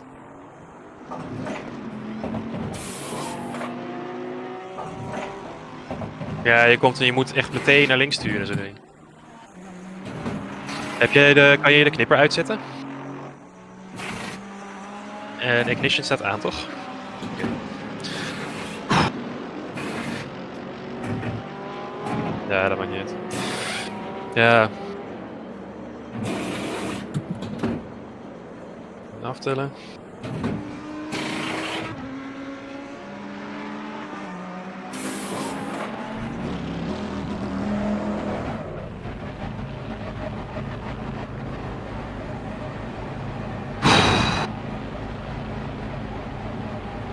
Cooper. Oké, nu moet ik het nog even goed doen.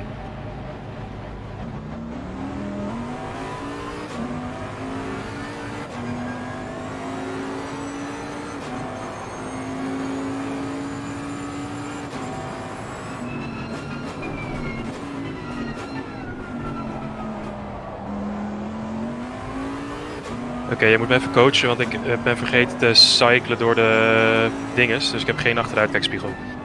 Dat ga ik op de main straight even fixen, maar tot die tijd heb ik dus niks.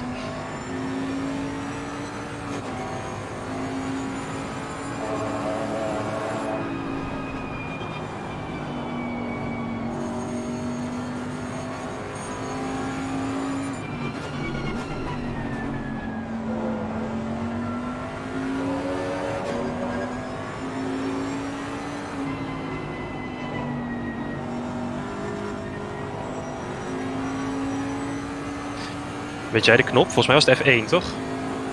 Weet je hoeveel dingen er zijn?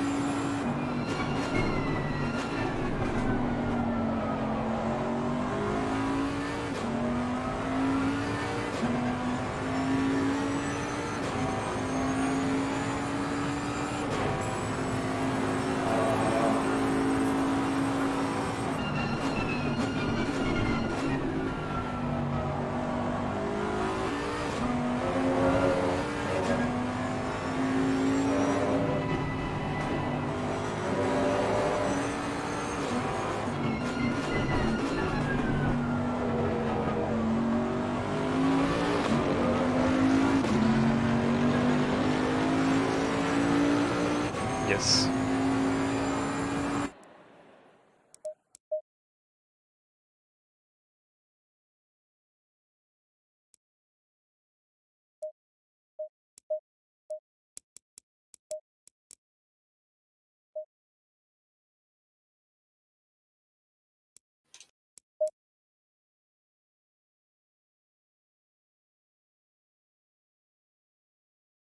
Heb jij mijn tijd opgeschreven trouwens?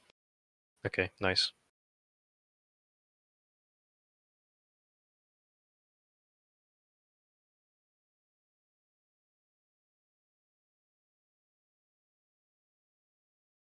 Framerates zijn tot nu toe prima. Dus, die rollback heeft het opgelost.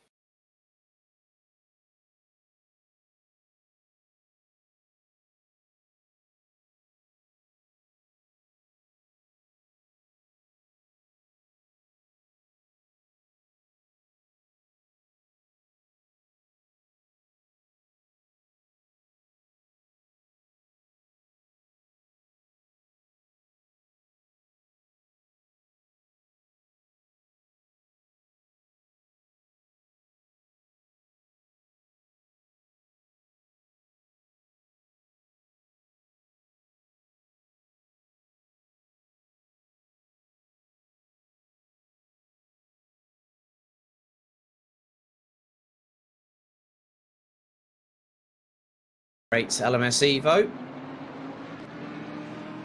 And car behind them by about, what is it? Quite, well, at least 40 seconds. Well, that's about 46 seconds. That is going to be Chris Pinchbeck in the number 22. One of the other SimSport cars, the SimSport Racing Aston Martin. And again, the track temperature slightly dropping now. 22 degrees air and track temperature as the buildings now start to get well and truly lit up here at the circuit. Still cloud in the sky, no wind of which to speak of at this circuit, but you can just see how committed these drivers are. Some running with 4 or 5 driver teams on their vehicles. We still have 37 out of the 38 runners and riders still competing. And again, the closest battle that I keep on seeing on the timing screen is between the 321 Ferrari and the 333 Aston Martin. And they are still battling away. That is the battle for 7th position between Abrunhosa and Ido. And at the moment, if my timing screen will cooperate with me, they are just coming through barbecue at the moment as we speak. But this darkness is going to bring another strategy altogether here, because even though the buildings around the circuit are lit up here, Cameron, there's only so much a set of front and rear lights will give you in terms of guidance around the circuit. Yeah, it comes down to track knowledge, this, you know, especially when it gets dark now. It's not like the likes of Bahrain, which are made for night racing or anything like that, which are lit up. But yeah, it's just down to the car lights and a few ambient lights from the local buildings, etc. And that's going to make things a bit more difficult. And it's a whole different way of driving. There's a 333 and the 321 side by side. The 333 ahead of the 321 as we come out of Louis Cup through Mineshaft. And that is one Ferrari ahead, behind Mark Ido now. Ido, who is the 333 car. But yeah, night racing brings a different element. It's actually quite easy for drivers to sort of get focused on just the red lights of the previous car or the car ahead of them and miss their braking point altogether. So yeah, different challenges for the drivers, but I'm sure they're up to it around the track like this, and they've got a couple hours to get used to anyway, that's for sure. Yeah, very much the case, as this battle is, I don't think done and dusted quite yet, as you have got the 71 of Pedrana not too far behind, probably by just under a second, as we're on board the, well, just behind well, right on the front of the Team Abbey Racing Ferrari 488 GT3 Evos, effectively nigh on front splitter, but also, a little bit of a wobble there going through barbecue. So Mike Abrunhosa not having, didn't really want that moment, going through into the right, into sunset, and there is the number 71. So Pedrana not too far behind. The gap was just over 9/10 of a second. That gap has now been truncated to within a quarter of a second. We go on board the rear roof cam of the 321 Team Abbey Racing Ferrari. They now make their way up through into Loikop. And Jacopo Pedrana, looking rather menacing, takes a tighter apex on the inside through the top part of Loikop as they now go down the hill, and you can just see the sort of like the gradient changes as the sparks fly off the diffuser off the Team Abbey Racing Ferrari. Now into the right-hander here at the Crocodiles, and again, Pedrana looking rather racy. Very, very close in the braking zone. En zo'n backmarker die we op het rechte stuk naar 4 toe er niet langs laat. En dan vervolgens op de run naar de S's op zijn remtrap op de racelijn om dan de binnenbocht te geven. One of the backmarkers getting out of the way, but Abranosa getting reeled in by Pedrana. Now down towards the kink. And if Pedrana keeps the car, is he going to... Well, he went to the left. He's now gone to the right-hand side as Abranosa goes defensive, going through into Crowthorne, now through into the right-hander at the Jux K sweep, and up the slight ascent up through into Barbecue. Abranosa was absolutely fired up. Pedrana could have actually got past him through Cheetah had it not been for the back marker of the Miata race team car. Versus achter zijn iets hoog, 28-1 en 28-2. That happening meant that Abranosa was on the racing line and Pedrana couldn't do anything about it. Yeah, and that's just the fun of endurance, isn't it? Traffic, and traffic either helps you or hinders you. It's never just there, neutral. It's just there to get in your way, really, and it's up to the drivers to try and mitigate that. And yeah, but that was close. In fact, the other Ferrari was giving him a bump through there, but really good racing from both. I'm sure the Mercedes driver felt a bit scared there, watching the cars quickly come past them, having to go off the track completely. But it's a furious battle between these two, isn't it? They are really going for it. You know, there's no holding back between the two drivers, as we're 32 minutes away from coming down to the 3-hour mark. So yeah, it's flat out racing in the business end, and some cars are having a little bit more damage than others by the looks of it, not by design, I'm sure. But yeah, these onboard cameras, from looking back at these angles, really show the speed of these GT3 cars and how aggressive they are on corners. And yeah, I think just wait for the flames from the exhaust. Like literally, you can see the LED brake lights on there, and it's again Jacopo Pedrana closing in, but this time not that close. Again, the LED brake lights again glowing quite brightly as Abranosa going through Barbecue goes a bit wide out of the corner, and there goes Pedrana to his immediate left, and this is through Sunset. That's brave if you're going to pull that move over on another driver, as that is Pedrana. Has he got the move done? He's got through Clubhouse. He's got it done. That's a brilliant move. Just absolutely nailed it. But Abranosa very much wanting to retaliate.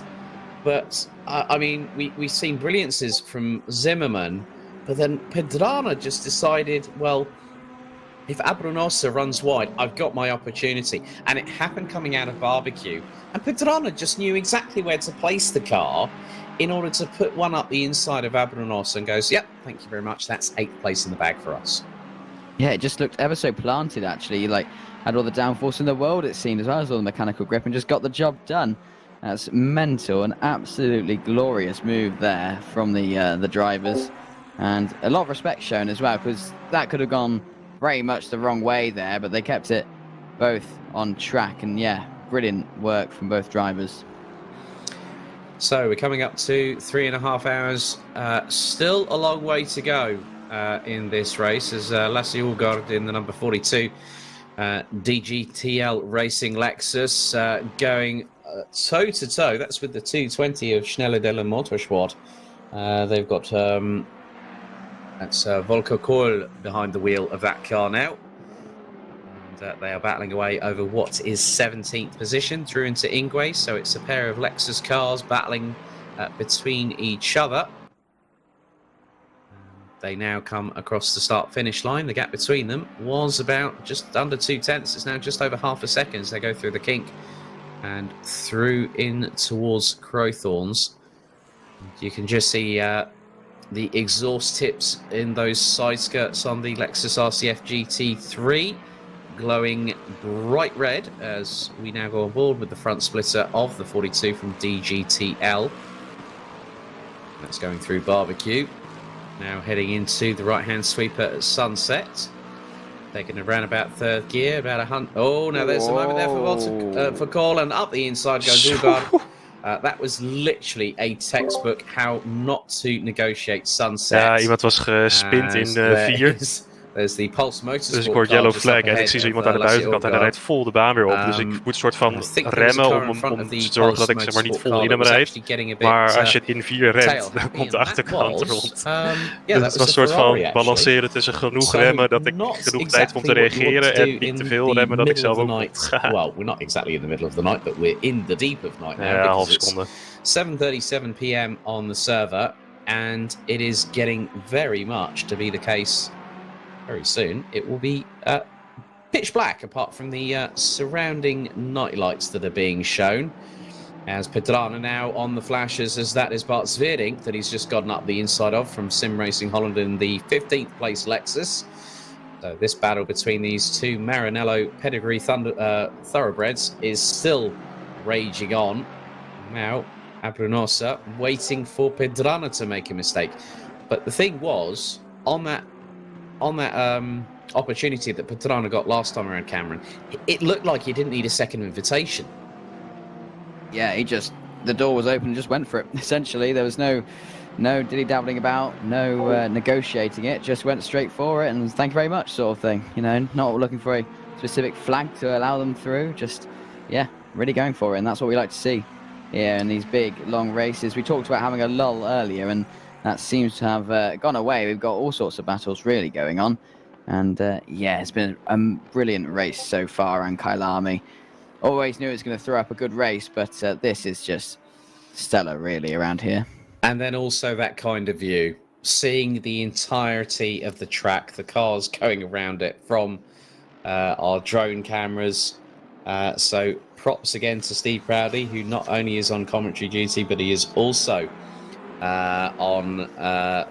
not just on commentary duty, but also on broadcast duty as well. Looks like we might be getting somebody in for an interview very shortly. I think I spotted someone who wants to enter the shed. Well, let's see if we can get this driver in.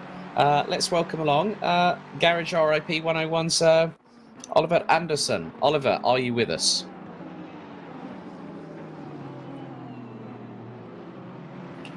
Hello, Oliver from Garage RIP 101. Welcome to the shed with windows, aka the commentary box. Teams seeming to be doing all right down in 24th. Just give us a roundup of the race so far for you guys. So far it's going somewhat to plan. We have had a few incidents early in the race, but it seems like we have gotten those things under control. Except for it's a typical 101 day, of course.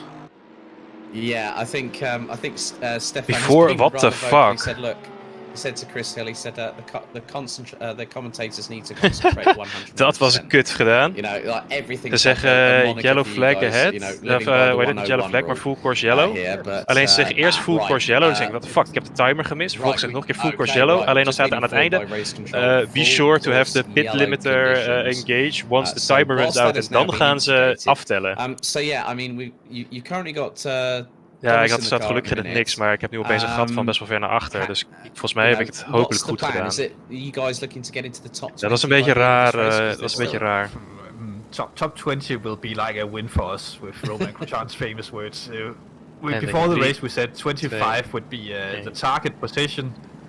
But that's also keeping in mind that earlier this morning I dropped hot coffee over my left foot and I saw... That's definitely something you don't want to do. Spilling hot coffee over your left foot. Yeah, it's hurting a bit when driving, but it's okay. It's a one-on-one thing. Something have to go wrong on race day. Well, listen, Oliver, thank you very much for talking to us here in the commentary box, and all the very best of luck to you and the crew at Garage RIP 101. All the very best. Check out something happening in the stewards room. Talk to you later, maybe. Okay, look forward to it. Tot wanneer heb ik? Tot 2:38 of zo?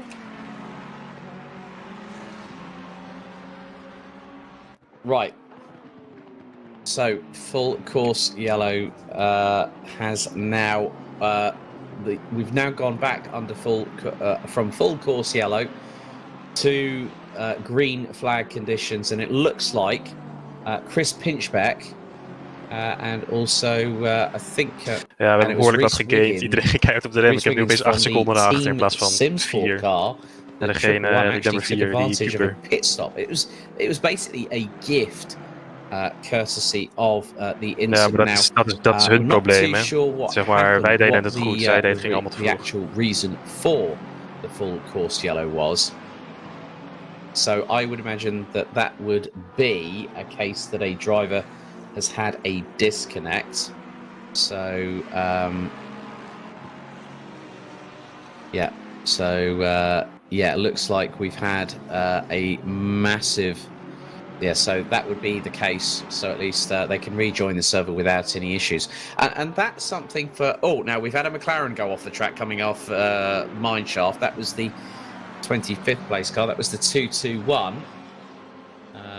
So that would be the 25th place car of Gloria Fusco. And it looks like Reese Wiggins' game had actually crashed. So... Oh my goodness me! It's a real shame. It's a real shame for them.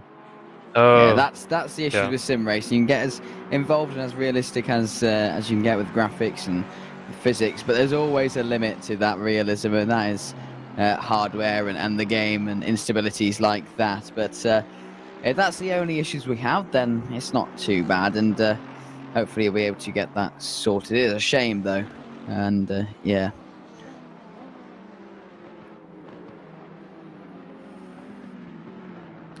Okay, so based on pit stops and having started pretty much stone dead last after the turnaround for Dave Hedges, on lap 1, SimSport Racing are now in a genuine P9, and they might be closing in a little bit further towards who's in front, because they're about 16 and a bit seconds behind Abrunosa in the 321. So that has to be a hell of a recovery drive. So that is the team of Dave Hedges, Kieran Vidago and Chris Pinchbeck. And the biggest thing is Dave Hedges was the one that was spun around going through barbecue for the first time. And yeah, that just shows that I mentioned that earlier, didn't I, Cameron, that you can have a turnaround in the first, like, say, few moments, maybe say first half an hour of this race, but you can come back. The same that we saw with Science Friction Racing had exactly the same situation, and they're running pretty well at the minute. Yes, and that is the fun with having such a long race. It's not like a sprint race, with if you have an instant, let's say in the first couple of laps, that's potentially your race over and done with. It does allow you to come back and regain positions and have a magical strategy or something that just goes your way. You know, there's no point giving up straight away. You want to fight to the dying last seconds. Unfortunately, though, with such a long race, it does mean you can go so far in and then make a mistake, and that's just the risk you take, unfortunately. So there's been certainly winners and losers of this race so far. Big winner, as you said, is the SimSport car going through and having a genuine, really good position from where they started. But then you got to look towards issues of people starting on the front row, such as Dark Sky Racing, and now really nowhere, unfortunately, for them. But that is the fun and tribulations of endurance racing, and that's why we all enjoy it. You really never know what the race is going to look like, even if you know what it starts like. That's the best part. Definitely the case. So with 4 hours, 39 minutes and 50 seconds now completed of the second round of the Sim Racing Hub International Mixed Endurance Championship, here live and uninterrupted on SRHI TV. Thank you all for joining us, and those that have continued to get interactive on the YouTube chat, and also for those that have liked, shared, subscribed, and also hit the notification bell. You can also head to the relevant location. So you've also, for those watching on Twitch, thank you very much for joining us. You can also find Sim Racing Hub International on Facebook as well. You can even see the code for the Discord server as well. So if you have a team that wants to get involved, or you want to join one of the leagues, whether it be GT3 or GT4, we've got Season 4 coming up later on this season for this year for GT3, and Season 3 for GT4, as you can now see the drone flying over towards Crowthorns. And there is Mike Abrunosa, who's still... now, this is an interesting dynamic. Look, just up ahead, Pedrana is with Ido in the number 333. So Pedrana has been absolutely flying. He's been in the 142.6s, and he was nearly 2/10 quicker than Ido on the previous lap. So he's not happy with just taking a bit of a bite out of Maranello. He wants to do the same for Gaydon right now, because the 333 Aston Martin of Cup Team Future Esports now coming under threat as they head through into the S's. That Ferrari looks to be rather planted, and now Filippo Gambarini from Racing Point is genuinely looking at 6th position, and Ido is going to look to defend that, going through Loikop now into Mineshaft. This is, and I think it's always that case here, Cameron. It's one thing to catch somebody, it's another thing altogether to pass them. Yes, indeed. You've got the likes of Dirty Air that plays havoc, and then you've got just the track itself maybe not lending to particular overtakes, only in a few spots. So yeah, you can catch them, but you might be behind them when the checkered flag falls, and at the end of the day, that's not what you want. You want to be ahead of them, and that's where skill comes in to play. Learning your opponent, taking a few laps behind them, working out where you can overtake, and then signing, sealing, and delivering that overtake past them, and that's the important part here, Alex. Okay, looks like we might be having somebody else in for an interview, so I'm going to head down and have a quick chat with them.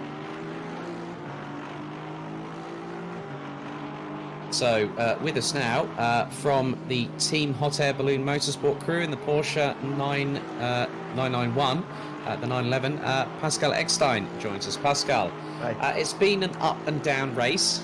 You guys were fighting at the front of the field. I think you were in a few of the battles that we were talking about a bit earlier. It hasn't been smooth sailing for you guys at Hot Air Balloon, has it, today? Yeah, it was a great start for me. Made 0 mistakes, so was pushing hard. Tried everything out of the car, so tried to close the gap in the car in front, but yeah, my tire were in the end really dead, so I can't push anymore.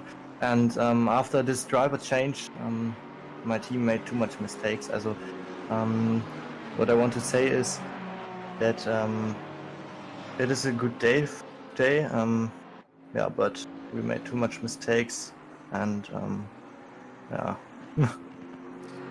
Yeah, so effectively, I mean, the thing is that you guys are looking ahead to just sort of getting to the checkered flag and get some points on board for the season. Obviously, a good run last time out at Monza. So, Patrick, all the very best of luck to everyone at the crew at Team Hot Air Balloon with Dominic, Bjorn and Noah. So, viel Glück für heute.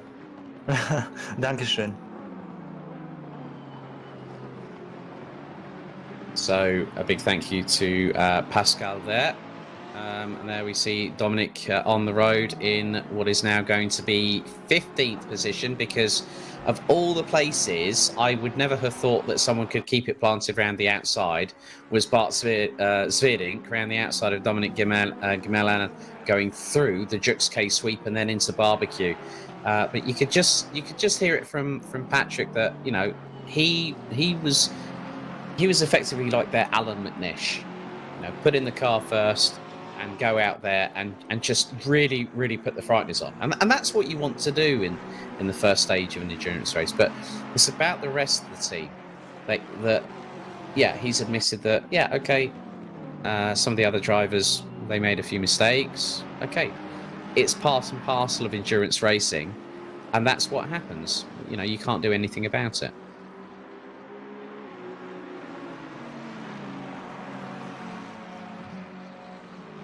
I was going to say, we got you still with us, Cameron? I'm not too sure.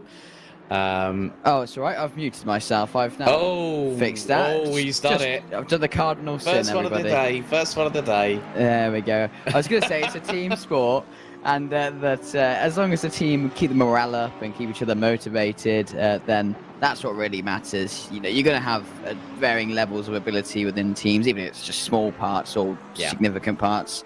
But they're better off because they don't have me in the team, or else that would just be carrying an anchor around, essentially. But there we go. Yeah, I'm just having a look through some of the... well, we just had a incident that was reported a little bit earlier. I think it was with 5 hours and 4... Well, it occurred at... I think it was about 5:40 p.m. Central European Summer Time.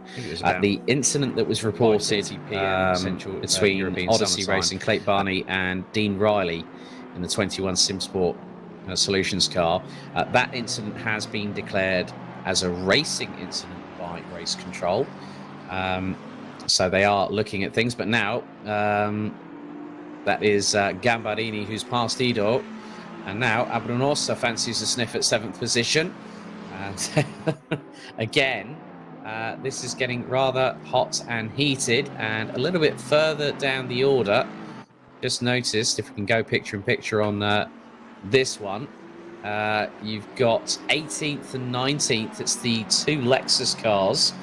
You've got the 33, that's Lork driving, and that has got Alexander Delora behind the wheel. And then also the 220.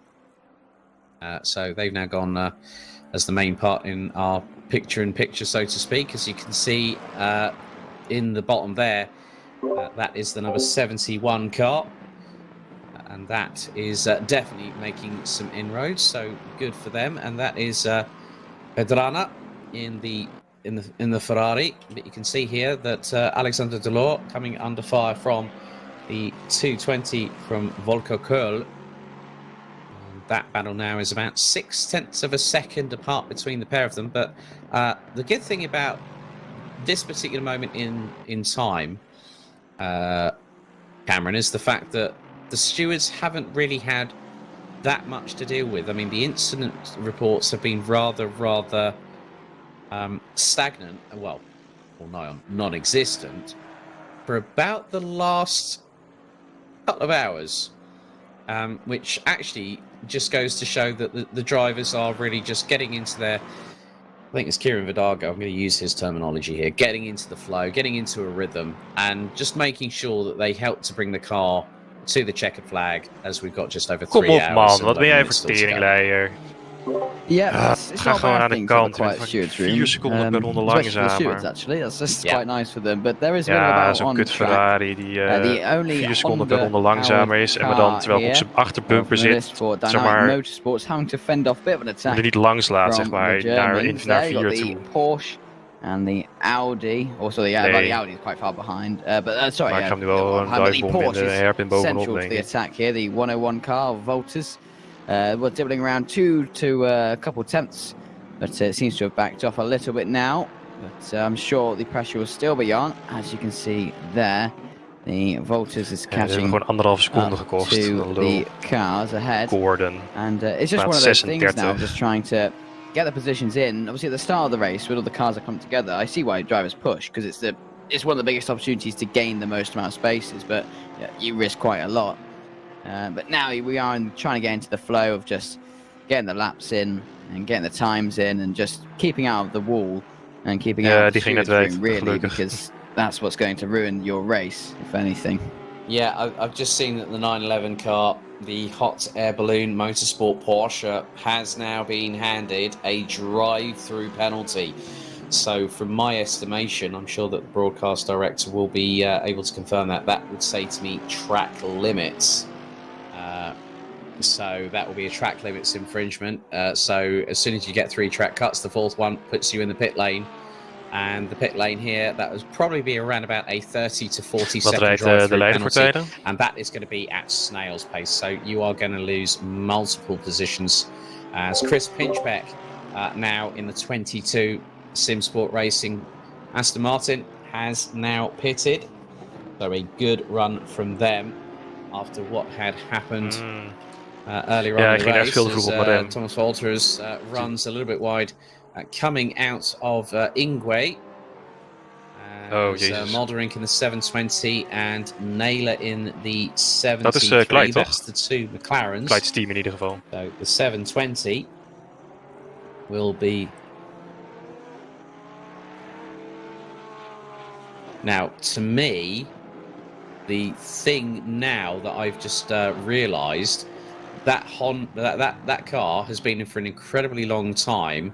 So Chris Pinchbeck came in, and I think that was around about 9th position that car was in. Now they're going to rejoin, and that car has just had Gemelin just go past. Well, Gemelin's got to serve a drive-through in the next 2 laps.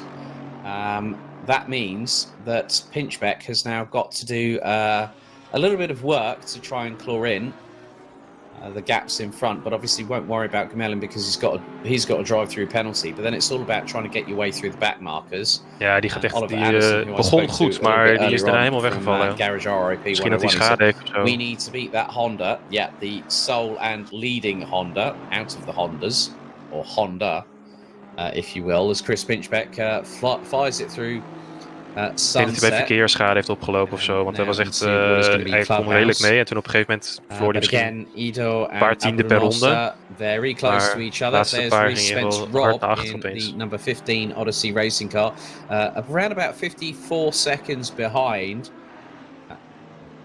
than Rich Smith, and also Rich Smith on the previous lap, on lap 167, was a second quicker than Reece Spence Rob on that particular occasion.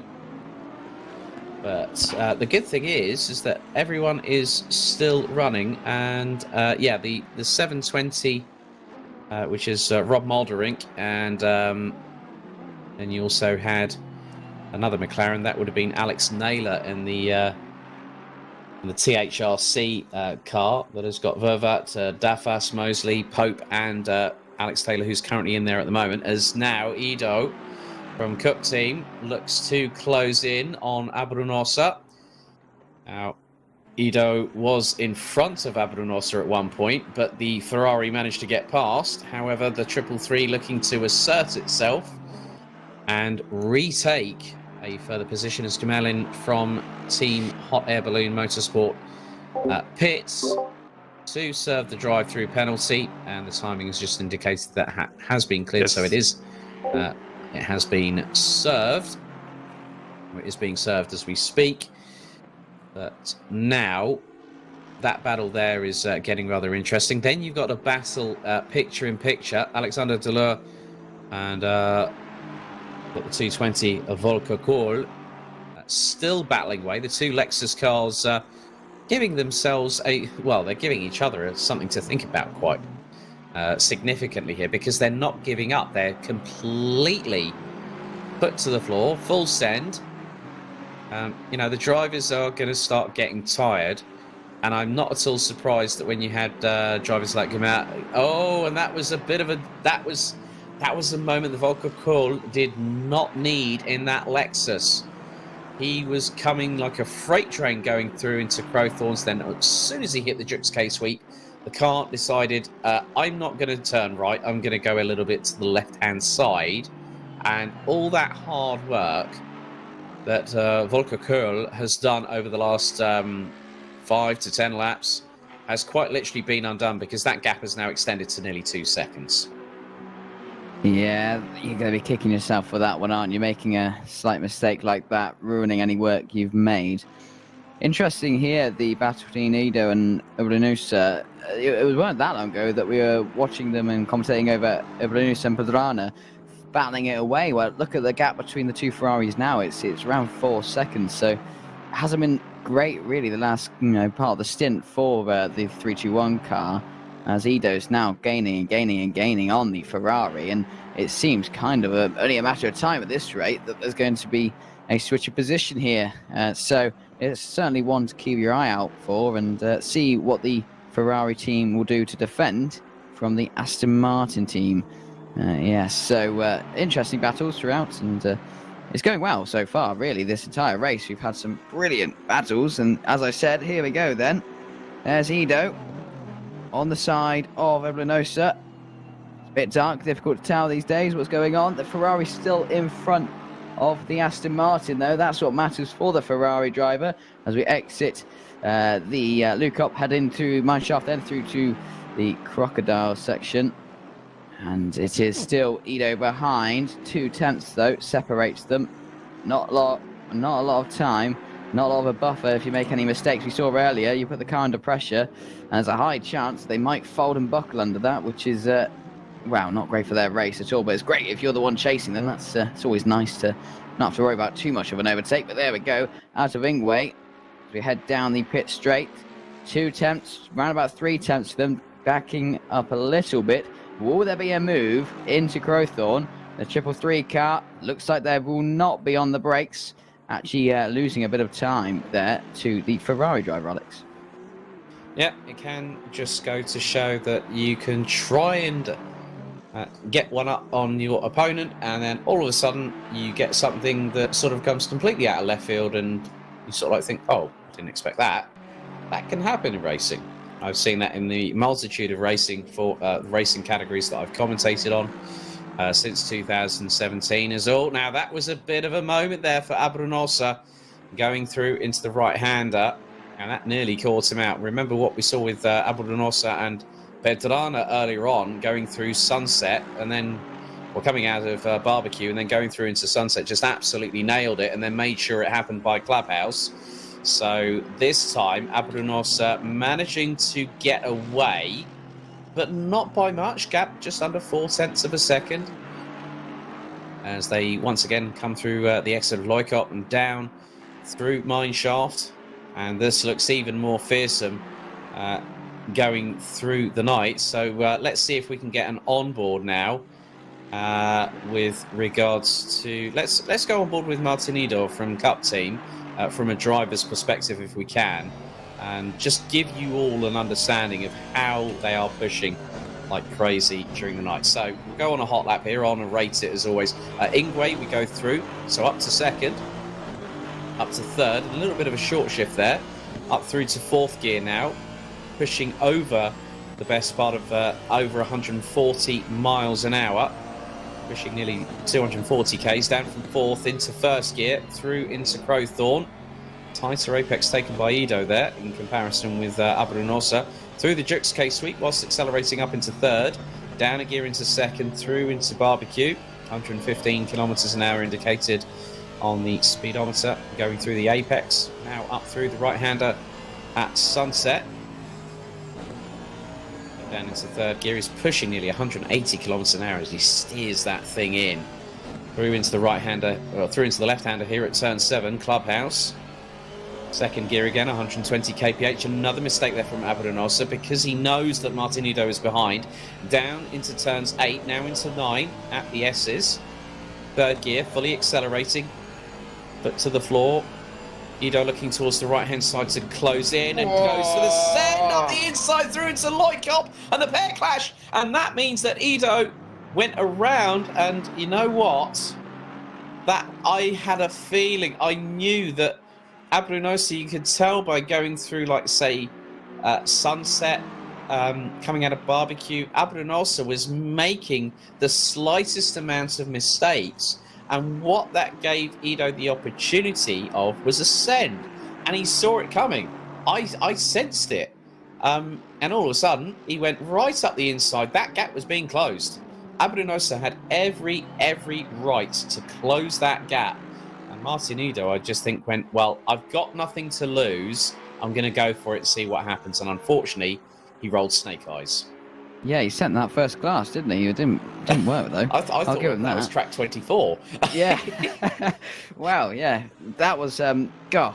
But they managed to keep going still, so that's the one advantage out of that. Yeah. They're not both off. You know, I thought the speed they were going at into the brakes there, and the angle looked like we were spinning someone around, and luckily for both drivers, they are now still circulating the track. Wasn't too much of a stoppage for them, but you're not being too polite to each other now. You know, we see certain drivers making these sort of invisible pacts between them, you know, so they learn certain liveries, learn if they're nice or not, and see if they can work with them.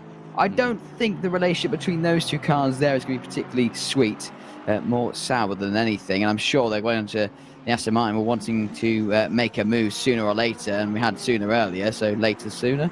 That's a confusing sentence, but there we go. I think yeah. Let's agree on that, shall we? But we are now just under 3 hours away from the checkered flag, and still now having gone on to lap number 174. Rich Smith for Sim Sport Solutions continues to lead the Sim Racing Hub International. 8 hours of Kyalami, round 2 of the Mixed Endurance Championship here on SRHI TV. Then we've got Reece Spence Rob rounding out the top 2 as Alexander Delors. Oh, good. Volker Kohl has gained all that time back, and it was nearly 2 seconds. And now this is the battle for 16th position. Volker Kohl looking at every way that he can possible, and we've just seen that the 137 CSGO has just pitted from just out, from roundabout. I think it was. Let's just have a look. It was a roundabout sort of 7th position, but Alexander Delors from Lork Driving ahead of the 220, the Schnelle della Motorsport car, and going through in towards the Crocodiles.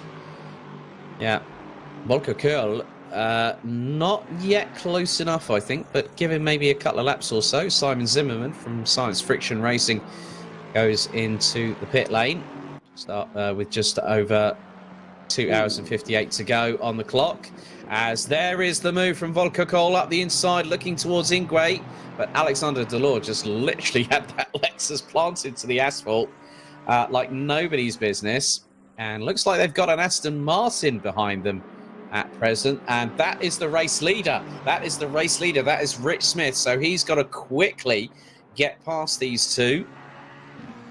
So he's got past Kohl. Now he's got to get past Delors, who's just been shown the blue flags. And you can be penalised if you infringe on blue flag conditions. So Zimmerman drops out to the top 10.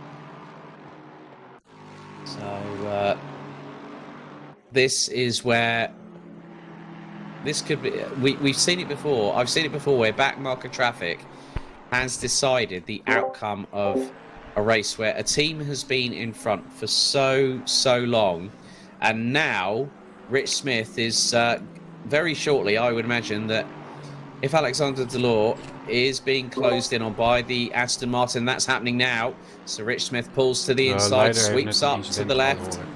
But Alexander Delors has got the inside line, but no, this time he lifted off a little bit there, and that allowed Rich Smith to get through. So good driving there by both Volker Kohl and Alexander Delors. And at the end of the day, Rich Smith, he could have absolutely he could have forced the issue, as if to say, right, you two, get out of the way. Well, they had enough warnings, and they were both very, very much compos mentis in order to have that. But now there was a mistake there from Alexander Delors, which is allowing Volker Kohl to close up, and that's going through. That was going through the Crocodiles, so coming through the exit, and then through Cheetah, now through into Ingwe. So again, this could mean now a lap ago, Rich Smith was behind these two cars. So at the end of this 3-car train, it is Volker Kohl in the Schnelle della Motorsport car. Gap between him and Alexander Delors in the 33 vehicle, the Lork Driving Lexus RCF GT3. Gap was just over half a second. And I do see, I think that was a Lamborghini just behind them. So, and again, still, there's a little bit of an interesting battle now happening. 7th and 8th position, and that is the 137 car. That's the Audi, the CSGO Audi, with Wojciech Morin behind the wheel, and then we've also got the 169, the RNE ACC car that has got Robin Hulaman behind the wheel. That gap between 7th and 8th is just under 7/10 of a second. As we go on board the rear diffuser of the Lork Driving number 33 Lexus. You can just see how close Volker Kohl is getting in terms of the braking zone. However, going down from Loikop through into Mineshaft, Hulleman now pits. Tim Muris now pits in the 937 Dynamic Motorsports Honda. And Joris Evelins, well, Evelins has got a drive. Well, that was, I thought it was, Joris Evelins behind the wheel of that car. And that car has now got a drive-through, I would imagine, for track limits again. As Alexander Delors again coming through out of the Crocodiles goes, well, that was coming through Cheetah actually, went very, very wide. It seems like the right turning, the turning right for Alexander Delors isn't quite working out. And again, because now we're at 8:12. One of the benefits, though, of this, Cameron, is that the clouds have dissipated. They have started fading into a little bit of obscurity. So that's going to give us a bit of a clear nighttime sky. So no clouds means that at least the drivers might have a little bit more assistance with seeing around the track, despite having to gauge it on the rear tail lights of other vehicles. Yeah, it certainly helps to have as much visibility as you can, and especially when you are flat out and really just following the car ahead of you and just right on the brakes, just trying to make sure you don't mess up either your own race or other people's. There's a lot of pressure on these drivers. You know, they're in for fairly long driving stints around. It's not a simple track, that's for sure. You know, it's difficult to master, and yeah, any visibility helps. The worst thing now would be if it went to rain, but it looks like we're okay for the time being. I don't want to jinx anything, so I will not be the weatherman, but on the brakes, that was close. Bit of traffic on the left, trying to stay out of the way as Kuhl closes up to the law. And yeah, we saw last time through Cheetah, Delors made the same mistake, and so did Kuhl. They followed each other through. So see if it happens again, or will Kuhl be able to capitalise on it this time? Well, I'm going to do something on yours and my behalf, as well as Steve Proudley and Tim Fulbrook. Goed, 27-7 links voor, 28-0 rechts voor, 27-8 links achter en 27-9 rechts achter. It's been rather interesting, this battle here. Volker Kohl getting rather up close and personal in the braking zone on Alexander Delors, as they now will push across the line, and still Vermeeren has just pitted. Bartsch in the number 84, Ruston the famous, on an Audi with its livery that looks a little bit like a Germanic bumblebee. I'll be completely honest with you, the yellow and black. But these drivers are still pushing like crazy. There is a car just up ahead of them, which is actually getting out of the way, and that is the one. That was the 111. No, it's not the 111. That's the number 11 Mode Racing Lexus, and that has got Zander Avail behind the wheel, as someone has definitely kicked up a lot of dirt into the air. You can just see now we've actually got. Well, I'm loving this, Mr. Proudly. Picture in picture. So we've got a front splitter cam, and also we've got an in-car cockpit cam as well. So it's full experience. Yeah, definitely a real good thing. And now you can actually see from the picture in picture now switches to the rear roof cam on the Lexus of Alexander Delors. But also, I've just noticed that there's a battle for 18th position a little bit further back, as the pair of pink Porkers now pulls into the pit lane. And that is the 912. That's with Jorik Braam. De temperatuur is nu 2 graden gezakt naar 21. Another battle that has also caught my eye, not just this one, but not too far behind, will be the 911. Now there was a moment there for Alexander Delors, and Volker Kohl had a sniff at it. Oh my goodness, that was very, very close indeed. Oh, Volker Kohl nearly got that Christmas present he's been waiting for. Well, he's got it now, up the inside through Crowthorne. Dus wat jij had en dan enkel wat jij aan mij hebt gegeven en dan één omhoog. He gets collected by the Mode 11 car. Oh, Volker Kohl, he thought, yes, I've got him. You know, but it's just like one of these people who goes, I got it, I don't got it.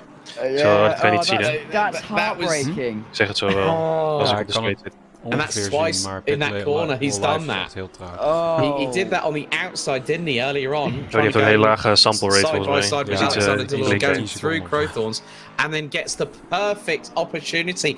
It was handed on this shining silver platter and Volker just hit the accelerator, the back end spooled up, and I've got one word that sums it all up. Whoopsie daisy. 27-0, 27-0, 27-3. Yeah, and a few excuses, and then I think you'll be bang on with the radio calls. 27-0, 27-0. That team there, that is so unfortunate. You've given, as you said, handed there to you, and you went to go take a bite out of the cake, and well, there wasn't much cake left after that one, and lucky to not collected a few other cars there. You saw him go side on, and yeah, managed to not cause too much of an issue, really, able to get going quickly, but that isn't going to help, losing that much time. You know, what was almost a gaining of position, he tumbles down the timing tower, but that is endurance racing, and you'll be kicking yourself, but keep your head up, keep your chin up, and just keep it on the grey stuff. That's the plan. Yeah, so there's Anthony Terhorst in the number 69 Mercedes AMG GT3 Evo, running in P10. So, yeah, up until that point, I was thinking Volker Kohl's got this, and it was. I just feel for the guy. I really, really do, and that just shows how gut-wrenching things can be. Now, I want to draw your attention, Cameron, and also our broadcast director's attention. We've got the 912, the Sander Westenberg piloted Porsche, and then we've got the 911. Not too far behind with Bjorn Renard. That is the battle now for 17th position. And there is Bjorn Renard looking to get past Sander Westenberg. And that's going through into Ingwe and the 911 up the inside. It's not through Ingwe. That was going through into the S's there. My goodness me. I think now we're getting to that point where the races are getting rather intense. So that was a great move there by Bjorn Renard and Sander Westenberg. I mean, it's nice to see that the Pink Pig livery actually represented here on SRHI, and good that it's done on a Porker as well. But yeah, really good to see. But the blue flag's very much being waved because those will be cars behind. I would probably say that if there's an Audi up ahead, that will probably be Patrick de Groot, which looks to be the case. I saw the amount of matte black on that Bumblebee Rust and the famous Audi. So de Groot getting the blue flag waved in his general direction. So, but also the thing is that we talk about all these battles, and that was a brief example of how these battles can be rather quick, and then over and done with. It's a bit like a flash in the pan moment, isn't it? Yeah, blink and you miss it, essentially, is what's happening. I'll tell you what, these marshals, I know they're insimilated, but their arms must be aching now, surely. I hope they're doing stints with the waving the flags. God, that's an effort and a half, isn't it? Waving the flags for 8 hours, blue flags here, blue flags there. God, dear me. Drivers have it tough, I think they do. I know, it is crazy, but the thing is, we have to credit the marshals as always, be it in real life or sim racing. Yep. Now, another battle that I've just seen, Chris Pinchbeck in the number 22 Aston Martin has got Science Friction Racing's Moritz Hemash closing in the gap now, 0.8 of a second between the pair, and Hemash, and they're both in traffic at the moment. So what this means is that because Pinchbeck, well, he's managed to get past the Dark Sky Racing 74, that's got Sem Spenkelink at the moment behind the wheel of that car. Chris Pinchbeck is getting that's the 84 car just getting out of the way, and Hemash just had to send it around the outside of him on that particular occasion.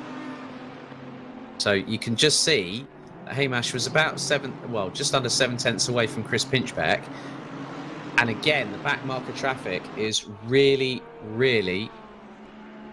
trying to do what they can. Now, one of the other things that I've noticed is that the 71 car, and that is the Team Racing Point vehicle, they've had a really good run at the moment. As all, the Mercedes gets a little bit of a scrape, courtesy of Seb Spenkelink, I believe, there, and that would have been going through the crocodiles.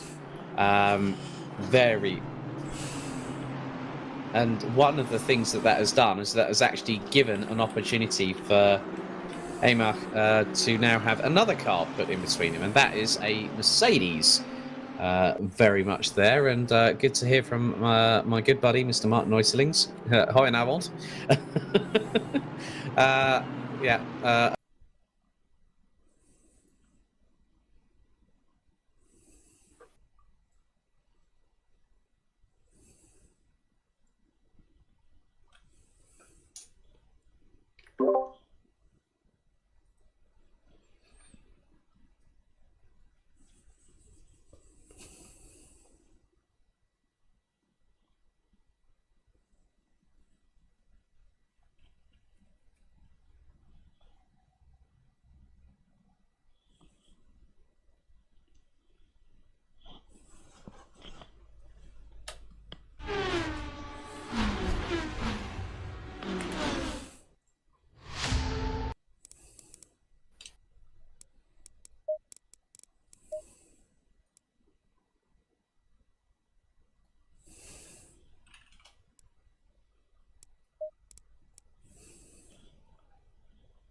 Green light. Go, go, go.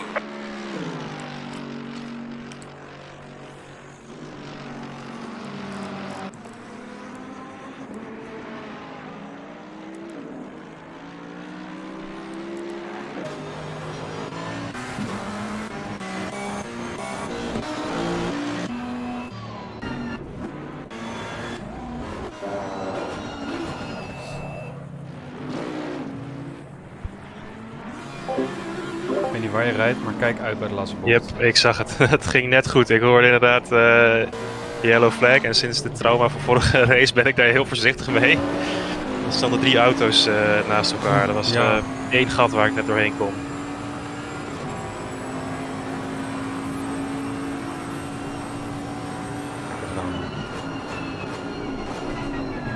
Even kijken, ik zag dat jij geconnect bent. Ik zal je zo requesten. Ik heb nog 2 ronden denk ik. Deze plus nog 1. Ja. Dan moet ik er voor 100 liter... Oh ja, ik moest het wat afhalen, want dat is echt veel te veel. Je kan er denk ik wel nog eentje doen. Maar dat moet ik even een steeds bekijken. Ja. Ik had tot 37 of zo, toch?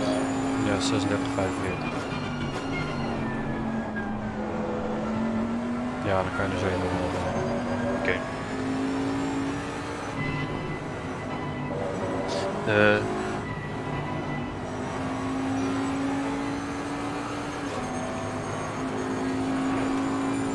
Linksachter is wel een beetje under pressured, maar ik weet niet of dat nu komt door... jij kan of kijken wat de temperatuur is. Ik heb nu linksachter 27,5 en rechterkant 27,6. Dus wat ik ingevuld heb is alles al plus 1? Ja. Alles is plus.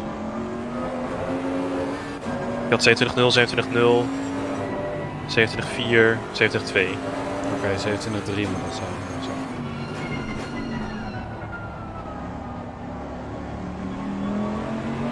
Kijk.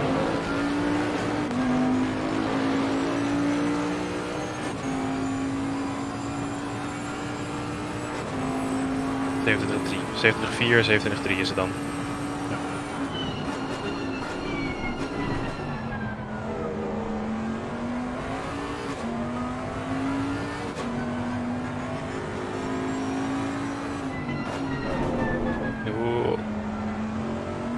Wacht, 27,4, 27,3? Ja. Nee, 27,3, 27,2 moet zijn.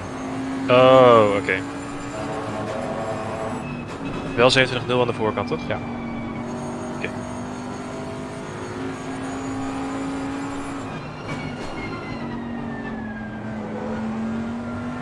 Ik kan na dit rondje nog één doen. Oké.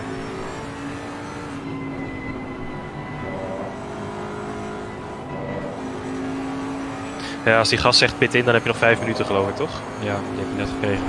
Ja, die kreeg ik net voor start-finish ergens. Dus dan kan je dat nog.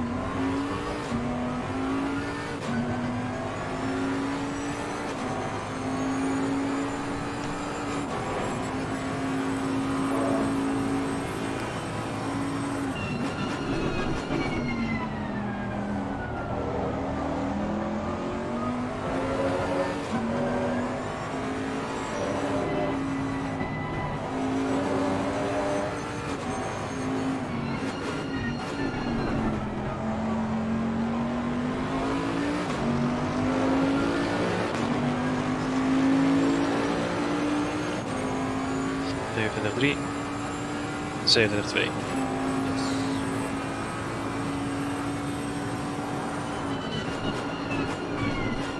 The fuck, ja, ik zie hem.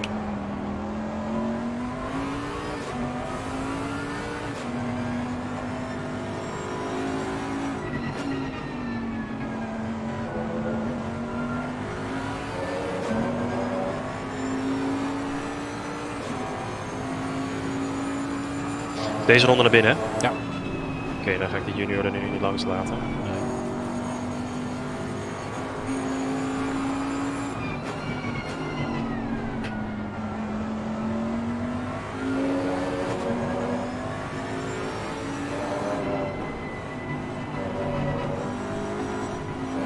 Dat is een beetje veel curb.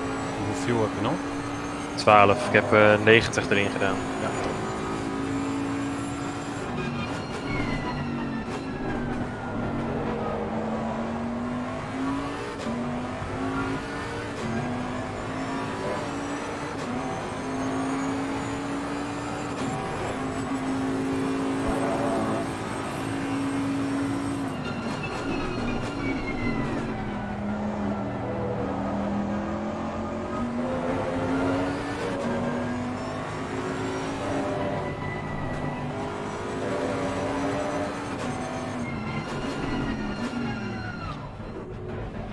Oh, precies. 48. Oh, meteen hier. Lekker. Oh, volgens mij sta ik heel scheef. Yup. Flikkerde die van de krik? Yep. Ja, dat is tot nu toe 4 uit 4. Of is het 5 uit 5? Ja, ik stond al helemaal scheef, maar ja, komt goed. Even kijken, 20. Ignition staat aan. Yes.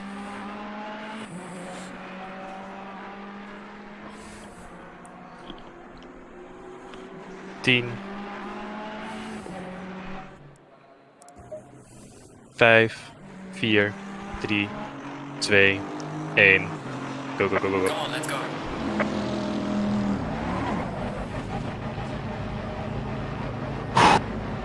Lekker. Nice, volgens mij kom je best wel een leeg gat nu terecht. Of leeg gat, in ieder geval ja. Qua positie in een leeg gat. Qua positie zeker, ja. Maar zelfs qua blauwe vlag wel redelijk te zien. Ja, die Mulderink, daar zit je nog wel voor, denk ik. Ja, makkelijk. Lekker.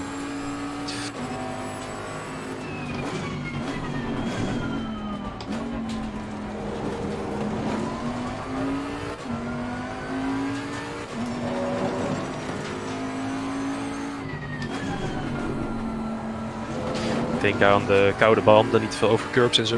Ja.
Ik zit even te kijken naar onze gaten. We zitten nu... Even kijken. 28,7. Oh, dat wordt wel kleiner. Achter de P2. Die dus elk uur stoppen. Ja. In principe nog een keer 20 seconden op winnen. Door, Ja, precies. Maar dan zitten we met oude banden zitten we er 8 seconden achter. Dus dat ga je toch niet dichtrijden. Nee, tenzij ik zat te denken, kunnen we dan niet... Ja, precies. Dus tenzij er iets in de komende 2 uur gebeurt, is het denk ik niet waard om de banden te dubbel stinten. Ja, dan moeten we nou maar even kijken tegen het einde van jouw stint gewoon. Of tegen het einde van mijne. Ja.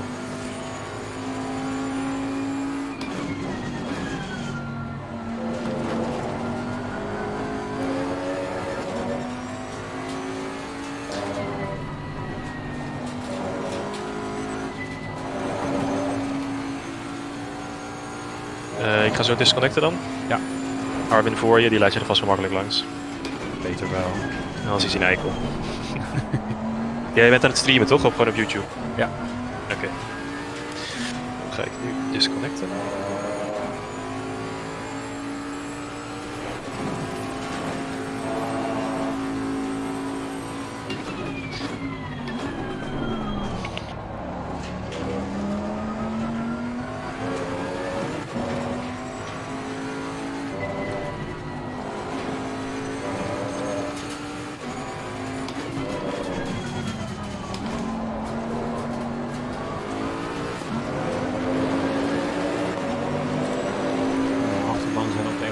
Super erg over pressure. Dat komt straks wel goed te staan. Bij mij op het eind waren ze echt heel laag. 25, 5, 6, dus dat was... Ja, je hebt ze gewoon aan het begin iets te hoog en aan het eind iets te laag. Dus, ja. Kan niet anders. Nu 28.3 rechtsachter. Ja, ik begon ook op 28.2 volgens mij, dus dat is best wel prima zo. Zeker als de temperatuur nog gaat zakken. Ja, die gaat nu niet zo heel hard meer zakken, denk ik. Maar... dat zal vast nog wel een beetje zakken. Eens even kijken hoeveel een pitstop duurt. Het is... pitstop voor... Oké, als we volgooien, dat is 30 liter.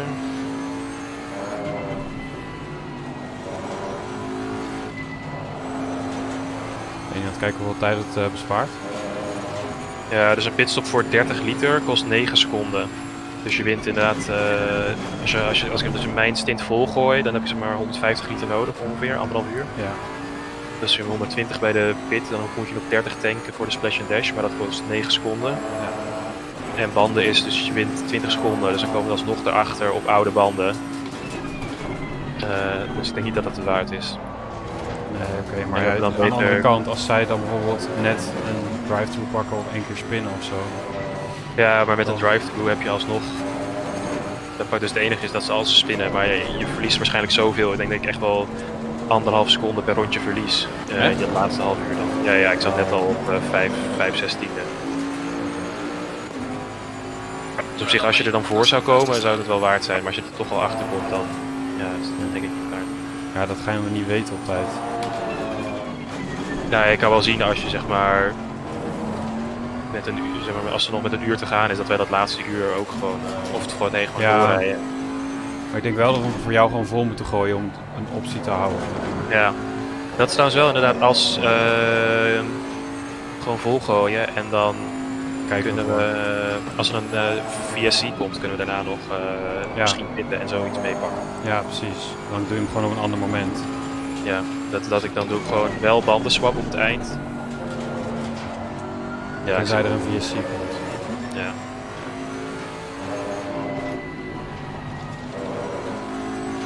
Yes, ik ga focus. Yes.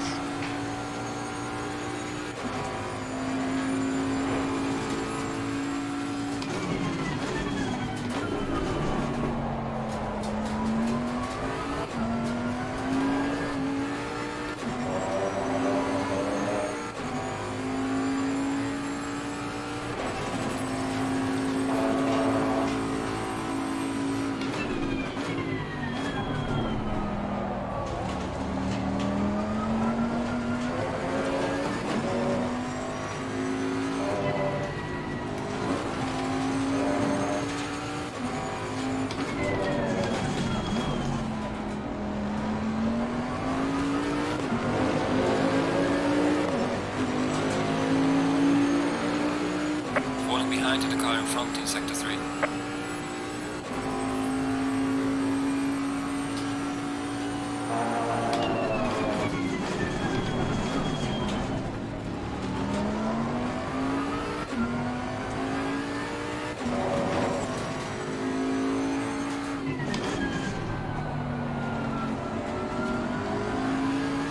Car on the right. Clear on the right.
Nice.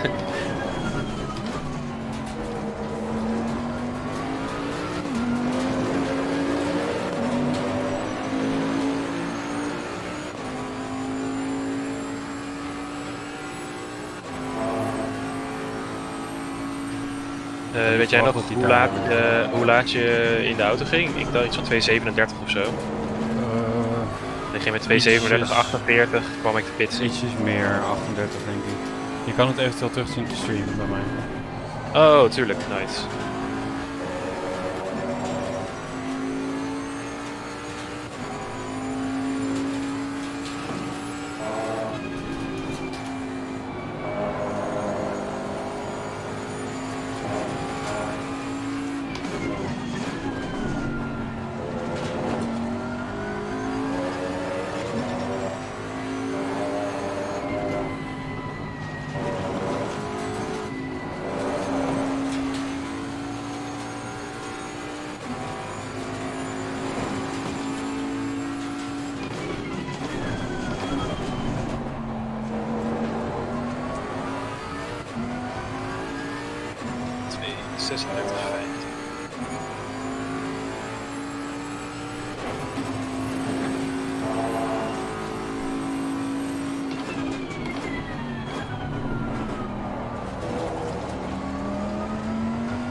Fastest step so far.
Fastest step so far.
Car on the right. Clear on the right.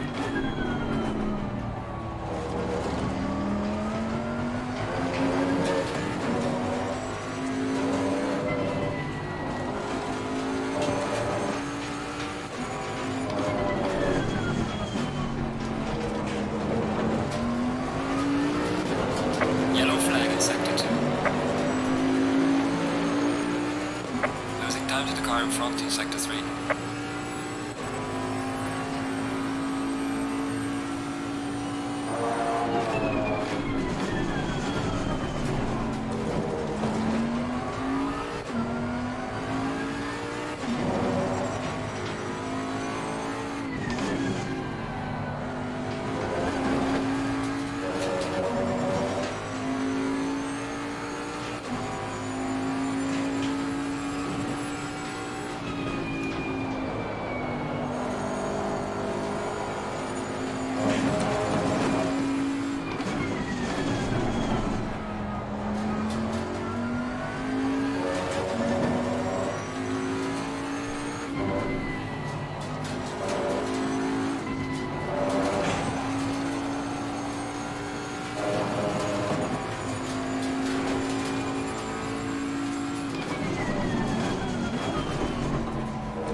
Slow car ahead.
Car on the right.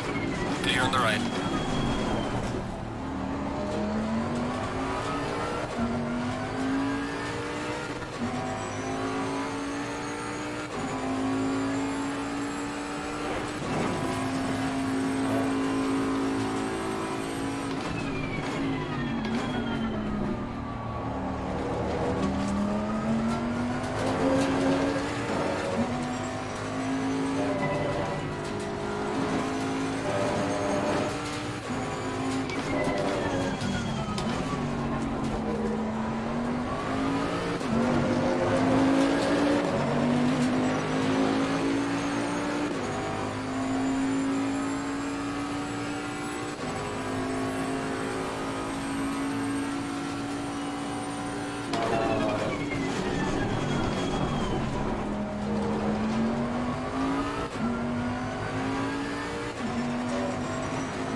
te hard pushen. Nee, dat is een rondje. Ik zat te denken als er zeg maar vanaf 2 uur en 5 minuten en lager, als er dan een safety car of virtual safety car komt en je bent in de pits, dan kan je een pitstop maken en dan gewoon een 1 uur en 5 minuten stint rijden. Ja, dus dan gewoon in 1 keer pitten bedoel je? Ja, als hij nog live is terwijl je... Ja, als je toevallig in de buurt bent. Ja.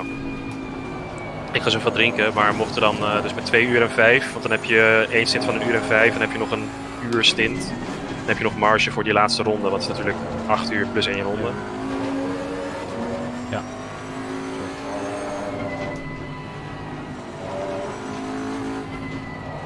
Okay, ik zo terug. Yep.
car heading sector 1.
Danny, sector 1.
Car on the right.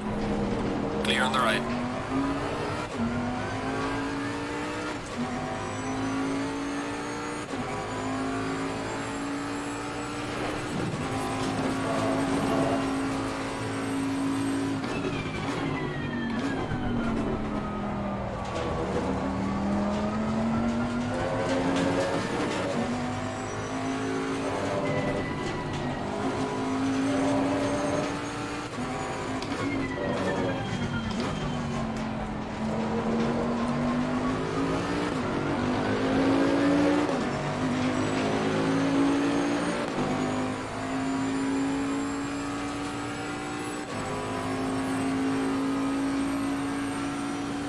Car on the left. Clear on the left.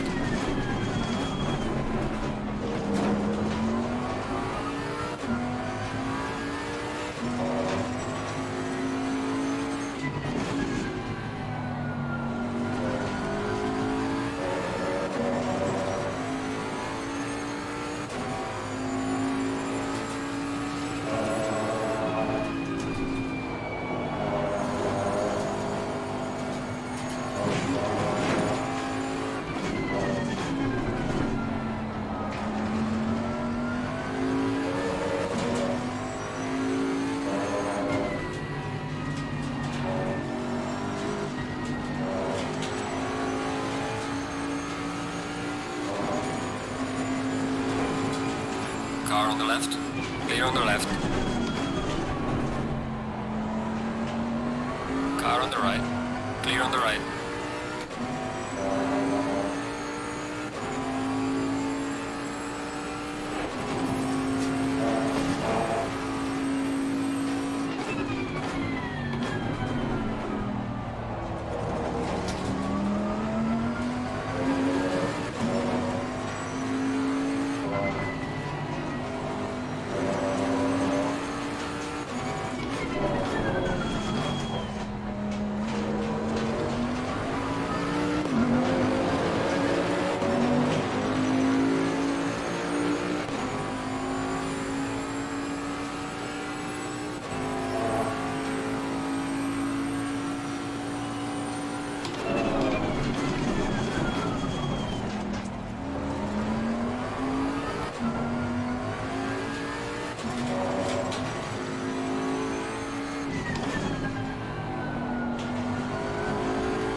Car on the left. Clear on the left.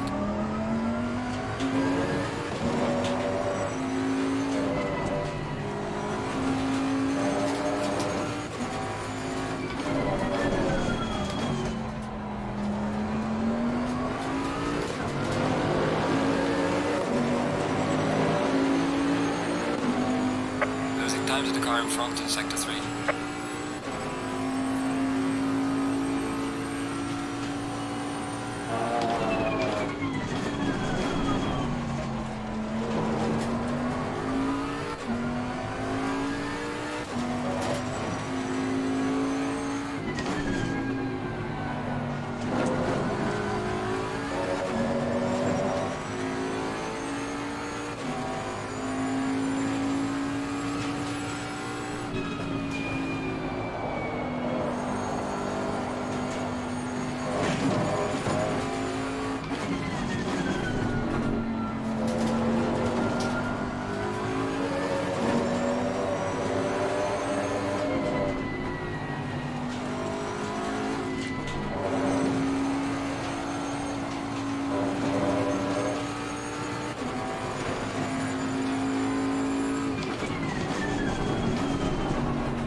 Falling behind to the car in front in sector 3.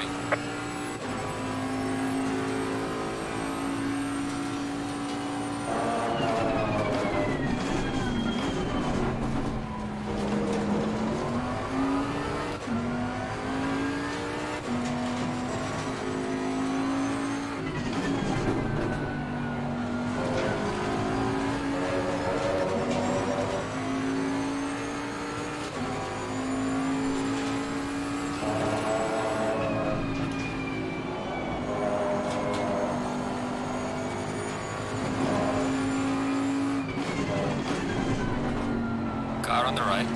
Clear on the right.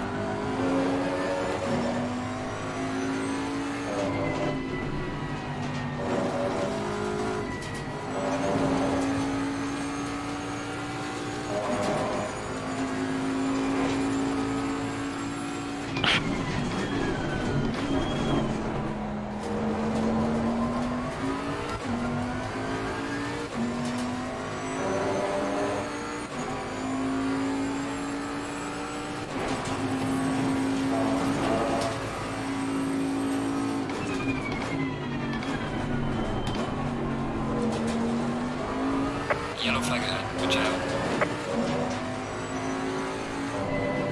Slow car ahead.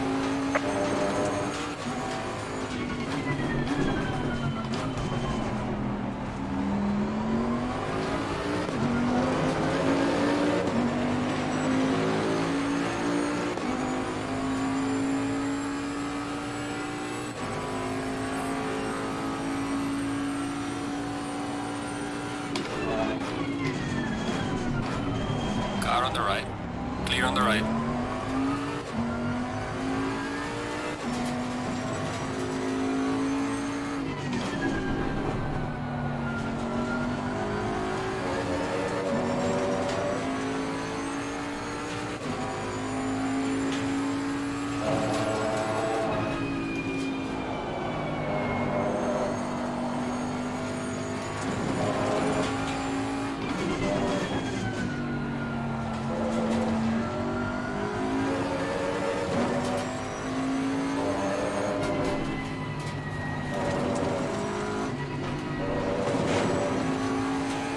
There's a slow car up ahead.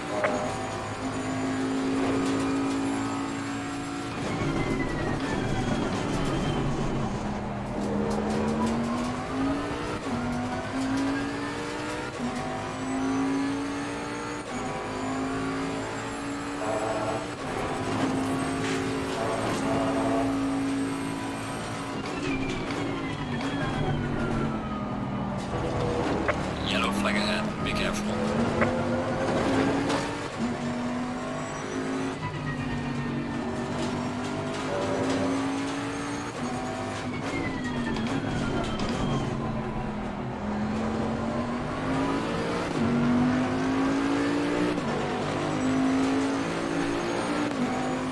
Falling behind to the car in front in sector 3.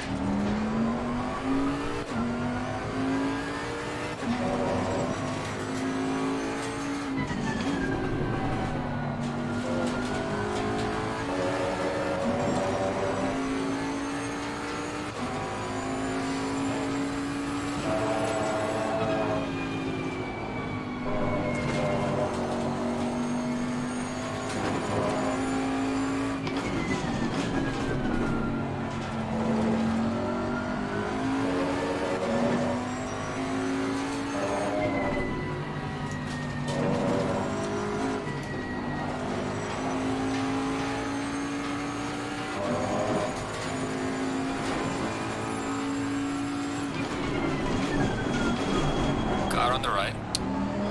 Clear on the right.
time to the car in front in sector 3.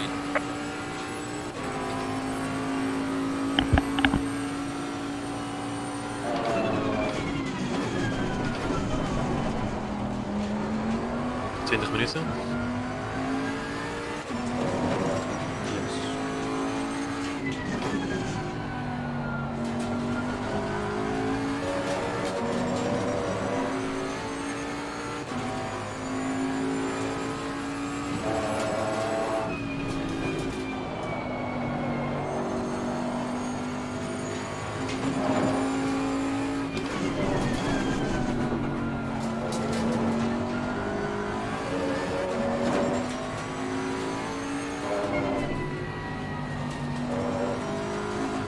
Zoveel traffic, jongen. Ja, hè? Dat is niet normaal. Ik heb denk ik al 10 rondes geen vrije ronde meer gereden. De rondetijden zijn prima hoor. De 1 en 2 zijn net iets sneller afhankelijk van traffic. En even kijken.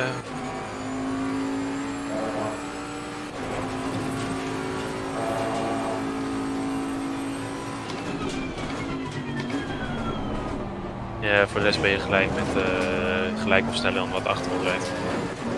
Ik heb ook net de nummer 5 gelapt, dus nice. Ons zusterteam heeft een stop-and-go penalty. Yellow flag in sector 1. Oef. Track limits of zo? Nee, next speeding in pit lane.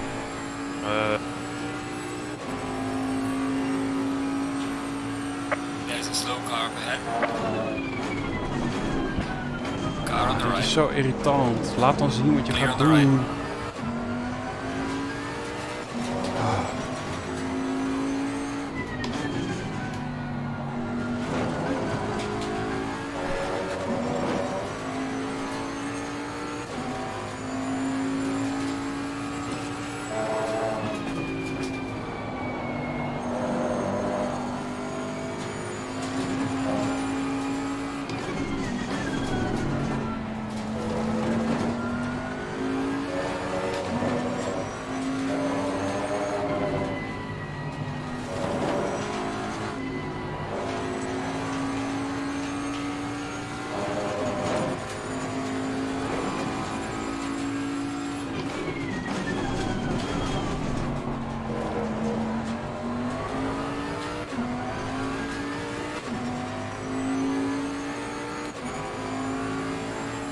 Ja, ik ga nu ook de service in.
car on the left.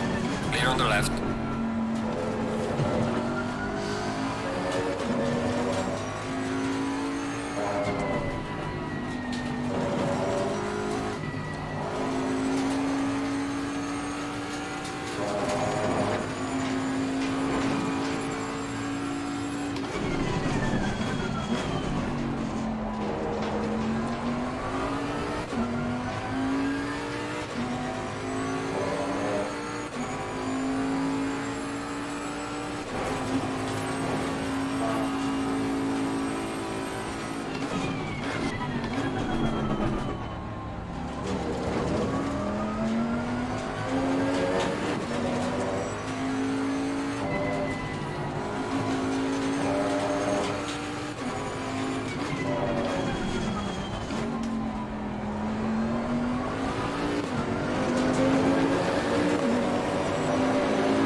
Wat wil je zo voor pressures? Wat zijn je pressures nu? Ik sta eigenlijk al de hele stint gewoon op 27,9, 28,0.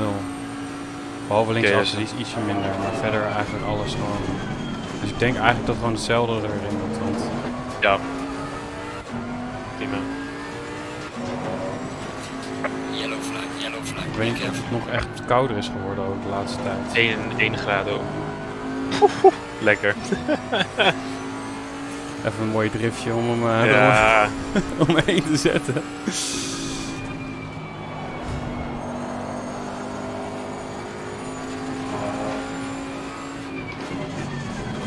Het is nu 20 dan? Het is nu 20 graden, ja. Dus ik denk dat het misschien naar 19 gaat of zo. Maar dan is hetzelfde als net, maar dan linksachter iets meer. Ja, dan zou ik... Ja, alleen die was aan het begin zijn de achterbanden dus 28,2, dus ja, dat maakt het een beetje lastig. Ja, ik zou denken, stel ik ga toch dubbel stinten. Ja, dan moet je wel genoeg hebben. Het is heel om iets hoger te hebben. Ja, dus ik moet natuurlijk gewoon hetzelfde als net linksachter. Ja. Kijk, hoe lang is het nou nog? Ja, je hebt nog 14 minuten heb je.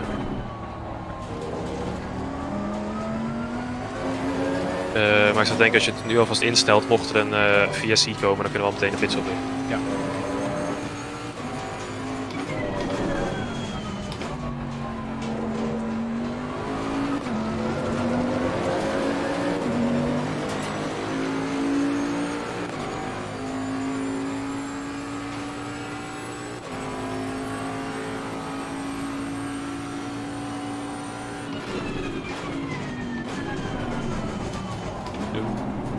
Je was nog bezig met de pit dinges. Yep.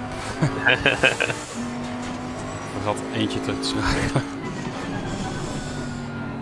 Heb jij nu ook dat hij in deze bocht iets meer gaat glijden bij het insturen, bij het remmen? Ja. Ja, oké. Dat ik vooral bij deze en bij 5. Ja, klopt.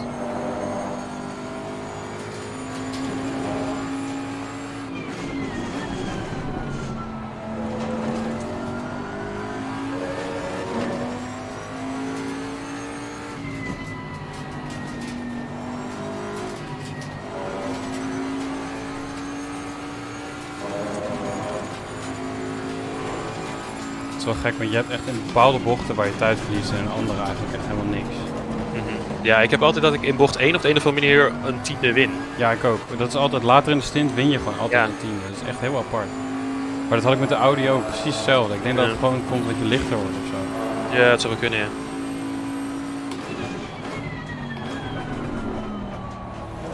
Maar deze bocht, die brede naar rechts, daar verlies ik nu gewoon echt best wel relatief veel tijd. Want het is gewoon de snelste ronde in de tijd. 2 tienden of zo. En de laatste bocht ook gewoon een tiende. Ja, jouw snelste is ook een 41,7, dus dat is wel behoorlijk rap. Ja, dat klopt. Even kijken, de fuel gaat natuurlijk gewoon helemaal naar maximaal. Ja. There's a slow car ahead. Net even te veel tegelijk. Die straight is ook eigenlijk best wel kort als je echt iets wil doen. Ja. Zeker omdat er nog zo'n knik in zit, dus je kan niet even gewoon, je moet echt even opletten ja, van, je moet wel echt kijken inderdaad.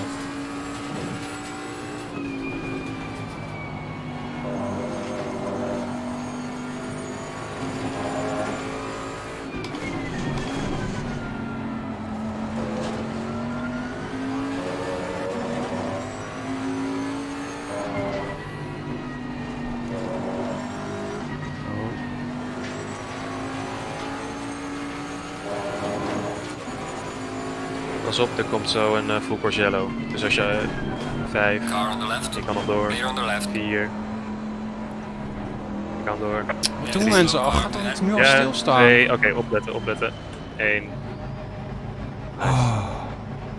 dan rijden ze vervolgens weer door. Ja, geen idee wat dit is, maar die kunnen we reporten straks, dat wordt vast wel gedaan.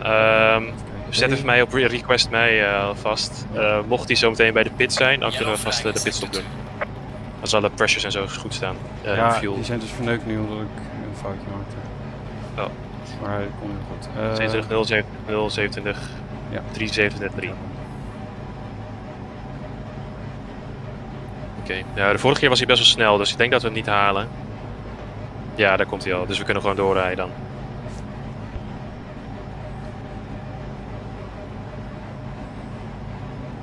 Stint is ending soon. Just a few more laps. Go. Oh, kut, verkeerde knop. Ah, kut, sorry. Rustig. Oh, Faster cars approaching. Watch out. Oeps, ik drukte mijn ignition uit in plaats van mijn pit. Ja, kan gebeuren. Even kijken, auto achter je is Clyde, dat is voor positie. Dat heb je goed verneukt nu. Ja, die heeft even 10 seconden gewonnen nu. Ja, maar het maakt niet uit, want die hebben we al gepit. Ja. Dus dat maakt helemaal niks uit. Nee, dat had inderdaad niet uitgemaakt. Maar dan kunnen we nu zeker, ga ik denk ik geen risico met die dubbele... Tenzij er wat gebeurt natuurlijk.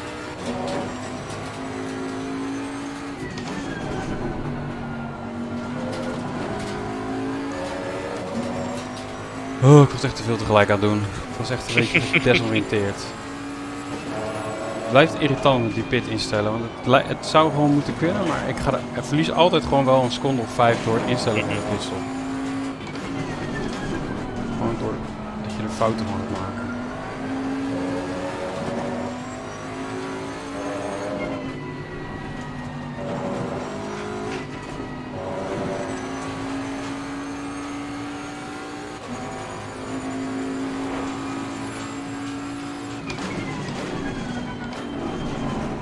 Dat is natuurlijk nu niet aan de kant. Ja.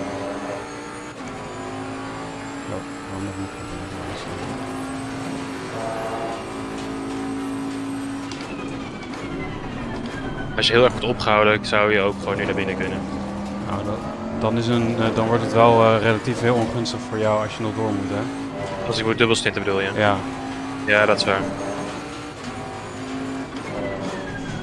Deze chaos is wel zo chaotisch dat je zou denken dat het Car on the right.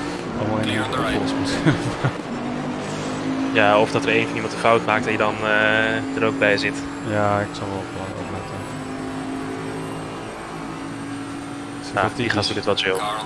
Ja, maar deze vent zei net zelf dat hij het niet onder het remmen wil. En dan doet hij het vervolgens wel iedere keer onder het remmen. Op zich, ik heb er geen last van. Tegen jou of wel? Hij zei in de general chat. Maar ik snap nooit dat mensen niet gewoon aan het begin van het rechte stuk gewoon een keer short shiften en gewoon zich gewoon laten inhalen.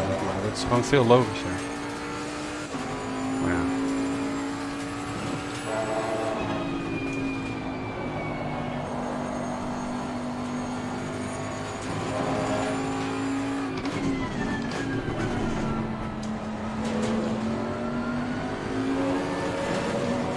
Car on the left. Clear on the left.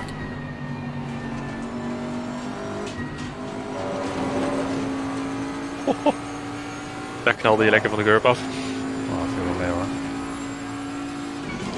Ik heb hem wel veel harder gepakt.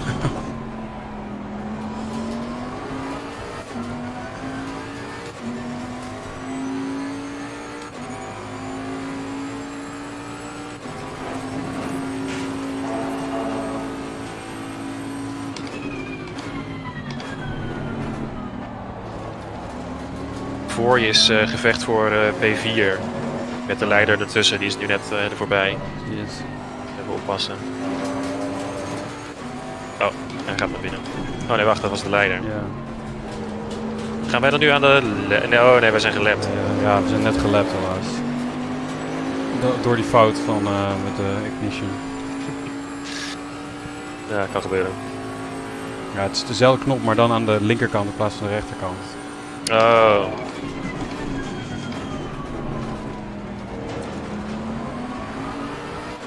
Dit is ook voor positie nou, hè?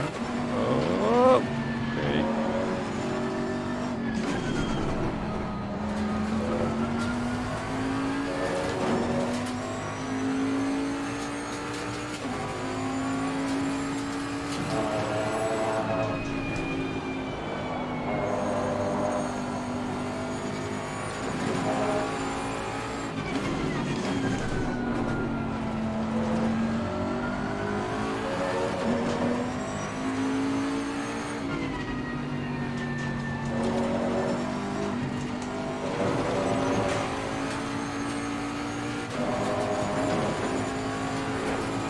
Your stint is ending. Box this lap.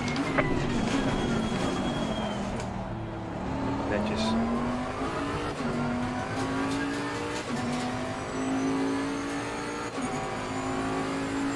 Dus dan nu nog 10 minuten? Nee, je hebt nu nog 5 minuten, maar dus ja, 2 rondjes dus na deze.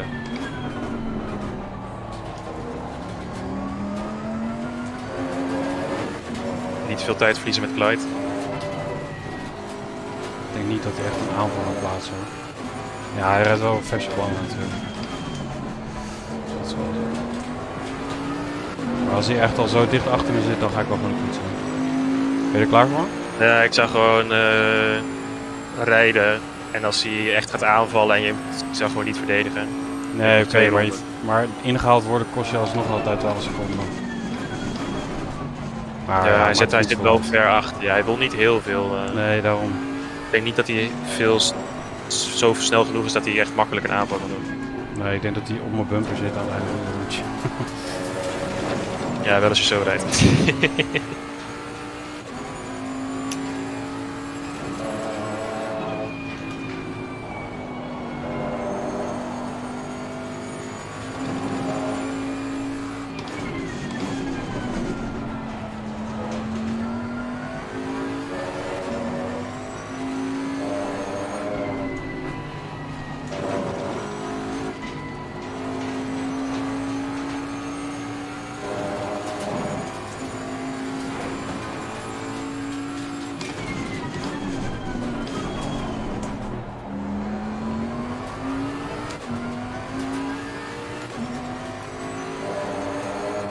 Hij rijdt niet eens echt naar me toe eigenlijk.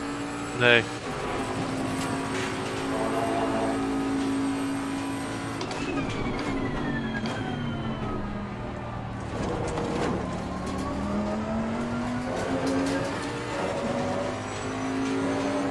Oké, er is nog eentje. Ja.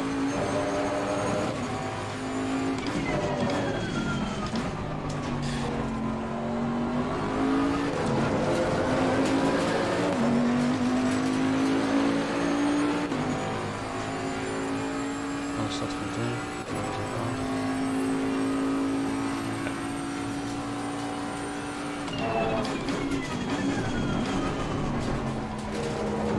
Maximale fuel, hè?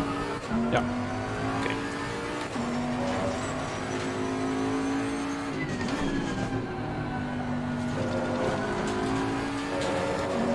Dus dan moet ik zo meteen nog 30 liter tanken.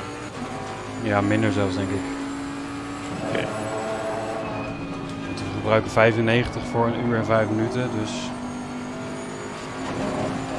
Ja, precies, dan nog 25 erbij, dus dat is een derde. Ja, iets meer. Ja, iets meer.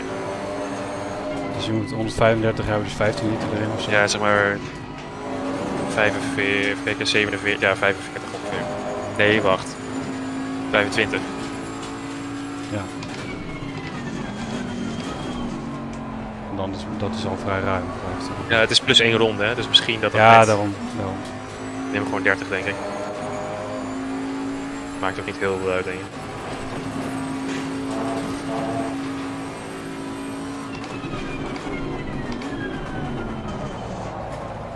Oké, box.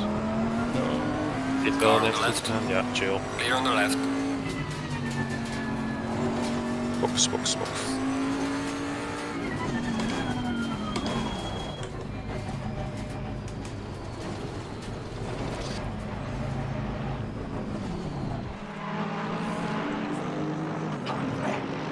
Hoppa, in één keer. Eindelijk. Nice, lekker. Oké. Kan je de kliplicht uitzetten? Yes. Ignitions eraan? Ja. Right. 15. Als ik zo meteen in de pit lane alvast de pitstop instel, ja, dat kan gewoon, toch? 10. En ook even je camera cyclen, dat is belangrijker. Oh ja. 5, 4, 3, 2, 1.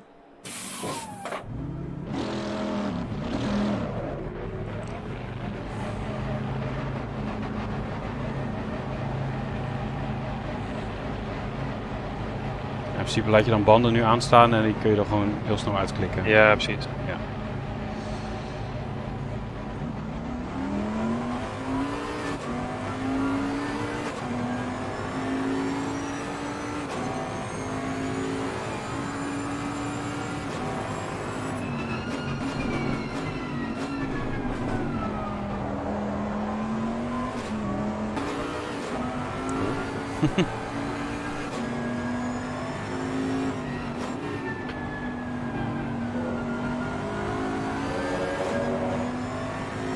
Zoveel meer grip dan aan het eind van mijn vorige stint. Ja, ja, het verschil is wel. Zeker de eerste paar rondjes is heel groot.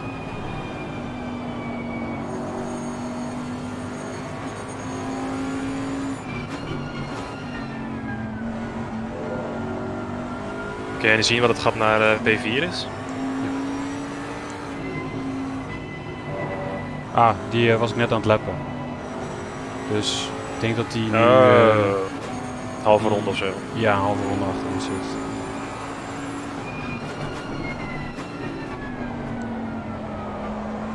En Clyde zit dan ongeveer 30 een halve ronde voor ons. Ja. Ja, ik weet niet precies. Ja, deels door die fout en deels omdat waarschijnlijk diegene die reed net sneller was, rijden ze nu best ver voor ons.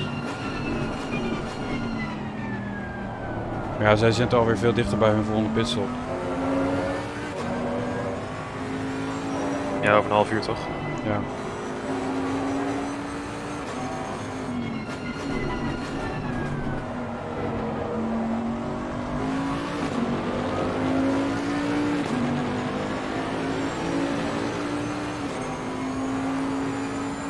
Ja, het is nu moeilijk te zien dat zij in dezelfde lap zit als de leider. Oh. Ik weet niet.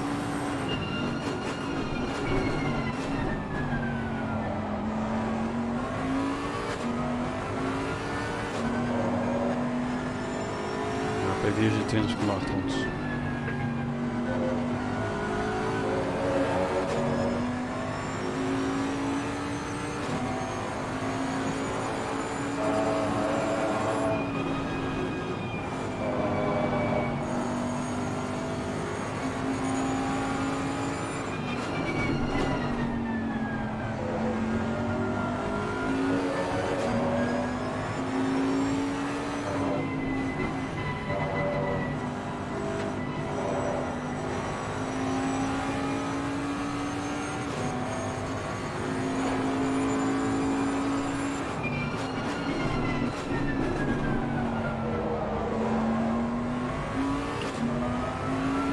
Ja, ze zitten 70 seconden voor ons of zo. Ja, zoiets. Damn. Het zal niet helemaal na een keer zoveel kan zijn. Misschien hebben ze geen banden gewisseld of zo. Clyde of P1. Ja, dat kan niet, want Clyde reed niet de volgende stand. Nee, Clyde, ja.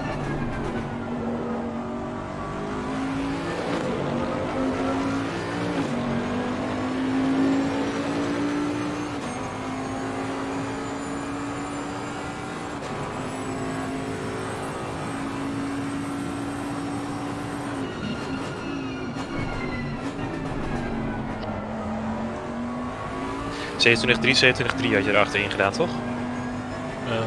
Nee, 4 en 2. Oh, oké. Ik zit het alvast allemaal in te stellen, dat mocht er straks een ding komen. 0, 4, 27, 2. Ah, oké.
Is er nog iets gezegd over disconnects in het laatste uur of zo? Dat ze dan geen VSC's meer doen?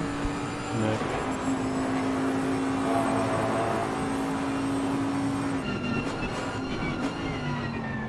Het zou op zich niet heel gek zijn, maar ze hebben het niet gezegd.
Buiten rijdt 5 uur de seconde. Wat voor tijden rijden P4? Qua rondetijden? Laatste rond de 43,7. Oké. Ja, vergelijkbaar zou ik zeggen.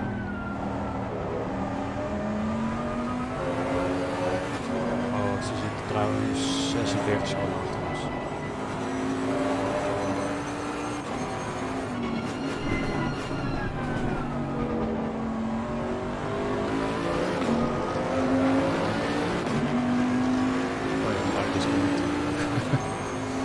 Ja.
Jo. Hoe gaat het met jullie?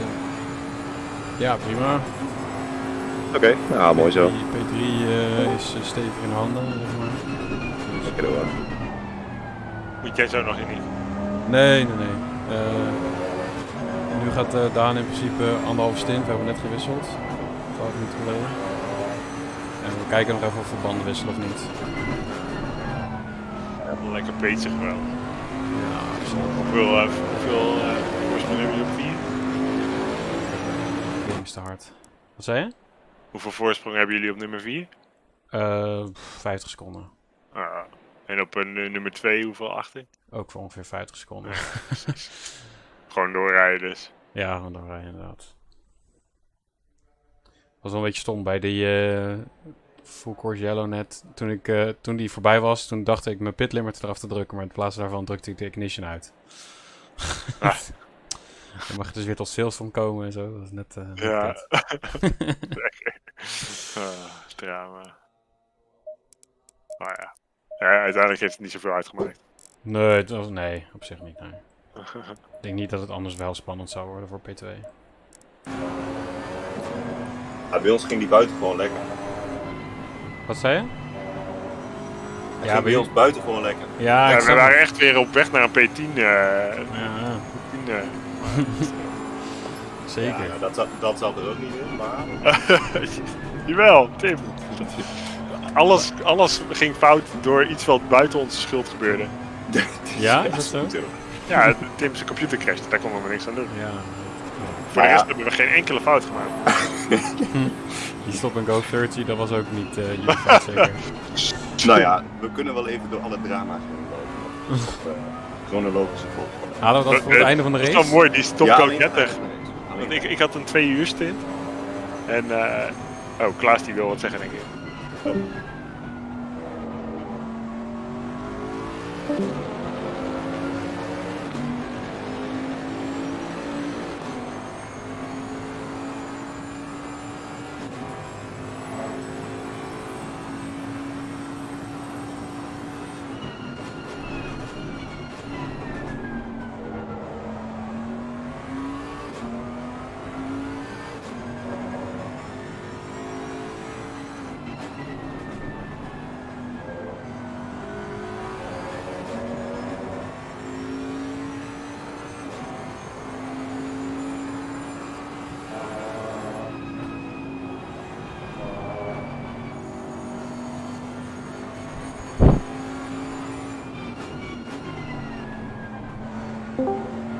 Right, zijn we weer.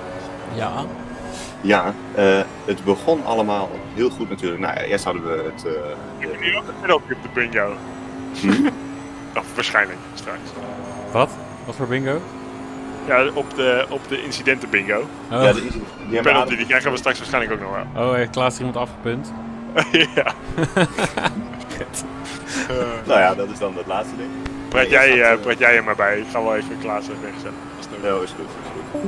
Nou, eerst hadden we het incidentje dat Armin ging de pitstraat in en die dacht dat hij de pitlimiter erop had staan. Maar dat was niet zo, want hij reed 80. En toen hadden we nog een stopping door 30. Dus dat was nummer 1. Nou, helemaal prima. Jammer, maar helaas. Kwamen we alsnog gewoon op dezelfde plek weer eruit, dus dat was op zich prima. Toen besloot mijn PC in één keer te crashen, want ik heb de videokaart nog helemaal teruggeklopt. Dus ja, daarvoor was die full course yellow. Dat was voor ons. Ah ja, dat dacht ik al. Ja, en toen dan moest ik snel setup en zo weer laden. Volgens mij had ik wel goede pressures, maar hij reed niet helemaal lekker. Dus daar had ik hem nog 1 keer gespind. Volgens mij had ik daardoor iets de bandjes te hard. En toen spinde ik hem in de muur. En toen had ik 28 seconden schade. Dus ja. En dus nu dachten we gaan maar gewoon nu de pit in. Want de lampen begonnen te knipperen en zo. Hij reed echt niet meer.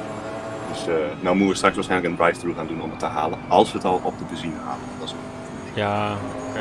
Je kan ook gewoon een splash and dash doen, hè? Dat kost maar 3 seconden. Ja, dat zonder bandenwissel, zeg maar. Ja, ik denk dat we dat echt moeten doen. Ja. Dus ja, lekker man. Rijden we weer op 31. Je waren eigenlijk op 19. Ja, we zijn redelijk teruggekomen. Maar nee, helaas. Helaas. Nou ja, alle pech zit in een race, zullen we maar zeggen. En we hebben er nu allemaal een beetje voorzaak, dus wat dat betreft, niemand is boos op niemand, dus dat scheelt. Nee, allemaal boos, allemaal niet boos, zeg maar. Precies. Ja. Ja, dat we de vorige keer op P5 lagen en in het laatste half uur alles nog misging, durf ik nog nergens van uit te gaan, maar het is in ieder geval, gaat in ieder geval goed. Ja. Het was stom dat ze de vorige keer die P5 gewoon hadden binnengehengeld, dan hadden we best leuk meegedaan in het kampioenschap. Ja, zeker. Ja, we hadden toen ook wel een hele mooie... en jullie hadden uiteindelijk best wel een goed resultaat. Ja, klopt. Volgens mij 8 of zo. Dus, ja, maar niet helemaal, want er waren een paar penalties die ongedaan werden gemaakt. Want er was iets misgegaan met die driver minimum stint time gebeuren. Oh ja, klopt, ja. Ja, cool, maar dat we dat goed hebben aangehouden, anders krijg ik ook maar een penalty. Nee, maar want je krijgt de penalty gewoon in-game, dus ze gaan achteraf helemaal geen penalties hoeven geven.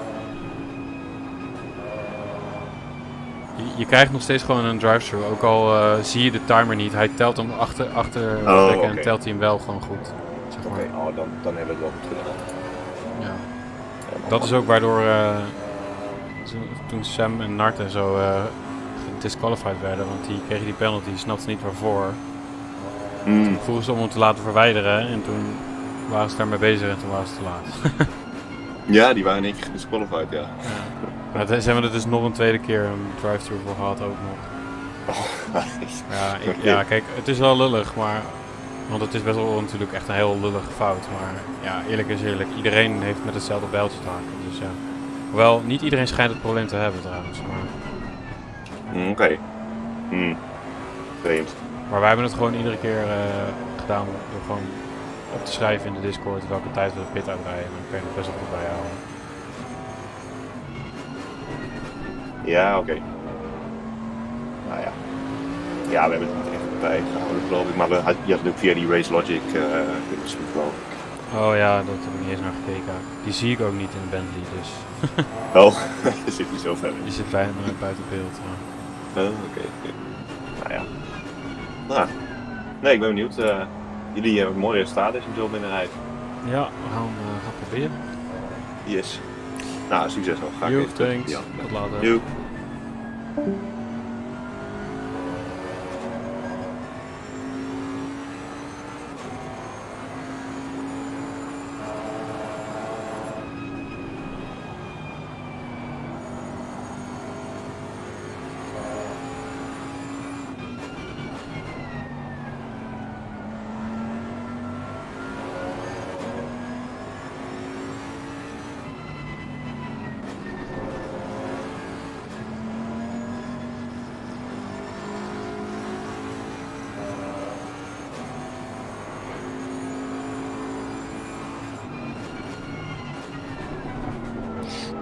Zo, die was langzaam. Dat is nou echt een rijdende chicane. Een rijdende chicane in de chicane. Ja. Gewoon 1 seconde verloren in 1 bocht. Yep.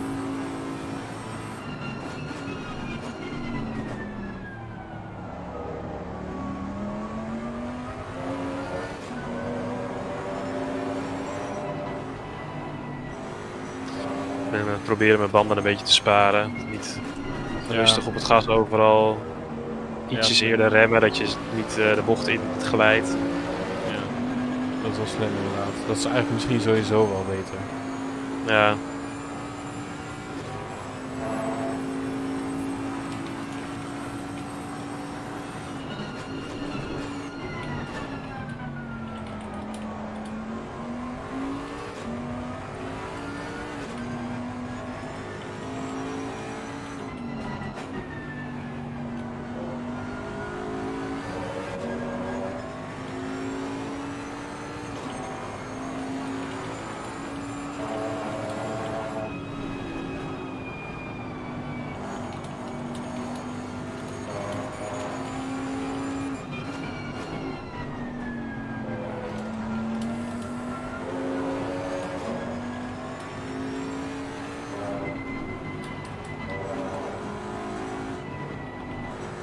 de temperatuur gezakt?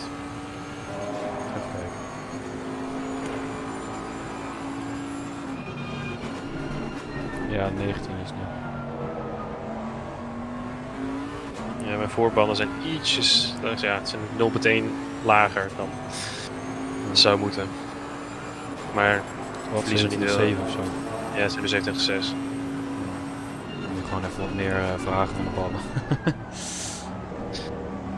Ja, maar dan haal ik de dubbelstint niet. Nee, dat is wel.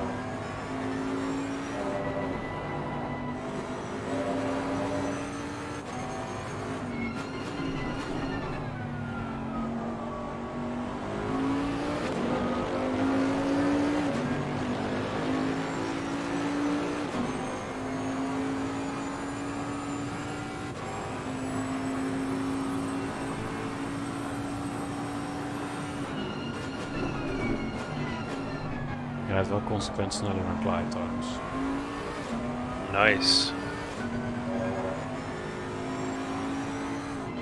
Hoe hard rijdt hij? Ja, 43ers. Oké. Dan toch maar gokken op die dubbelstint. Het gaat naar achter hebben we volgens mij wel. Ja, het gaat naar achter zeker. We kunnen het inderdaad gewoon proberen, toch? Ja.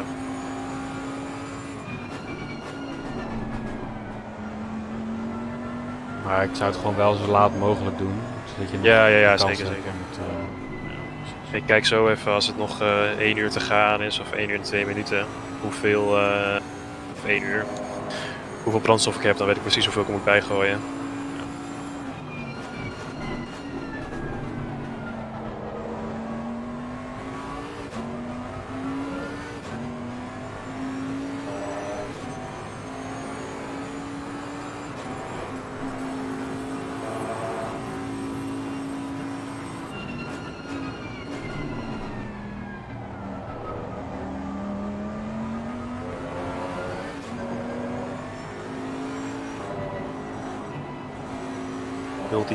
Multi 12.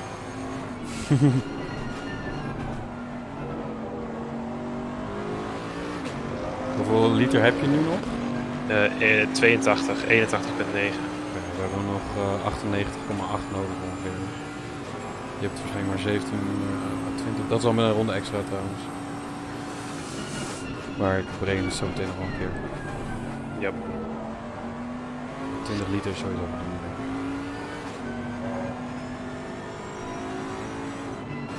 Zo, ik heb tires nu uitgezet, dus we gaan nu sowieso voor de... Yes.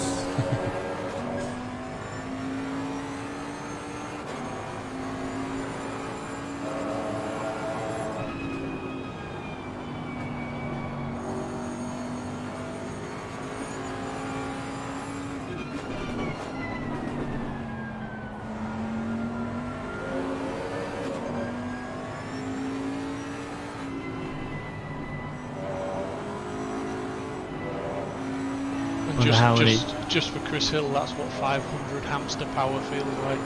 Yes. Fantastic. Oh, those poor little hamsters are going to need a rest after this, aren't they? Just looking actually now, Stephen, we were talking about the penalty for the number 333 Aston Martin. That's the Cup team car. Their penalty is due to overtaking whilst the four-course yellow was active. So an interesting miscommunication there between the team and its drivers and race control potentially, or maybe just a little bit of malpractice, but they've been handed a 15-second time penalty and looks like they've served almost immediately, so we'll wait and see. Je hebt wel echt voordeel dat het stuur aan de rechterkant zit bij die klik naar rechts.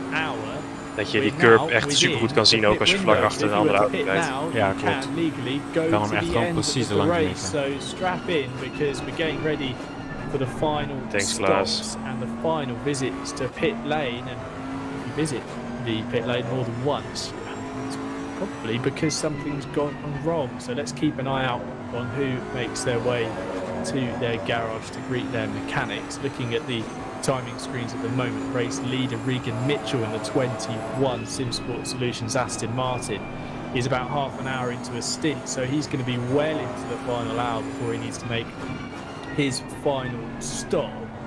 In the second place, Odyssey Racing Ferrari, we've got Banny, who's back in the car. He's about 48 minutes into a stint, so he'll be most likely the next car to pit from our top 3 runners.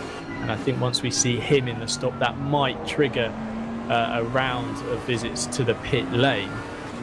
So as it stands at the moment, heading into this final vanaf nu als er een VSC komt, is kunnen we indeed pitten. Simsport Solutions, Aston Martin leading the 15, Odyssey Racing Ferrari. Then it's the 301 Bentley with Zo betekent vanaf nu heb ik 100 liter, dus dat is... Ja, ik heb 20 liter nodig. Dan kom ik uit op 97. Als ik nu zou pitten voor 20 liter, dan heb ik 97 liter over.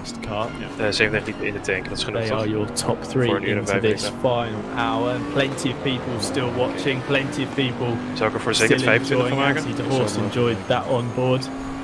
Kieran Vidago is enjoying this final hour as well. So a lot of you still here, a lot of you enjoying the race.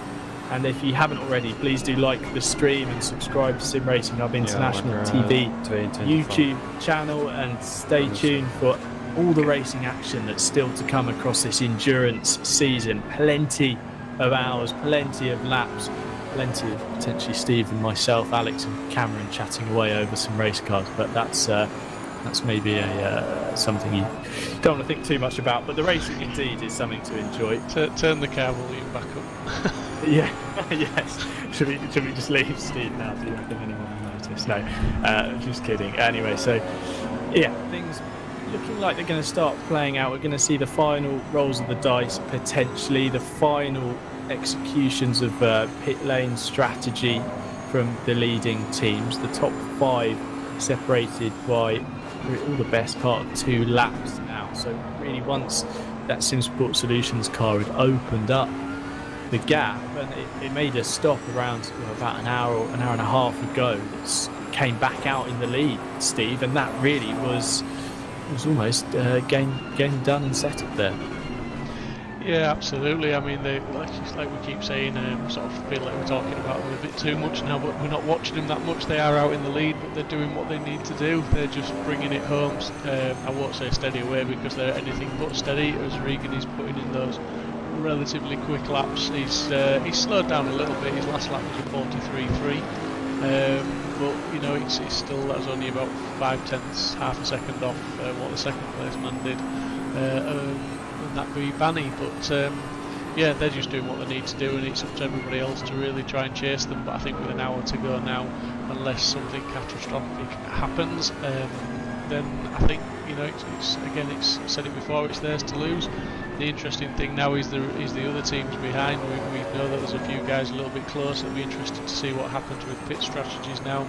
We've all probably just got the one to do, and see who does it and comes out where in traffic, see if there's any room for any undercuts, or staying out a bit longer and do the overcut. But and Vidago's back in that SimSport racing car, and they've made their way back up to 10th place, and we know that Vidago from his stint, he was quick. He had some very, very quick pace when he was out there. So hopefully he's not shouting and screaming too much at back markers as he's trying to lap anybody. But yeah, I said that I thought I expected him to get into the top 10. Kieran said top 5. Be interesting to see how much further, if any further, they can get. Obviously, 2 cars in front need to do. They've got 15-second penalties, but they've also got a big lead on that second SimSport racing car. Yeah, I mean, it'd be spectacular. Are they still in the running? I think they are, aren't they? So it'd be interesting to see where they end up as well now. They are indeed. They are a long way down the order, but crucially, they have been making up spots here and there. I made a note that with 5 hours to go, they were 32nd. 25th, now, I think. Yeah, with an hour to go, they're up to 25th. So they've been plugging away and running around despite those issues that hit them pretty hard early on. But props to them, Steve. You know, this is what we like to see, isn't it? Yep. Down and out early on, but sticking it out just to see if anything happens. But at the same time, to enjoy what this is. You know, you're sharing GT3 Lamborghini with your friends, with your racing teammates. You're going about endurance racing in a really competitive field. Yes, not everything goes your way, but we'll all agree that it's a lot of fun at the end of the day. Yeah, absolutely, and it's almost like, you know, you want to give an award for team of the day really for keeping going, because like you say, it's a sort of sim racing spirit. It's all very easy just to you know, switch off and say, oh, never mind, you know.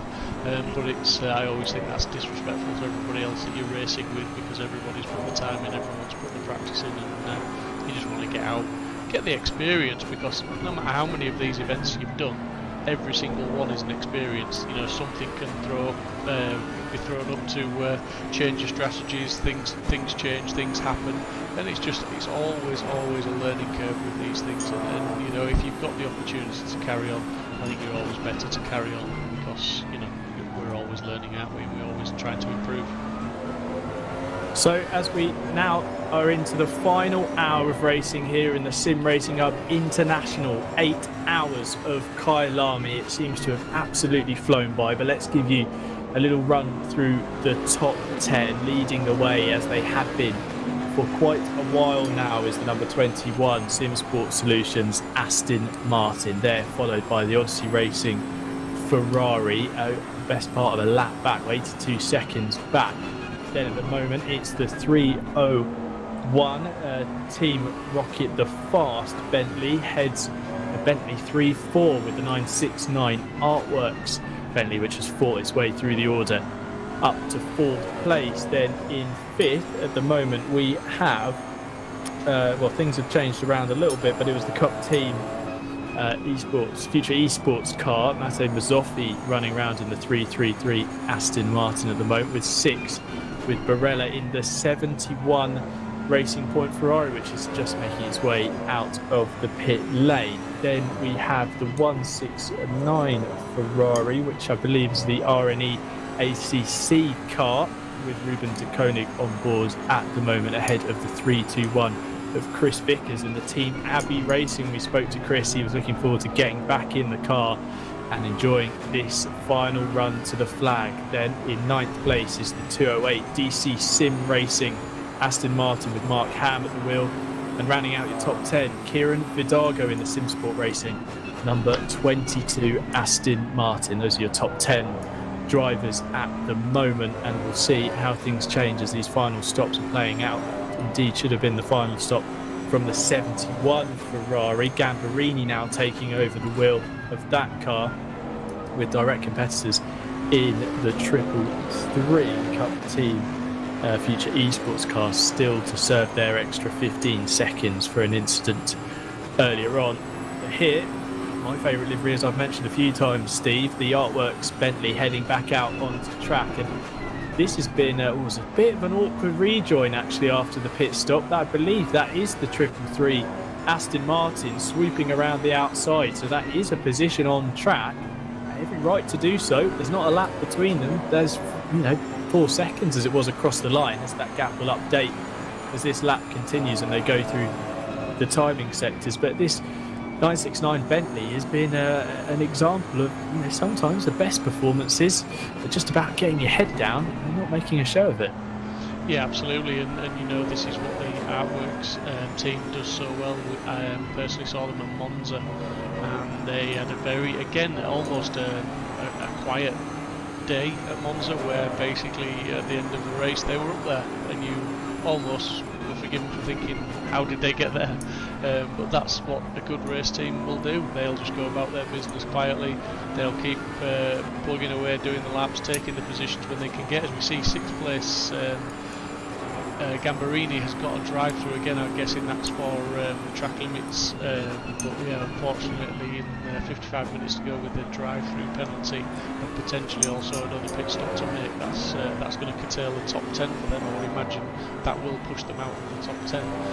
But yeah, good team, just goes about the business, puts the laps in consistently, just stays out of trouble, and just keeps the head down, and there they go, they pop up potentially at the very sharp end of the top 10. So great driving from these guys, from collectively, from the team. It was better than just being up there at Monza, wasn't it? 2nd place eventually, I believe. That's it's strange to think that a car ends up there and you don't talk much about it. And considering how bright the livery is on this thing, for it to have gone under the radar seemingly is impressive stuff. But just shows the almost the different storylines that we've had play out over the race today, and the final 53 minutes. I'm sure we'll see the denouement, you know, the rounding out of all these stories, and it's fantastic to see so many teams pounding round and wanting to finish off their race in the best possible way. But a slightly uneasy way to finish it for Filippo Gambarini, heading to pit lane in the 71 Racing Point Ferrari to serve that drive-through. He had just stopped, he had just taken over the car from his teammate Alan Barella, so not an ideal start to your final stint and run into the checkered flag, and this drive-through could very much affect his position. We'll see if he loses out to the 169 Ferrari, who's lapping round at the moment. I believe he might just have got away with it. He runs down out of pit lane and into turn 1 at Crowthorne, going straight over onto the racing line as soon as he was able to do so. There you go in the picture-in-picture. But there is a reduced gap, so let's see how things pan out between the pair of them, down to 23.5 seconds. So another drive-through for track limits infringements, and that will be a position gone in the fight for what is now 6th place. The 71 car we saw up in the podium positions, you know, and has been scrapping away, and has been one of the drivers that I've had highlighted on my timing screen, one of the cars I've had highlighted on my timing screen, sorry, because it has been at the sharp end, and watching how these strategies are playing out, it's been interesting to see the stints, them pitting slightly off sequence with a couple of other cars. But something like that, Steve, this close to the end of the race, is just going to up the ante a little bit and maybe, you know, force the sweat a little bit more on your brow, because you don't want to be making an incident like that after the best part of 7 hours hard work. No, definitely not. It's frustrating, you know, and then what's probably more frustrating is he will have jumped in that car with his teammate picking up the warnings, and then he's obviously gone out and just cut the track once, and he's gained the penalty because the cut tracks stay with the car, not the driver. So if your teammates picked up warnings, then unfortunately you start your stint with those warnings in place, and any more than 3 and you get a penalty. So it's very unfortunate. But everybody on track will be trying to keep it clean and tidy now. You know, 8 hours, we've seen quite a few drive-throughs, although not terribly, not a terrible amount, but we have seen a few. But there will be a few drivers, I would bet a few pounds on, that will be driving around on their last warning as we speak. So they will be just watching the track this last 50. Ja, ik zag hem gaan en ik denk, oh, even maar gas af. We'll see. Interestingly, Regan Mitchell, 247 laps completed. Safe to say they're still doing what they need to do, with Regan doing 142.6 on his last lap, so he's still lapping faster than 2nd and 3rd place. Interestingly, Mezzotti in 4th place, he did a 141.8, so he was about the quickest man on the track on the last lap. So 4th place is certainly still trying to push hard, and they've got that extra 15-second penalty. Well, looking at the timing screens, Mitchell's stint over 28 laps, he's averaged a 41.9, which is just sensational pace from the driver of the 21 SimSport Racing, the SimSport Solutions car. You know, considering that you know, qualifying, some cars were setting times like that. I think a 41.9 would have put him in 29th place on the grid. You know, okay, but that's against cars that are on fresh rubber and low fuel, so it's impressive stuff from Regan at the moment. Looking at the timing screens though, and who we're expecting into the pits soon, it should be Barney in the number 15 Odyssey Racing Ferrari. He's within 2 minutes now of the stint time maximum, so I'm sure we'll see him heading to pit lane very shortly. He's just rounding barbecue to start a lap, so I wouldn't be surprised to see the purple and pink Ferrari head to the pit lane for the final time at the end of this lap. Then in 3rd place, the 301 Bentley. That car is 42 minutes into a stint, so Dan Lenson's got a little bit of time before he needs to make his final stop, and fortunately for him it will be a shorter stop as well. But I don't think it will be enough to see him close the gap to that 15 Ferrari. But with pit stops comes risk, comes the jeopardy. We've heard of drivers making mistakes on their way into pit lane. We've seen stop and goes handed out for speeding in the pit lane. So there's still risk with just bringing your car to the box. So let's see how the team go about this and how the remaining drivers go about executing those final visits to pit lane. Yeah, absolutely. I mean, it's funny because it's funny how the human brain works. It's all relative, isn't it? You know, we're sort of talking about when we do a 90-minute race, you think 90 minutes, okay, it's a long time. But with these guys now, they've done as Banny does enter the pits now, so he's making his final pit stop. So we'll see where this brings him out.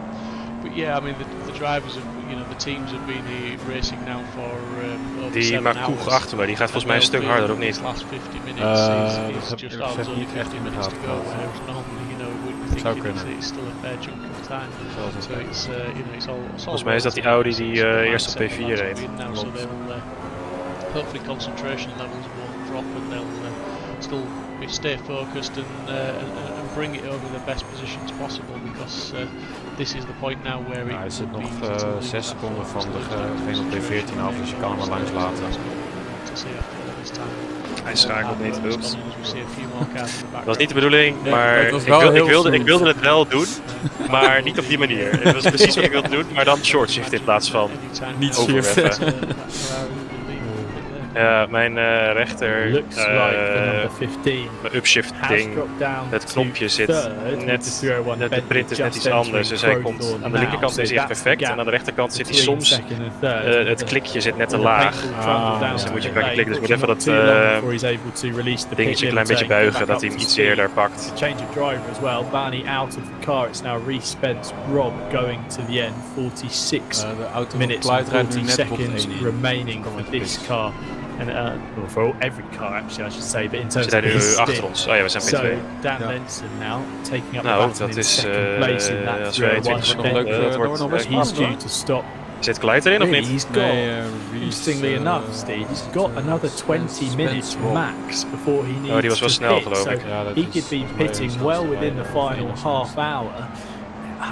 Good guess, like you were saying. Was het goed nog een kwartiertje of zo, 16 minuten? Ja, dat bijgehouden? It's going to be a roll of the dice there to take as little fuel as you need to get to the end, because with pit stops being over a minute at points, with that last pit stop for the 15 being 1 minute 10, we could see these cars after the stagger unravels being side by side. Ik zat te denken van, ik rij gewoon door tot de tank leeg is, maar toen dacht ik van wacht, dat kan helemaal niet.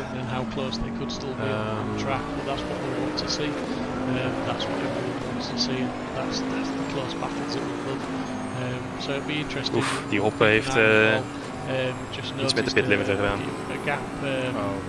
Coming down further back, Vidago in 10th is closing on that 9th place. He's taken around about 4 or 5 seconds out of time, I believe, in the last handful of laps. So they're definitely making a charge. Just be interesting really to see who else has got to pit now that is left in the top 10. Just to see who's got to complete it and just try and work out who really is who's going to drop down any further. So it looks like drivers still yet to pit. We've got the 21 that leads. The 301 in second, I believe, is still due to make another stop. And then it's the 333 Aston Martin in fourth has yet to make their final stop. But the 15, the 71, 22, the Vidago cars, then the 969 Artworks Bentley, the 321 Abbey Racing with Chris Vickers now on board, the 169 and the 208. They've all stopped, so really there's only 3 cars left to pit. The next should be the 333 Aston Martin with Mazzofi at the wheel at the moment. He's currently an hour into the stint, so I reckon he'll be next into pit lane. We'll see how that unravels, because that car has the 15-second penalty to take at the pit stop, so should drop that car a little bit further down the order than we would have seen had it not had the penalty. But with de eerste warning is na 10 en dan voor 10 minuten en dan de tweede van pit is 5, toch? 5, ja. Might be around 40 minutes when that car finally makes its way to pit lane. We could see a battle on indeed wherever the Aston Martin rejoins. vorige stint. It's tenzij fascinating to see how komt, these hè. strategies have played out. Als er een VSC komt. Things still aren't decided in Er is these niet heel positions veel verkeer outside volgens mij. of really the podium and beyond. And even then, in this most recent round of stops, we've seen the order change from second down to 10th. So positions still to be won, positions still to be lost. As we see the Artworks car running slightly wide out sunset. I always think, whenever I see a car doing that, especially in the night where just the headlights light up the curb, they're going straight off there and going to clip the grass and have a mother and father of all incidents spinning off to the inside. But everyone seems to be in control. That's why I'm in the shed, Steve, and these guys are out there racing. But 42 minutes. I mean, we could even decide a setup, Steve, between us. So it's probably a good thing that we're still in the garage with a notebook and pen. Yeah, trying to work out what a damper even is. But anyway, Regan Mitchell then leading the way, and a number of cars actually doing their quickest laps I saw. Unfortunately, my timing screen's just updated, so I missed it. But there was a few quick laps for cars like the 208 DC Sim Racing Aston Martin. That went quicker with Mark Ham at the wheel. The 137, the Audi that led early on, was in the battle for the lead. Your favourite driver, Radoslav Makouch, Steve, he's just done his personal best, a 141.6. So there's people still pushing on inside this final 42 minutes. And you've got to do that, though, because you don't know what's going to happen. You could, those seconds you might make up over a few push laps could come back to really help you in the final 10 minutes or so. Yeah, well, this is the point of the race where the strategy now is no more, is it? That it's all done. That's it. It's finished. All the pit stops are made.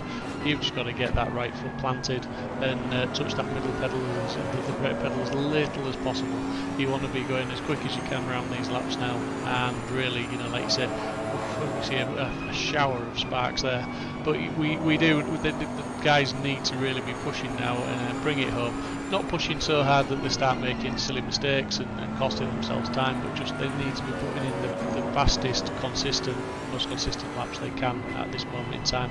As we see the Bentley there, the Artworks Bentley is pushing very, very hard. He's running wide, but he's pushing, trying to put some more pressure on the Aston in front, which he doesn't really need to do, because that Aston needs to pit, needs to serve a penalty as well. But at the end of the day, de banden gaan trouwens nog perfect. Ik rijd nu op een delta van 0.00. Ja, snel staan. We kunnen voor de volgende race wel kijken of we niet kunnen dubbelstinten. Ja, het verschilt ook heel erg per baan, want als het 2020 band is, dan is het makkelijker. 2019 but yeah, they need to be putting the times in and need to get the laps done. So I think is that the Aston just peeled into the pit. Dit is ook 2019 dus. Yeah, looks like it. So not only do we have the 333 Cup Team Future Esports Aston Martin in pit lane, we do have the race leader, 21 SimSport Solutions Aston, making their final stop of the event. Regan Mitchell bringing the car to the pit box for the final time. 40 minutes to go. He won't lose the lead. He won't lose the lap that he has over the number 301 Team Rocket, the fast Bentley. So we're hoping for a clean stop, but it looks like they've done, as Regan now heads down pit lane. He's ready to press the button for one last time and release those very painful speed limiters, especially when you've been hammering it around at the pace Mitchell has been. As we see actually on the timing screens, Makouch going fastest out of anyone on the previous lap, a 141.2, so he lowers the bar. I hope Mitchell doesn't get sucked in to trying to beat that lap time, because with 40 minutes to go, just needs to bring the car back, just execute his stint. Race victory will be going to this team, but it's changing behind. A couple of pit stops playing out, like we see the 333 car now exiting pit lane. They've made a driver change, so it's now Pookie at the wheel, and he will be, I believe they've taken their 15-second penalty as well, which should have brought them out on track just, Steve, in front of the number 71. So that would be an interesting battle to pick up, because with about 7 seconds or less than that, I can see on my timing screen, they're separated by a corner, if that, between the 71 and the 333, this Ferrari and Aston Martin are going at it Vooronder for rijdt fifth position. die So Ferrari achter ons. battle's still to be won and lost, just dipping out of shot there in front of the Ferrari. There we go up the road. That's the Aston Martin. That's the position that Filippo Gambarini will be going after in the number 71 Racing Point car. Ja, behalve dat je er makkelijker voor als er dus die 4 seconden.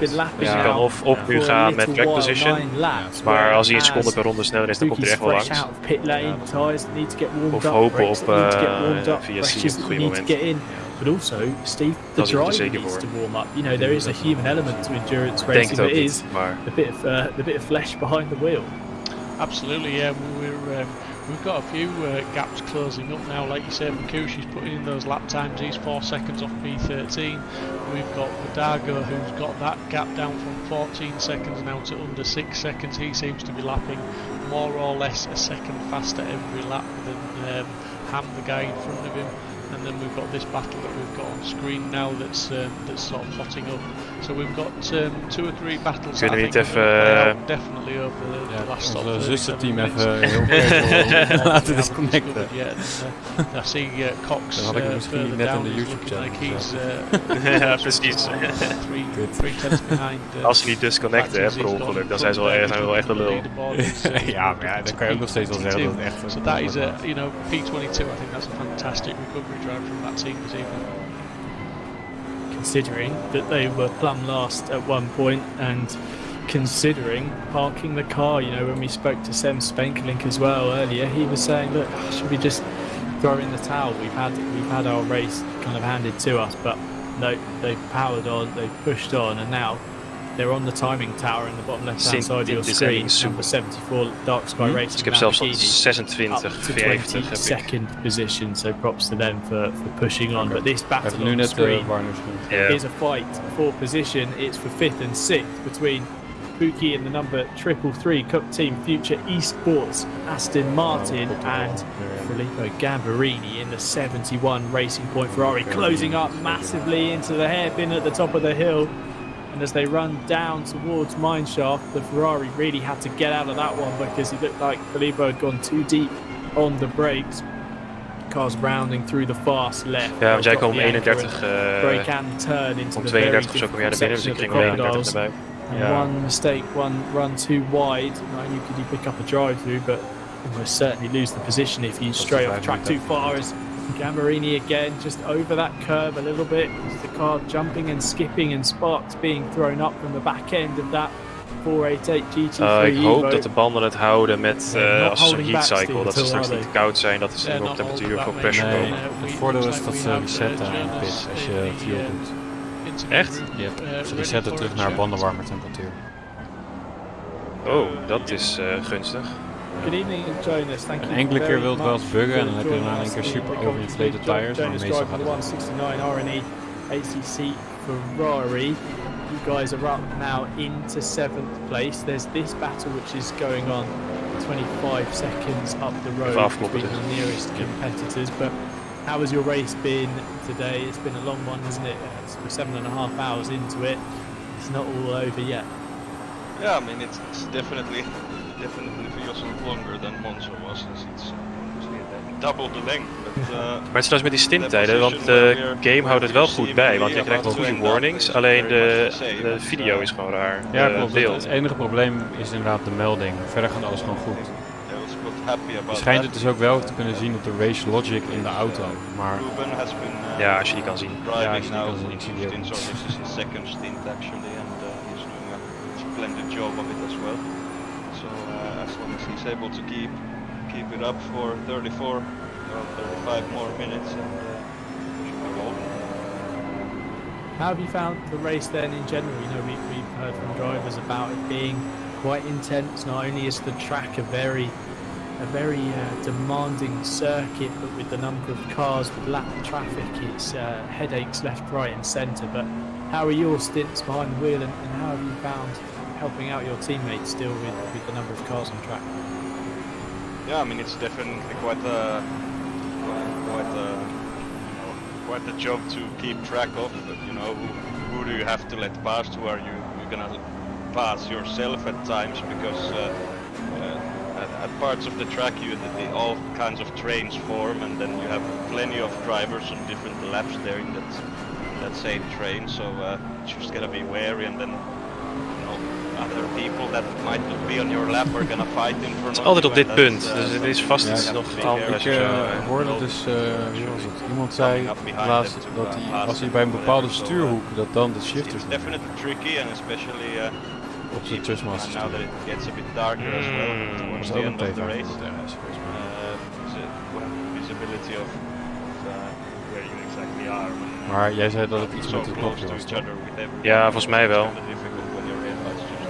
Bumps off the car in front of you. I was going to say, you know, you were in the Ja, want ik car heb het alleen maar bij het for upshiften, niet meer bij het downshiften. It would have been dark then. How was it driving around Kyalami in the dark? Because it is very dark here. You know, it's nighttime, yes, but it seems to be particularly heavy the night here. No kind of surrounding lights to guide you. Yeah, I mean, it is pretty dark, obviously, but the headlights do their job, in my opinion, and you see what you need to see. And brake marker boards, obviously, some points have been smashed to bits, but you still kind of know where to brake. And obviously, we have that downhill section with a very, very nice view over the city over there, so you can always enjoy that every single lap as well. So dark is not too shabby.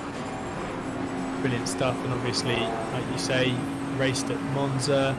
Team finishing 7th. You're racing here, set at the moment for a 7th place. The next race is at Bathurst. How do you think the team will go there?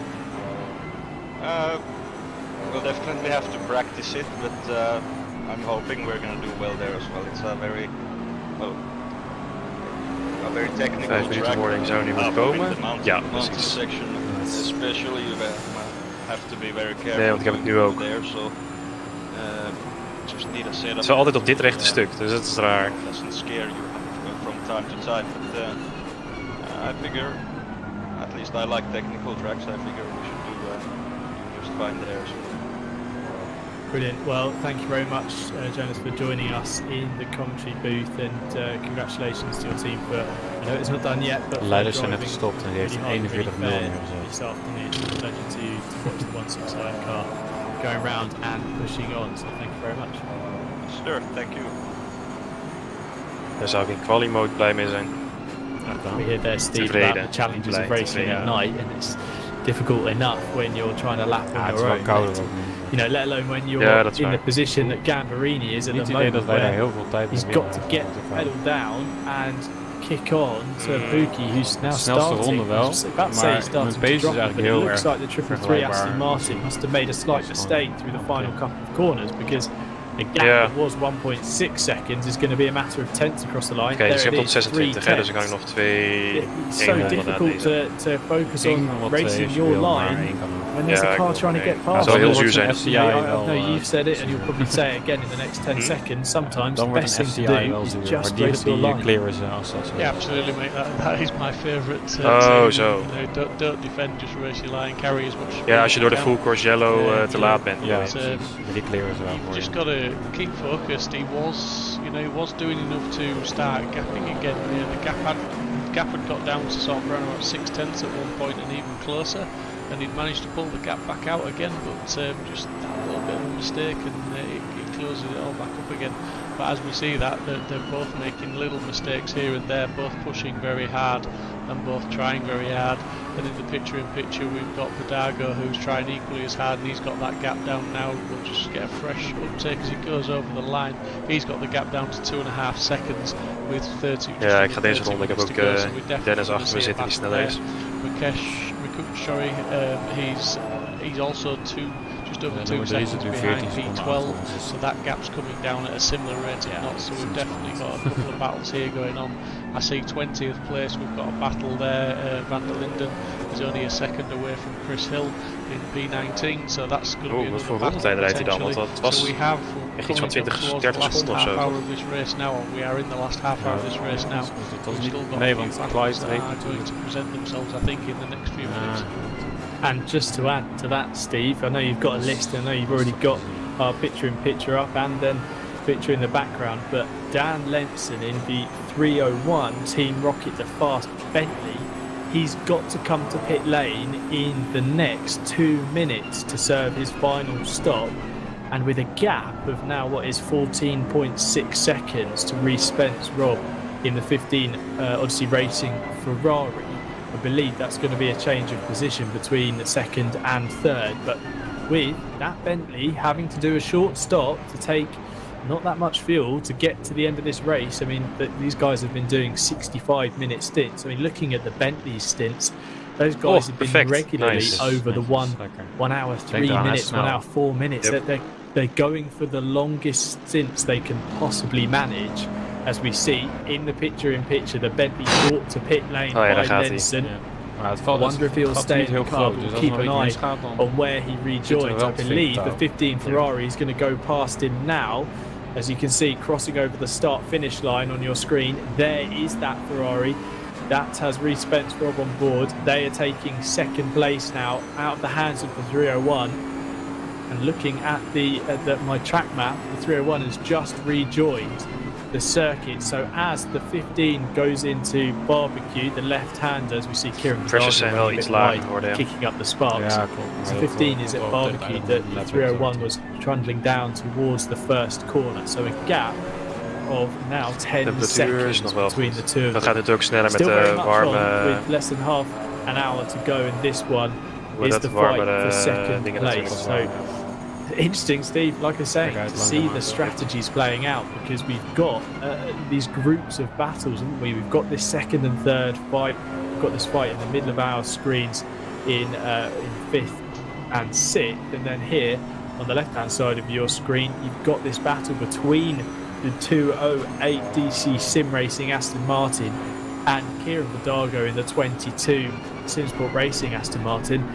He's got that thing fully lit, hasn't he? Because he was sending it around that first half of the lap, and he doesn't seem to be slowing up at all. Yeah, absolutely, and again, Makoshi's absolutely sending it as well, because he's closing and closing, and I think we need to potentially have a little look and see how he's getting on. Looks, he's a very exciting driver, to say the least. Wat voor pace rijdt hij, Lennart? Like he's going to try and put a challenge on for that 12th place in the next few laps. Be surprised to see as he is still lapping very quickly indeed in the mid-41s. Kieran Vidago up in the road in the number 22 was in the banden zijn ook heel pressure, dus. That previous lap, so not his best lap, he's been averaging the low 42, so he's been consistently some of the fastest times we're seeing up and down the grid. As these drivers now really, they've got the race in front of them. We've seen how endurance racing, particularly in recent years, Steve, in the nature of how reliable modern day racing cars have become, that it's no longer about lapping to a pace and getting to the flag. It's you get in, you've got your 60 minutes or your double stint, and you sprint from pit to pit, and you really have to give it everything and leave it all out there on the track. Yeah, absolutely. It's just the nature of the beast, it's the nature it is, but it's like we said earlier on, you know, the endurance racing, the strategy's all done in the pit stops. When those final pit stops have been made, it then just turns into that sprint race, and this is what we've got right now, as we see Vidago right up behind that P9, and he's looking like he's going to try and put a pass on Mark Ham as quick as possible. He's not going to try and waste any time, because he's obviously got the pace on him, so if he can get the job done, get past him, he can potentially get a gap on him as well. And on the right hand side, we've also got Makush, who's also putting pressure on Eckstein in P12, so he's looking like he's going to try and get a move done now round the outside, contacts and shoves him off, and again it just maybe a little bit too much haste as it's cost his self-time and another driver's position there, but yeah, that's very, very unfortunate, because, you know, like, although we have said that Makush is pushing on and almost too aggressive at times, I think that was another case of a little bit too much enthusiasm to some extent. He has been lightning fast, and I you know, not to say I'm a driver coach or know what's best, and you know, we constantly say that, Steve, we're just two guys commentating on this and offering our opinion, but if I was to offer my opinion, we saw in the early stints how quick Makush was in that 137 CS Go Audi. if he can just, tame it a little bit, a smidge, a tiny amount, I think he could be very dangerous to these top kind of 4 or 5 teams that have really set themselves apart in this race. Yeah, for sure. I mean, we've seen it in our own community over the years. We've had drivers come in that are very, very quick. But it's about racecraft. It's not just about hot lapping. And like you say, it's just an opinion. It's not a criticism of anybody. It's just my opinion. And I'm sort of backing up what you said. Really, it's a case of I think racing basically it's just like learning a bit of racecraft, which involves a little bit of patience and learning how to work the moves and when to take those opportunities and when not to. Be decisive, make sure the move counts. That's how to win races and gain positions. But again, like I say, not be too hard on the lad because he's lightningly quick. We've seen those lap times, and we've seen those lap times consistently quick. It just seems to be that there's maybe just a little bit more etiquette required when it comes to overtakes. And no disservice to his teammates Wojciech Moren and Mikhail Cooper, who've also been very quick in that car. There's a trio of drivers who, like we say, deserve to be further up the order. We'd all love to see everyone win at some point. Everyone deserves to be towards the front, but I think these guys, if they can just iron out a few creases, could very much be fighting in the coming races in this endurance season. But the fight that's very much on at the moment is Kieran Vidago and Ham in the 208 DC Sim Racing Aston Martin. These two Vantages are going absolutely hammer and tons for the battle for 9th place. Vidago looked to have a move made on the run up towards the hairpin. He's going to try it again on this lap to the outside. He's going to try and make the cut back as they run down the hill towards Mineshaft. Not quite. Ham able to make that almost NASCAR high line work and just keep the throttle on a little bit earlier than Vidago and get the run down the hill through Mineshaft. But you've got to say that with Vidago's pace at the moment, he looks like he should get through before this race is done. But I heard Alex say it earlier, and we've heard it so many times, catching is one thing, passing is definitely another, as Vidago runs slightly wide there. Yeah, and they've got Regan Mitchell coming up behind, so obviously Kieran's going to dive out of the way of Regan, let him through. Maybe that could be an opportunity for him to abuse, shall we say, if Regan comes to put a lap on Ham. I'm sure that's not how Kieran will want to overtake him. We probably want to get the job done in the next couple of corners, but like you say, catching is one thing, passing is another. Passing is very, very difficult when the driver in front is not far from your lap times and also know where to put that car to defend. That's what he's doing at the moment. It's like for like, 2 Aston Martins. There's no car characteristics, no advantage in any area of the track. The thing is, Kieran is faster. You can see him climbing all over the back of that Aston in front of him, and he's pushing as hard as he can. He just needs to keep it a controlled push so that there's no silly little mistakes. He needs to keep the pressure on so that the only mistakes come from the car in front, and try and get the job done cleanly but quickly, as Regan Mitchell is closing them down now, which just goes to show testament. We know Vidago's going fast, but Mitchell's still going faster because he's catching them. He's done the right thing, isn't he, though, Mitchell, in not just backing off and cruising to the end. He's still absolutely flying. Previous lap of 41.6. In this 12-lap stint at the moment, he's averaged a 41.7. I mean, the car is just absolutely flying. The SimSport Solution guys have got that car on rails, and we heard from Rich Smith saying it was comfortable almost to go that quick. And we wonder whether Kieran Vidago feels the same in this car. We've seen a couple of mistakes here and there. We've seen a little bit of, just a slight misjudgment at the edge of the track and things that have cost him a little bit of time. But he does seem to be able to drag some very fine pace out of the car, and with catching up towards Mark Ham, he's now got to get past traffic in front. Steve.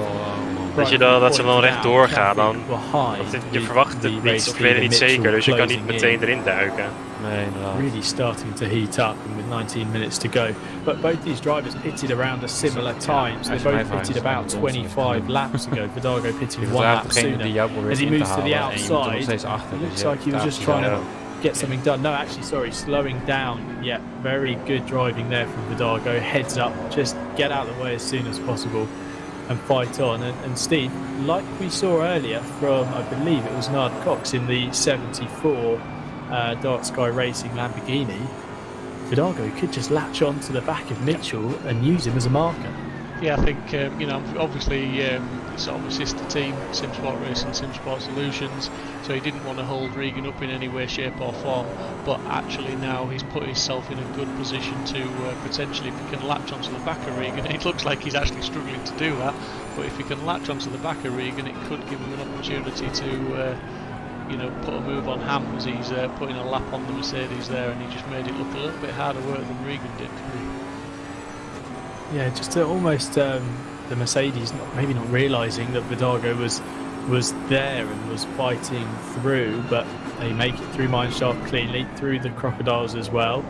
If anyone's lost out on time here, it is Vidago, but he's so late on the brakes, closing up very much so onto the back of Mitchell. A train of 3 Aston Martins cross the start-finish line to start what is lap 266 for the race leader, but lap 263 for Ham and Vidago as they run down the hill towards Crowthorne. S'nachts is het natuurlijk ook makkelijker als het koud is. Just K-Sweet, the blue flags waving. Maar ja, binnen eerste stint wel een beetje rustig aan. Who is in front of the race leader at the moment. Ja, het was niet per se rustig, want het tempo was best wel prima. Het was alleen gewoon heel voorzichtig op het gas gaan, dat ik nergens echt de kont uitbrak en zo, of te hard inremde. The 10th place car lap to a decent pace on that previous lap. Vidago, ik denk wel dat als je daadwerkelijk een hele stint in moet rijden, dat je ja, dat is waar. Als je 2 stinten moet je ook veel meer fuel. Moving aside for the race leader. Ja, inderdaad, dan ben je in een pits op misschien 10 seconden of zo. Pushing on. He's almost hassling the back of Regan Mitchell zo voor het einde through Clubhouse and into the S's. Denk ik wel dat this team will be desperate to try and just gain one more position if possible. We see further up the order with the number 15 obviously racing Ferrari. That gap has actually gone out now to the 301 Team Rocket, the fast Bentley. Heeft wel echt geholpen met veel voorzichtiger zijn, rustiger zijn, voorzichtiger zijn. The final half an hour or so. Dat was zuur, maar goed. As the podium positions look fairly set with Lenson a sizable, well, pretty much 50 seconds ahead of Salmon in the 969 Artwork BMW. As we see Vidago, he's so rapid into the final corner. I keep flinching, Steve, thinking he's going to run into the back of the race leader. He is, but I don't think he could get on the power as quick as the guys in front that time because he carried that much corner speed. He had to just wait that split second longer, and it's allowed him dat deed ik niet. And here he's trying to follow him, trying to. Upshift heeft echt iets raars. Where he's got to close that door, but Regan Mitchell's actually got sent through. Is he going to hold the position? He's on the inside. He's done it. He's got through. He did exactly what I told him to do. He's been listening then to racing coach Steve Proudly, who said to follow the race leader through. Vidago did exactly that. Clever driving though. It heads up to be able to judge. You've got to not only judge your own pace and your own braking marker into there, you've got to judge the speed of the race leader, who you definitely don't want to do any damage to, but also you've got to judge the speed of that car you're trying to get past. So props to Kieran Vidago. A fantastic move from the driver of the number 22 Aston Martin to take 9th place. He needs to kick on now, keep that pace high, keep the legs pumping. He is 15 minutes away from a very strong top 10 finish in the Sim Racing Hub International. Kyalami 8 hours, but with 15 minutes to go. Steve, I can't believe it's flown by, hasn't it? It seems. I thought this one might go on forever with 8 hours. Seems like a very long race of these GT3s. Obviously, I know we've got 12-hour and 24-hour races down the line. Ik heb zelf geen knipperlicht gemapt, such has been the pace and the tempo of this event that it's just kicked on and kicked on. We see Vidago running wide through Cheetah, kicking up the sparks. He's going to have dirty tyres now as Ham closes right back in. And Vidago, a mistake he didn't want to make. He was in a comfortable position there, had a bit more breathing space in front and behind. That one error through Cheetah into the final corner as well has cost him time. And Ham looking to the inside into Crowthorne, but Vidago goes deep on the brakes. He's able to hold that position. just as we were thinking that it might have been settled for 9th, Steve, it's going to kick off again. Yeah, I almost thought Kieran had gone too deep on the brakes. De laatste was 42,7. Ik heb net ook wel een 41 gezien. Maar die hebben wel nieuwe banden gepakt, sowieso. Maar die zitten wel een stuk verder achter ons. Ja, oké. Dat moet wel goed komen. Ik heb volgens mij bijna een drive-thru pakken en dat was nog... ja, dan waren het nog.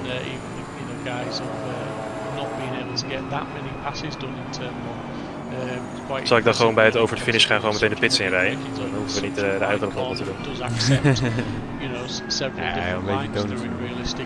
Oh ja.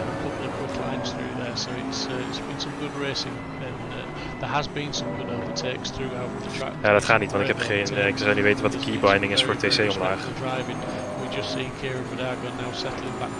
Ik heb alles van mijn stuurtje gehaald. Oh. Dat is...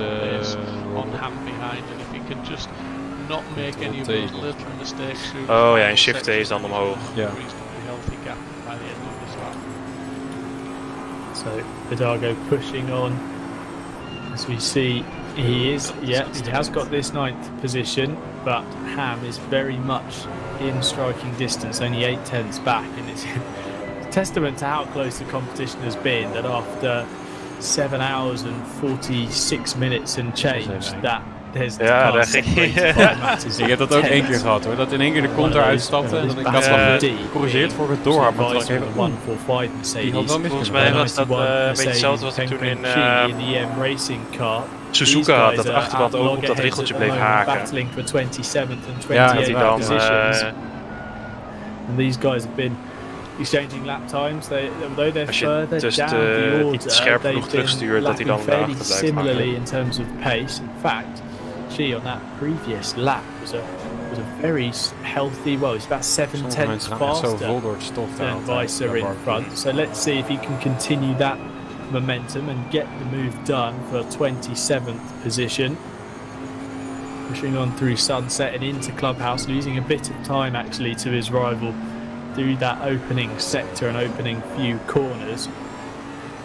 Running down through the S's, but it's hard fighting all the way up and down the grid. The car in front is the GPR Esports team Mercedes, the 145, which has got Pascal Weiser at the moment.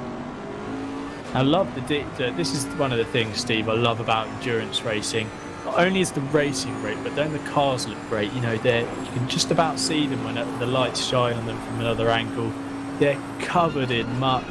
The brake discs are glowing, and the exhaust tips are red hot. It's just this is what we love about endurance racing, isn't it? Battles right down to the wire, but also some very spectacular machinery. Yeah, I mean, obviously, you know, when you're driving as well, you know, you can see the windscreens pick up the... Deed je nou een klein stukje naar achter, of leek het zo? Nee, dat deed hij volgens mij niet, maar daar was ik wel bang voor dat hij dat ging doen. The lighting effects, you know, the way the car's headlights are lighting up everything. It's a very, very good sim regarding broadcasting and all the effects. And you know what else is really good and very, very realistic? The stamina required to drive these endurance races, the concentration levels. Some of the drivers that are finishing these stints now, especially the ones that have been having some of these close battles towards the end, they will be absolutely worn out now. The concentration levels through the roof is exhausting. Especially, you know, guys with the triples, with the VR, you know, especially speaking from experience in VR, that just puts you into a whole new dimension with it, and it just, I don't know, it just makes you exhausted, absolutely exhausted. When you're concentrating so hard and you're so immersed, I think that's the word I was looking for, it's so immersive, you just get so into the zone that you just, concentration really saps it out of you. Well, I think, whilst we've been talking, Steve, actually I'm going to put this out first. If anyone is in the YouTube chat and they know of a driver who has been doing their stints in VR, I'm sure there are a handful of those out there. I'd love to hear what they think about, you know, lapping for some drivers doing best part of 2 hours in the car in VR. That must be very energy draining indeed. But looking at my timing screen, Steve, it looks like Ham has got back past Vidago for 9th place. Either unless my timing screen is just having a little bit of a moment. It's having a dicky fit because he isn't back past him at the moment. There's Vidago and there's Ham in the background. There we go. All right, no problem then. I'll make sure I'll get an entirely new computer, Steve. How about Don't do that to me. Heart rate's rising in the SimSport racing camp there for sure. Sorry guys, I apologise to everyone. Trying to obviously remain impartial, but it's very hard. Yes, of course indeed, and especially with only 8 minutes 40 seconds remaining, that'd be the last thing anyone could do with. But into this final closing minutes, Steve, just really, before we hand out the trophies and heap too much praise on these drivers, have there been any standout performances from you or any teams or drivers that you want to shine a light on? Because up and down the order there has been some really impressive performances all round. Well, the first team I'd like to mention obviously are Dark Sky Racing, the issues they've had, and they've kept racing, and they're up into P23. It's not where they deserve to be, it's not where they should be, but the hand of cards that they've been dealt, that's where they are, and they've done very well to carry on. I think Kieran Vidago team, the SimSport Racing team, Dave Hedges, I can't remember if he got turned or he spun it or whatever on the first lap, and we saw him sat there at the side of the track waiting to rejoin dead last. Considering, and they've had a few other issues, they could have finished a lot higher, but they're bringing it home in 10th place. I think that's a fantastic Dat was een drive. overcheck van hem. The SimSport Solutions team in the lead, they've dominated. Hij rijdt er bijna de muur in. A bit of a difficult start to the race, but then to bring it home like they have done in such dominant fashion is fantastic. I mean, yeah, I'm trying to not be biased, and I would actually, and I genuinely mean this, I would like to see 6, 7, 8 cars battling for that lead, and us not knowing who's going to win it until the final pit stop's done. But you can't take it away from those guys. They've achieved excellence this evening with their average lap times and their consistency. That's what's done it for them. So I think great stuff from them. The Artworks team, again, they sort of haven't sneaked up there as much this time, but or as high as we as Monza, but they've had a solid drive. It was in the first sort of half of the race, it was like all of a sudden that they were there, and we weren't really expecting to see them, and they've driven a fairly quiet race, which is good. Like we said earlier, they're doing things under the radar because they're staying clean, they're staying out of trouble, and they're just doing the job and getting the job done. So I think those are the teams I want to mention, and apologies to any teams I'm missing out, because you've probably all had fantastic races and you've all got stories to tell, and to be honest, teams that are finishing 8-hour races and are there at the checker flag, they all deserve a shout out from me. Very much so, and as we head into the final 6 minutes, I think we should pay testament and a big congratulations to everyone for a fantastic race. It's been thrilling for myself to commentate on. This is my first endurance race to commentate on, but it's been made easier by the fact that the racing has been brilliant. It's been hard, fair and clean racing up and down the order, and even for those, like you say, down towards the back end of the pack, they've been locked in battles that we maybe haven't picked up because of action elsewhere. They'll have their own stories, they'll have their own experiences, they would have had their own trials and tribulations, but it's an achievement to make it to the end of an event as an intense and as challenging as something like an 8-hour race at Kyalami. So props to everyone for doing a great job, and indeed to everyone in the YouTube chat as well for sticking around, for being there. I don't think I've seen the number of viewers drop barely this whole time, so it's been amazing to see everyone in this community enjoying the racing and very much cheering on their drivers, cheering on their friends and their teams. It's been dat was de Mercedes waar we vorige keer event. Like you say, Steve, yes, this SimSport Solutions, Aston Martin has dominated really the about 5 hours of this race. But as we see, an Audi off in the background, Vidago nearly got collected. Heads up driving from Kieran in the number 22 to avoid that. That would have been heart in mouth. Code Brown would have been calling out, I'm sure, a few expletives in the sim rig there for Kieran Vidago, but he kept the nose of his Aston Martin clean.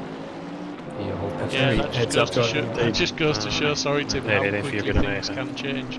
Ik zie P2 op mijn relative. That could have been game over. Zo'n 20 nog wat. And all that hard work just undone. Oh, die is ineens zo heel ver uitgelopen. Het was 15, toch? Nee, dat was zelfs kut, hadden misschien toch eerst moeten pitten.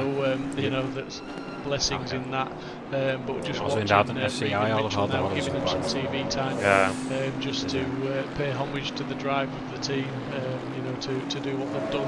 274 laps completed so far, 3.5 minutes to go. Ja, dat is echt 17 seconden ingelopen in die eerste, dat eerste. Ja, gewoon meteen achter ze aan moeten pitten dan.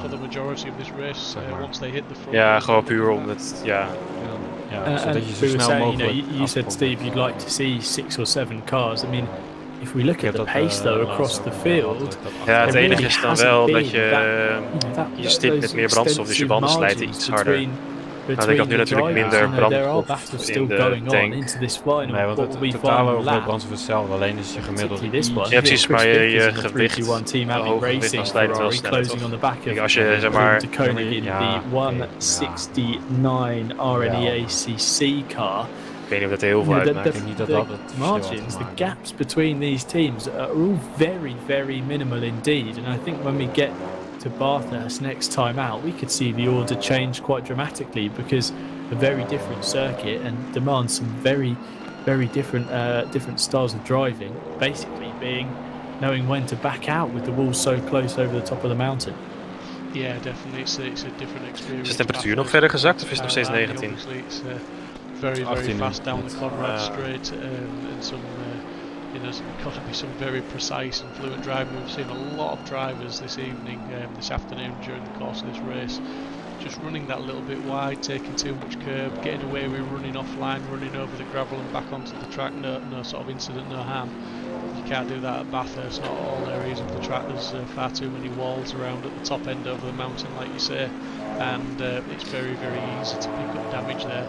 So we will have to see what unfolds there. Ieder is zo op de laatste ronde, denk ik. Strategy, I think, at Bathurst, but this battle now is getting very tight, very close, and very quickly. Just seeing in the chat that car 169, which is in 7th place, is fuel saving. So the 169 Ruben de Koning having to lift and coast, I'm sure of it, into the Crocodiles, and that's really allowed Chris Vickers to close up in the 3-2-1 Team Abbey Racing Ferrari. These guys are nose to tail, heading on to what could be one of the final tours of the Kyalami Grand Prix circuit. And Vickers up the inside into the final corner, gets the job done. He's just able to go that little bit deeper on the brakes, with de Koning having to lift and coast there. It was just very much easy pickings for Vickers, able to send it up the inside. I'm sure de Koning will want to fight back, but his race is about getting to the checkered flag with fuel saving. He doesn't want to push on too hard and risk running out of fuel and that being race done, thrown in the bin. But looking at the timing screens and with the race leader Regan Mitchell, this should be the final lap, Steve. We kunnen niks meer fuck-uppen, maar we zijn wel aan het concentreren.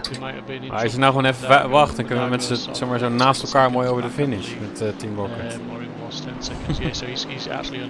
Ik denk dat we dan... Ja, nee, dat verlies je geen positie mee. Nee, daar verlies je geen positie mee. Wij verliezen. Nou, eerlijk is eerlijk, de nummer 32 heeft 4 seconden achter ons. Maar die kunnen wel even aftikken. Dat risico is het waard. Ja, doe maar, tik hem nog even af. Klaas die probeerde de nummer 2 er nog af te beuken. Oh, ging goed, ik zat er flink op behind hoor. Ik remde te vroeg. Om hem eraf te beuken. So fantastic. 169 drive-through for track limits. That devastating for him. Devastating. It's always a shame to see that on the final lap, but we did see that. I think we saw the cars get drive on the final lap. And again there, P20. Nee, nummer... nog één. 20. De nummer 20 en de nummer 8. Ja, die zijn over de stint time heen. Gaggle of cars forming up behind the track limits. coming into the final corner. Ik denk niet dat het ons nog een plekje gaat helpen. The 169 dives to pit lane. Nee, dat is sowieso niet meer rounds the final Disqualificatie is dat corner toch and als will je take the te lang checkered rijdt. flag Dat is to gevaarlijk. win the Sim Ja, Racing heel Club gevaarlijk. International 8 hours of Kyalami. Volgens mij zijn er in de echte race er wel echt zware straf op als je je stint op Hij zegt race finished. Volgens mij mag ik dan nu van het gas, of niet? Je bent ook finished. Ja. Ja. Nou ja, dat heb ik eerder Lekker, gedaan. jongens. Lekker jongens, 31ste. Hoppa. Hier gaan we nooit meer aan denken. Richard Gaan we heel Smith veel voor de taking Bam. the honours at P3. the top of the standings. They're in second Lekker, place. It's Daan. the number Uniek. 301 Team Rocket. De volgende keer jullie ook. Sorry, no, it's the Nee, number joh. 15. Wat sorry, eerst, hè? of Sta je klaar, the zo team. daar sta je.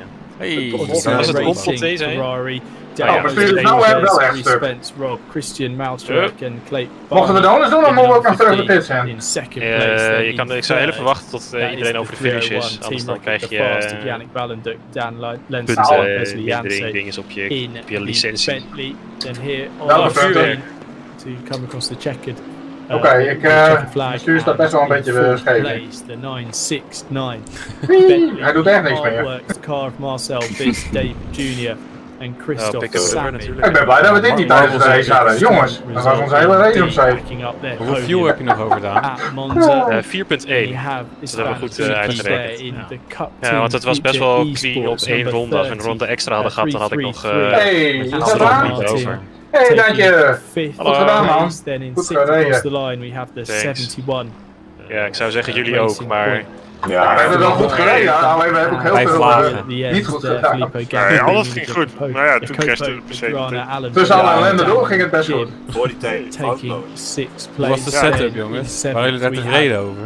Zullen we gewoon eventjes gewoon gezellig houden hier? Nelson, setup was er bijna niet seventh and in 8th. Hey, ik hou Daan in. With that penalty being handed to the 169, which was unable to take the drive. No way dat je die boot die aan de kant krijgt. Because of being passed by the race. Hey, jongen, ik haal die bocht niet eens. Benefiting from that to go from 10th to 8th in that final Hey, stint. ik heb ook weer weerstand in bestuur, of zou dat van het flip komen? The rest of the number 22 Simsport Racing Aston Martin Vantage team, David Hedges, Kildare en Chris Pinchbeck. Nou ja, daar gaat onze... donut was dat, holy shit. Oh shit, daar gaat maar één. Ja, dat was wel net jammere donut. Timmersmans. Ik heb zo'n gevoel dat we anders waren we wel gescout. Top 10 with a very difficult end to the race, but they made it despite running out of fuel right towards the end and being handed a drive-through penalty for track Nou, die was van een scout bij mij in bericht. Dat zag ik, maar die heeft toch RNE ACC Ferrari. Ja, toen zag ik heel uur stond 16 donuts. But Steve, it's going to be difficult to sum up that. Ja, dat beukt hij met mij nog een beetje in de laatste ronde. Really intense competition up and down the order, but class of the field, you have to say that number 21 Simsport. Volgens mij is hij nou overleden. When they got that lead, a couple of hours into the race, 2-3 hours, it really started to bolster that position. No longer did Session they has ended. need to Nou, focus volgens mij is het allemaal een beetje over nu. Well, I mean, Je kan niet echt beat anyone out there on track. Die Bentley als je The real Nee, competition nee, ik heb hem uitgezet. Oh, ja, dat Oh, ik heb track limits no time gained. Oeps. Nog een keer. We hebben maar één track limit en dat was die van Wesley, hè? Yeah, absolutely. Altijd dezelfde. Ja. Difficult to summarize towers. Nou, we zijn 20 seconden achter P2, 47 seconden voor P3, nice. Great performance. Ja, misschien dat we die splash and dash toch eerder hadden moeten doen. Ja, maar ja, het is wat als er dan een full Coachella komt, dan zit je ook van, ja, kut. Ik zat 8 seconden achter Ronald, maar ik heb hem nooit gezien. Wat is met jullie allemaal gebeurd dan? Heb jij ze? Ja, we hebben de hele bingo kaart vol. Alleen de tracklimit. Ja, alleen de tracklimits niet. Nee, die werd nog gewist ook. Oh, jullie hebben geen drive-thru of tracklimits? Kijk. Nee, wel die denk worden ik gewist. 30. Nee, maar we hadden er maar één. We hadden er sowieso maar één. Oh, ja, wel. Heb jij hem opgeslagen, Yannick? Dan ga ik quitten. Heb jij hem opgeslagen? Dan ik quit. Ja, de replay. Ja, heb ik. Maar Daan, in samenvatting hadden we 3 keer een stop-and-go 30 voor... 2 toch? 2. Ik en jij. Vanwege Armin. Armin en Armin, ja, klopt. En wat hadden we nog meer? Mijn PC crashte, dus een disconnect. Ik kwam een broodje tegen. Gezet en toen had ik 28 seconden gedaan. Wat hadden we nog meer? Ja, ik kwam een broodje tegen. Ja, ja. En toen stond ik achter ze voor op het meest ongelukkige plekje waar je kon staan. Ik had echt de beste inlap ooit voor de pit. Voor mijn pitstop. Ja, die ging heel terug. Hè? Ja, zeker weten. Daar hebben we ook maar 40 seconden verloren, denk ik. Ja, alleen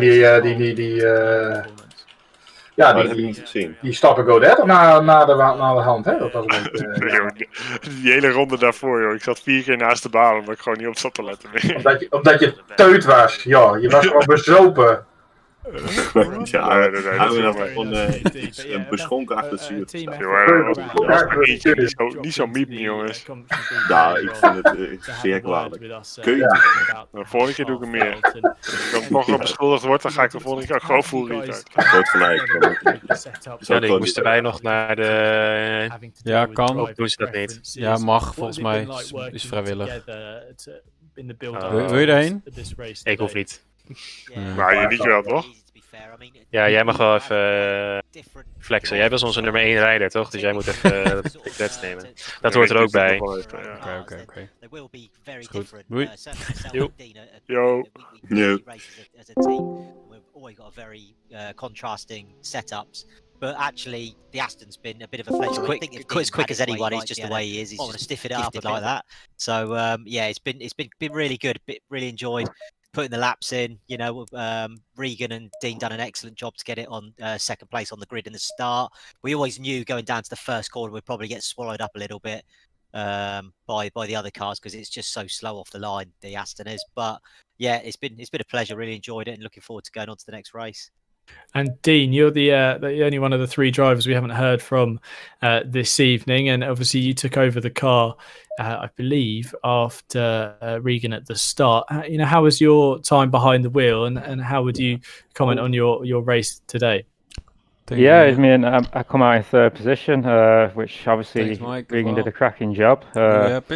The guys in front weren't too far ahead, so I caught up with them quite quick. In an endurance race. Woo! Yeah, and after that, I managed to get past, to take P1, and after that, I just drove away. Just keeping consistent, and yeah, I mean, thankfully, there wasn't anyone fighting from behind. Otherwise, it could have been a lot more difficult for us.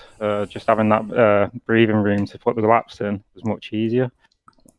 But yeah, cracking job from Rich and Regan. I think we're all very similar in pace, and it showed today that yeah, the consistency is there as well, and a good result for us. Well, congratulations to you 3 on the race victory. We've got a number of the other teams in the commentary booth now, so we'll move on. But thank you very much for joining us and for dropping in and out during the race to speak to us. Congratulations tonight on your victory in the Sim Racing Hub International. Kyalami, 8 hours. We look forward to seeing you back to fight again at Bathurst soon. So thank you very much, guys. Cheers. Thanks, guys. We'll go over to the team that finished second, drivers of the number 15 Odyssey Racing Ferrari. We have Daniel Georges, Clayton Bowney and Reece Spence. Rob, guys, second sometimes is the most difficult place to finish, but you guys were in the battle all the way, and we'll go to Daniel first. Daniel, you had some very intense moments out there on track. It seemed like you had the pace at times to challenge for the lead, but ultimately finished second today. I mean, overall, I think the race was good, and definitely the pace was there. But you know, the guys that finished P1, so car 21, did a textbook enduro race. You know, not only they had the pace, but they had 0 mistakes. The only incident that they had was actually with us. So yeah, aside from that, it was pretty good. I think the issues with us is that I think we had a spin in our third stint, and that not only we lost time with the spin, but actually our tires were kind of messed up, and from there onwards we were losing like half a second a lap, and yeah, from that point it was kind of difficult to catch up. But otherwise, yeah, I think it was really good, and the car felt great. So yeah, and it's a good result for us. I'll go to Clyde Barney. Clyde, you were in the car for some long stints there. Really, you guys maxing the 65-minute limit.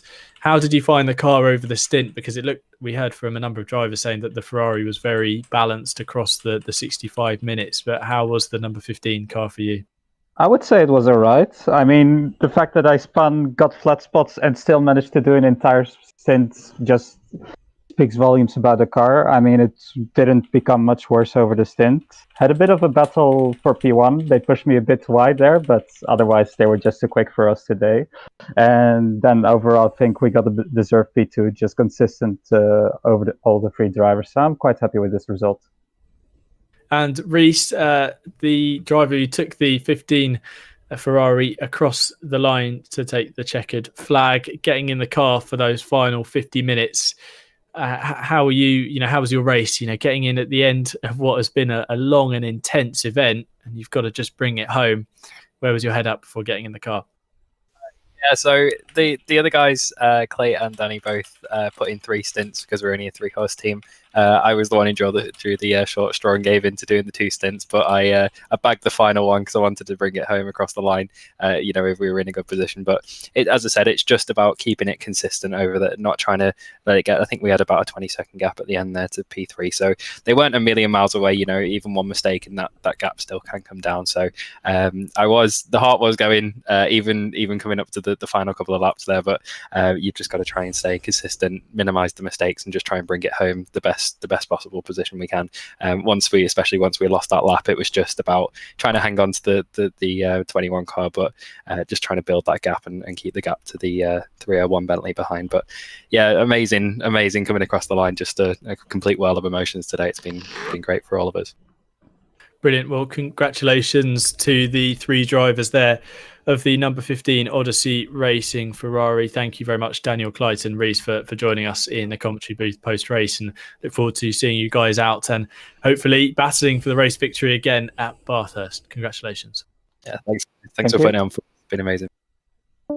Thanks, guys. And we'll go over to our sole representative from the 3rd place, finishing number 301, Team Rocket, the fast Bentley Continental, Yannick Valenduk, representing his teammates here, Dan Lenson and Wesley Yancey. Yannick, it was an intense race for everyone up and down the order, but to finish on the podium, you must feel some sort of success from a very exciting encounter at Kyalami. Yeah, definitely. It was a great and exciting race. It's a very rewarding feeling to get on the podium here after we lost P5 in the last half hour at Monza. This is especially good to make up. We had actually quite a boring race, not in the wrong way, but nothing special. Only one on-track overtake, I think. Maybe we could have made it a bit more exciting for P2 because after the second full course yellow, I switched off the car instead of switching off the pit lane limiter, and that cost us about 15-20 seconds. But no, very happy with this. Really great. Yeah, I was going to say we were keeping an eye on that battle because you guys went very far into the final hour, and we were wondering if you were going to rejoin onto the racetrack alongside the drivers of the number 15. But obviously, you say you lost that P5 at Monza, close to P2, but you got a podium here at Kyalami. How do you think the Bentley Continental will go at Bathurst? It's a track where the cars won in the real world, and the 301 cars showing some pace, at Kyalami. Can you carry that momentum into the next round? Well, that would be great, of course. We'll hope so. But since Bathurst is always a bit of both luck and as well just survival, I guess. The car is important, but you also everyone can have an accident. It could always be someone else's mistake or your own. You don't know. So 12 hours is going to be a long one on Bathurst. Really looking forward to it. Well, brilliant. Well, thank you very much for joining us in the commentary booth post-race, Yannick, and pass on our congratulations to the rest of the team at Team Rocket the Fast, Yannick Valenduk, Dan Lenson, and Wesley Yancey finishing 3rd place overall. Congratulations. Thanks, guys. Great commentary today. Thanks. Thank you very much. And Steve, congratulations. Thanks, guys. Great commentary today. Thanks.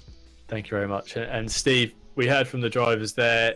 They're all pleased with their results. Some minor mishaps here and there that they think cost them time, but across 8 hours to finish on the podium in a field like we have, it's a big victory. Yeah, absolutely. I think, like I said earlier, all the drivers deserve a pat on the back. That was absolutely awesome racing. I say that the cars spread out a little bit at times, but we were never far away from a battle. There was always gaps of 1 or 2 seconds here and there, and they closed up and they gave us something to watch ultimately. Thank you to all the drivers that dropped down to give us their insights into Nee, die stond 2 uur later, want ik had dat makes toen a nog laatst massive gevraagd. difference Ik heb to hem our echt ook job wel heel in the snel stream gestuurd. and everything to keep the Ja, commentary joh. going, Ja. and Nee, oké, to maar keep gewoon things interesting, joh, and ja. also to We give us gaan that het de bit of volgende keer information that we van. need. Ja.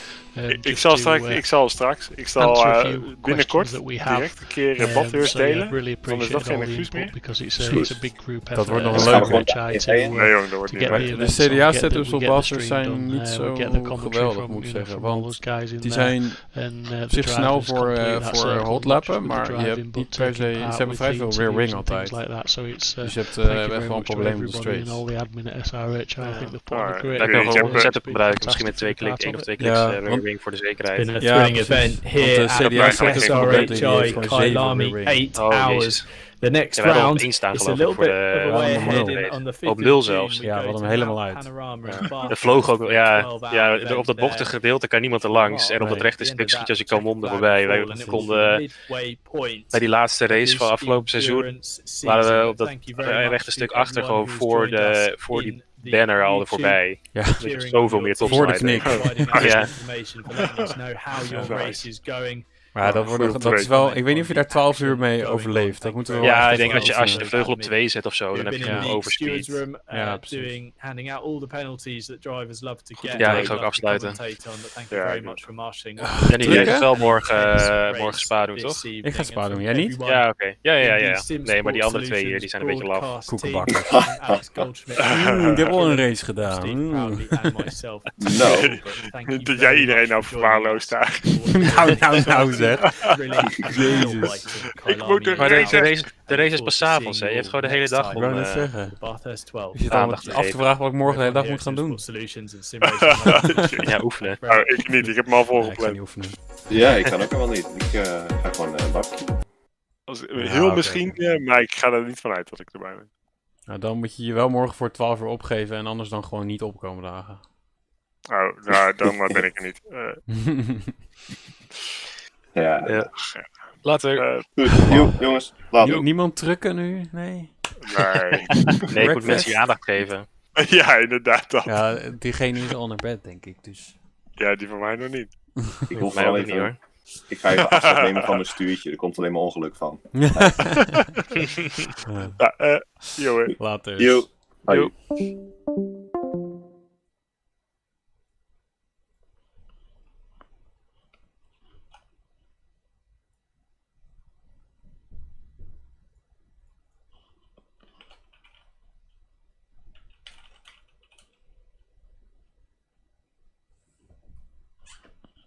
Hey.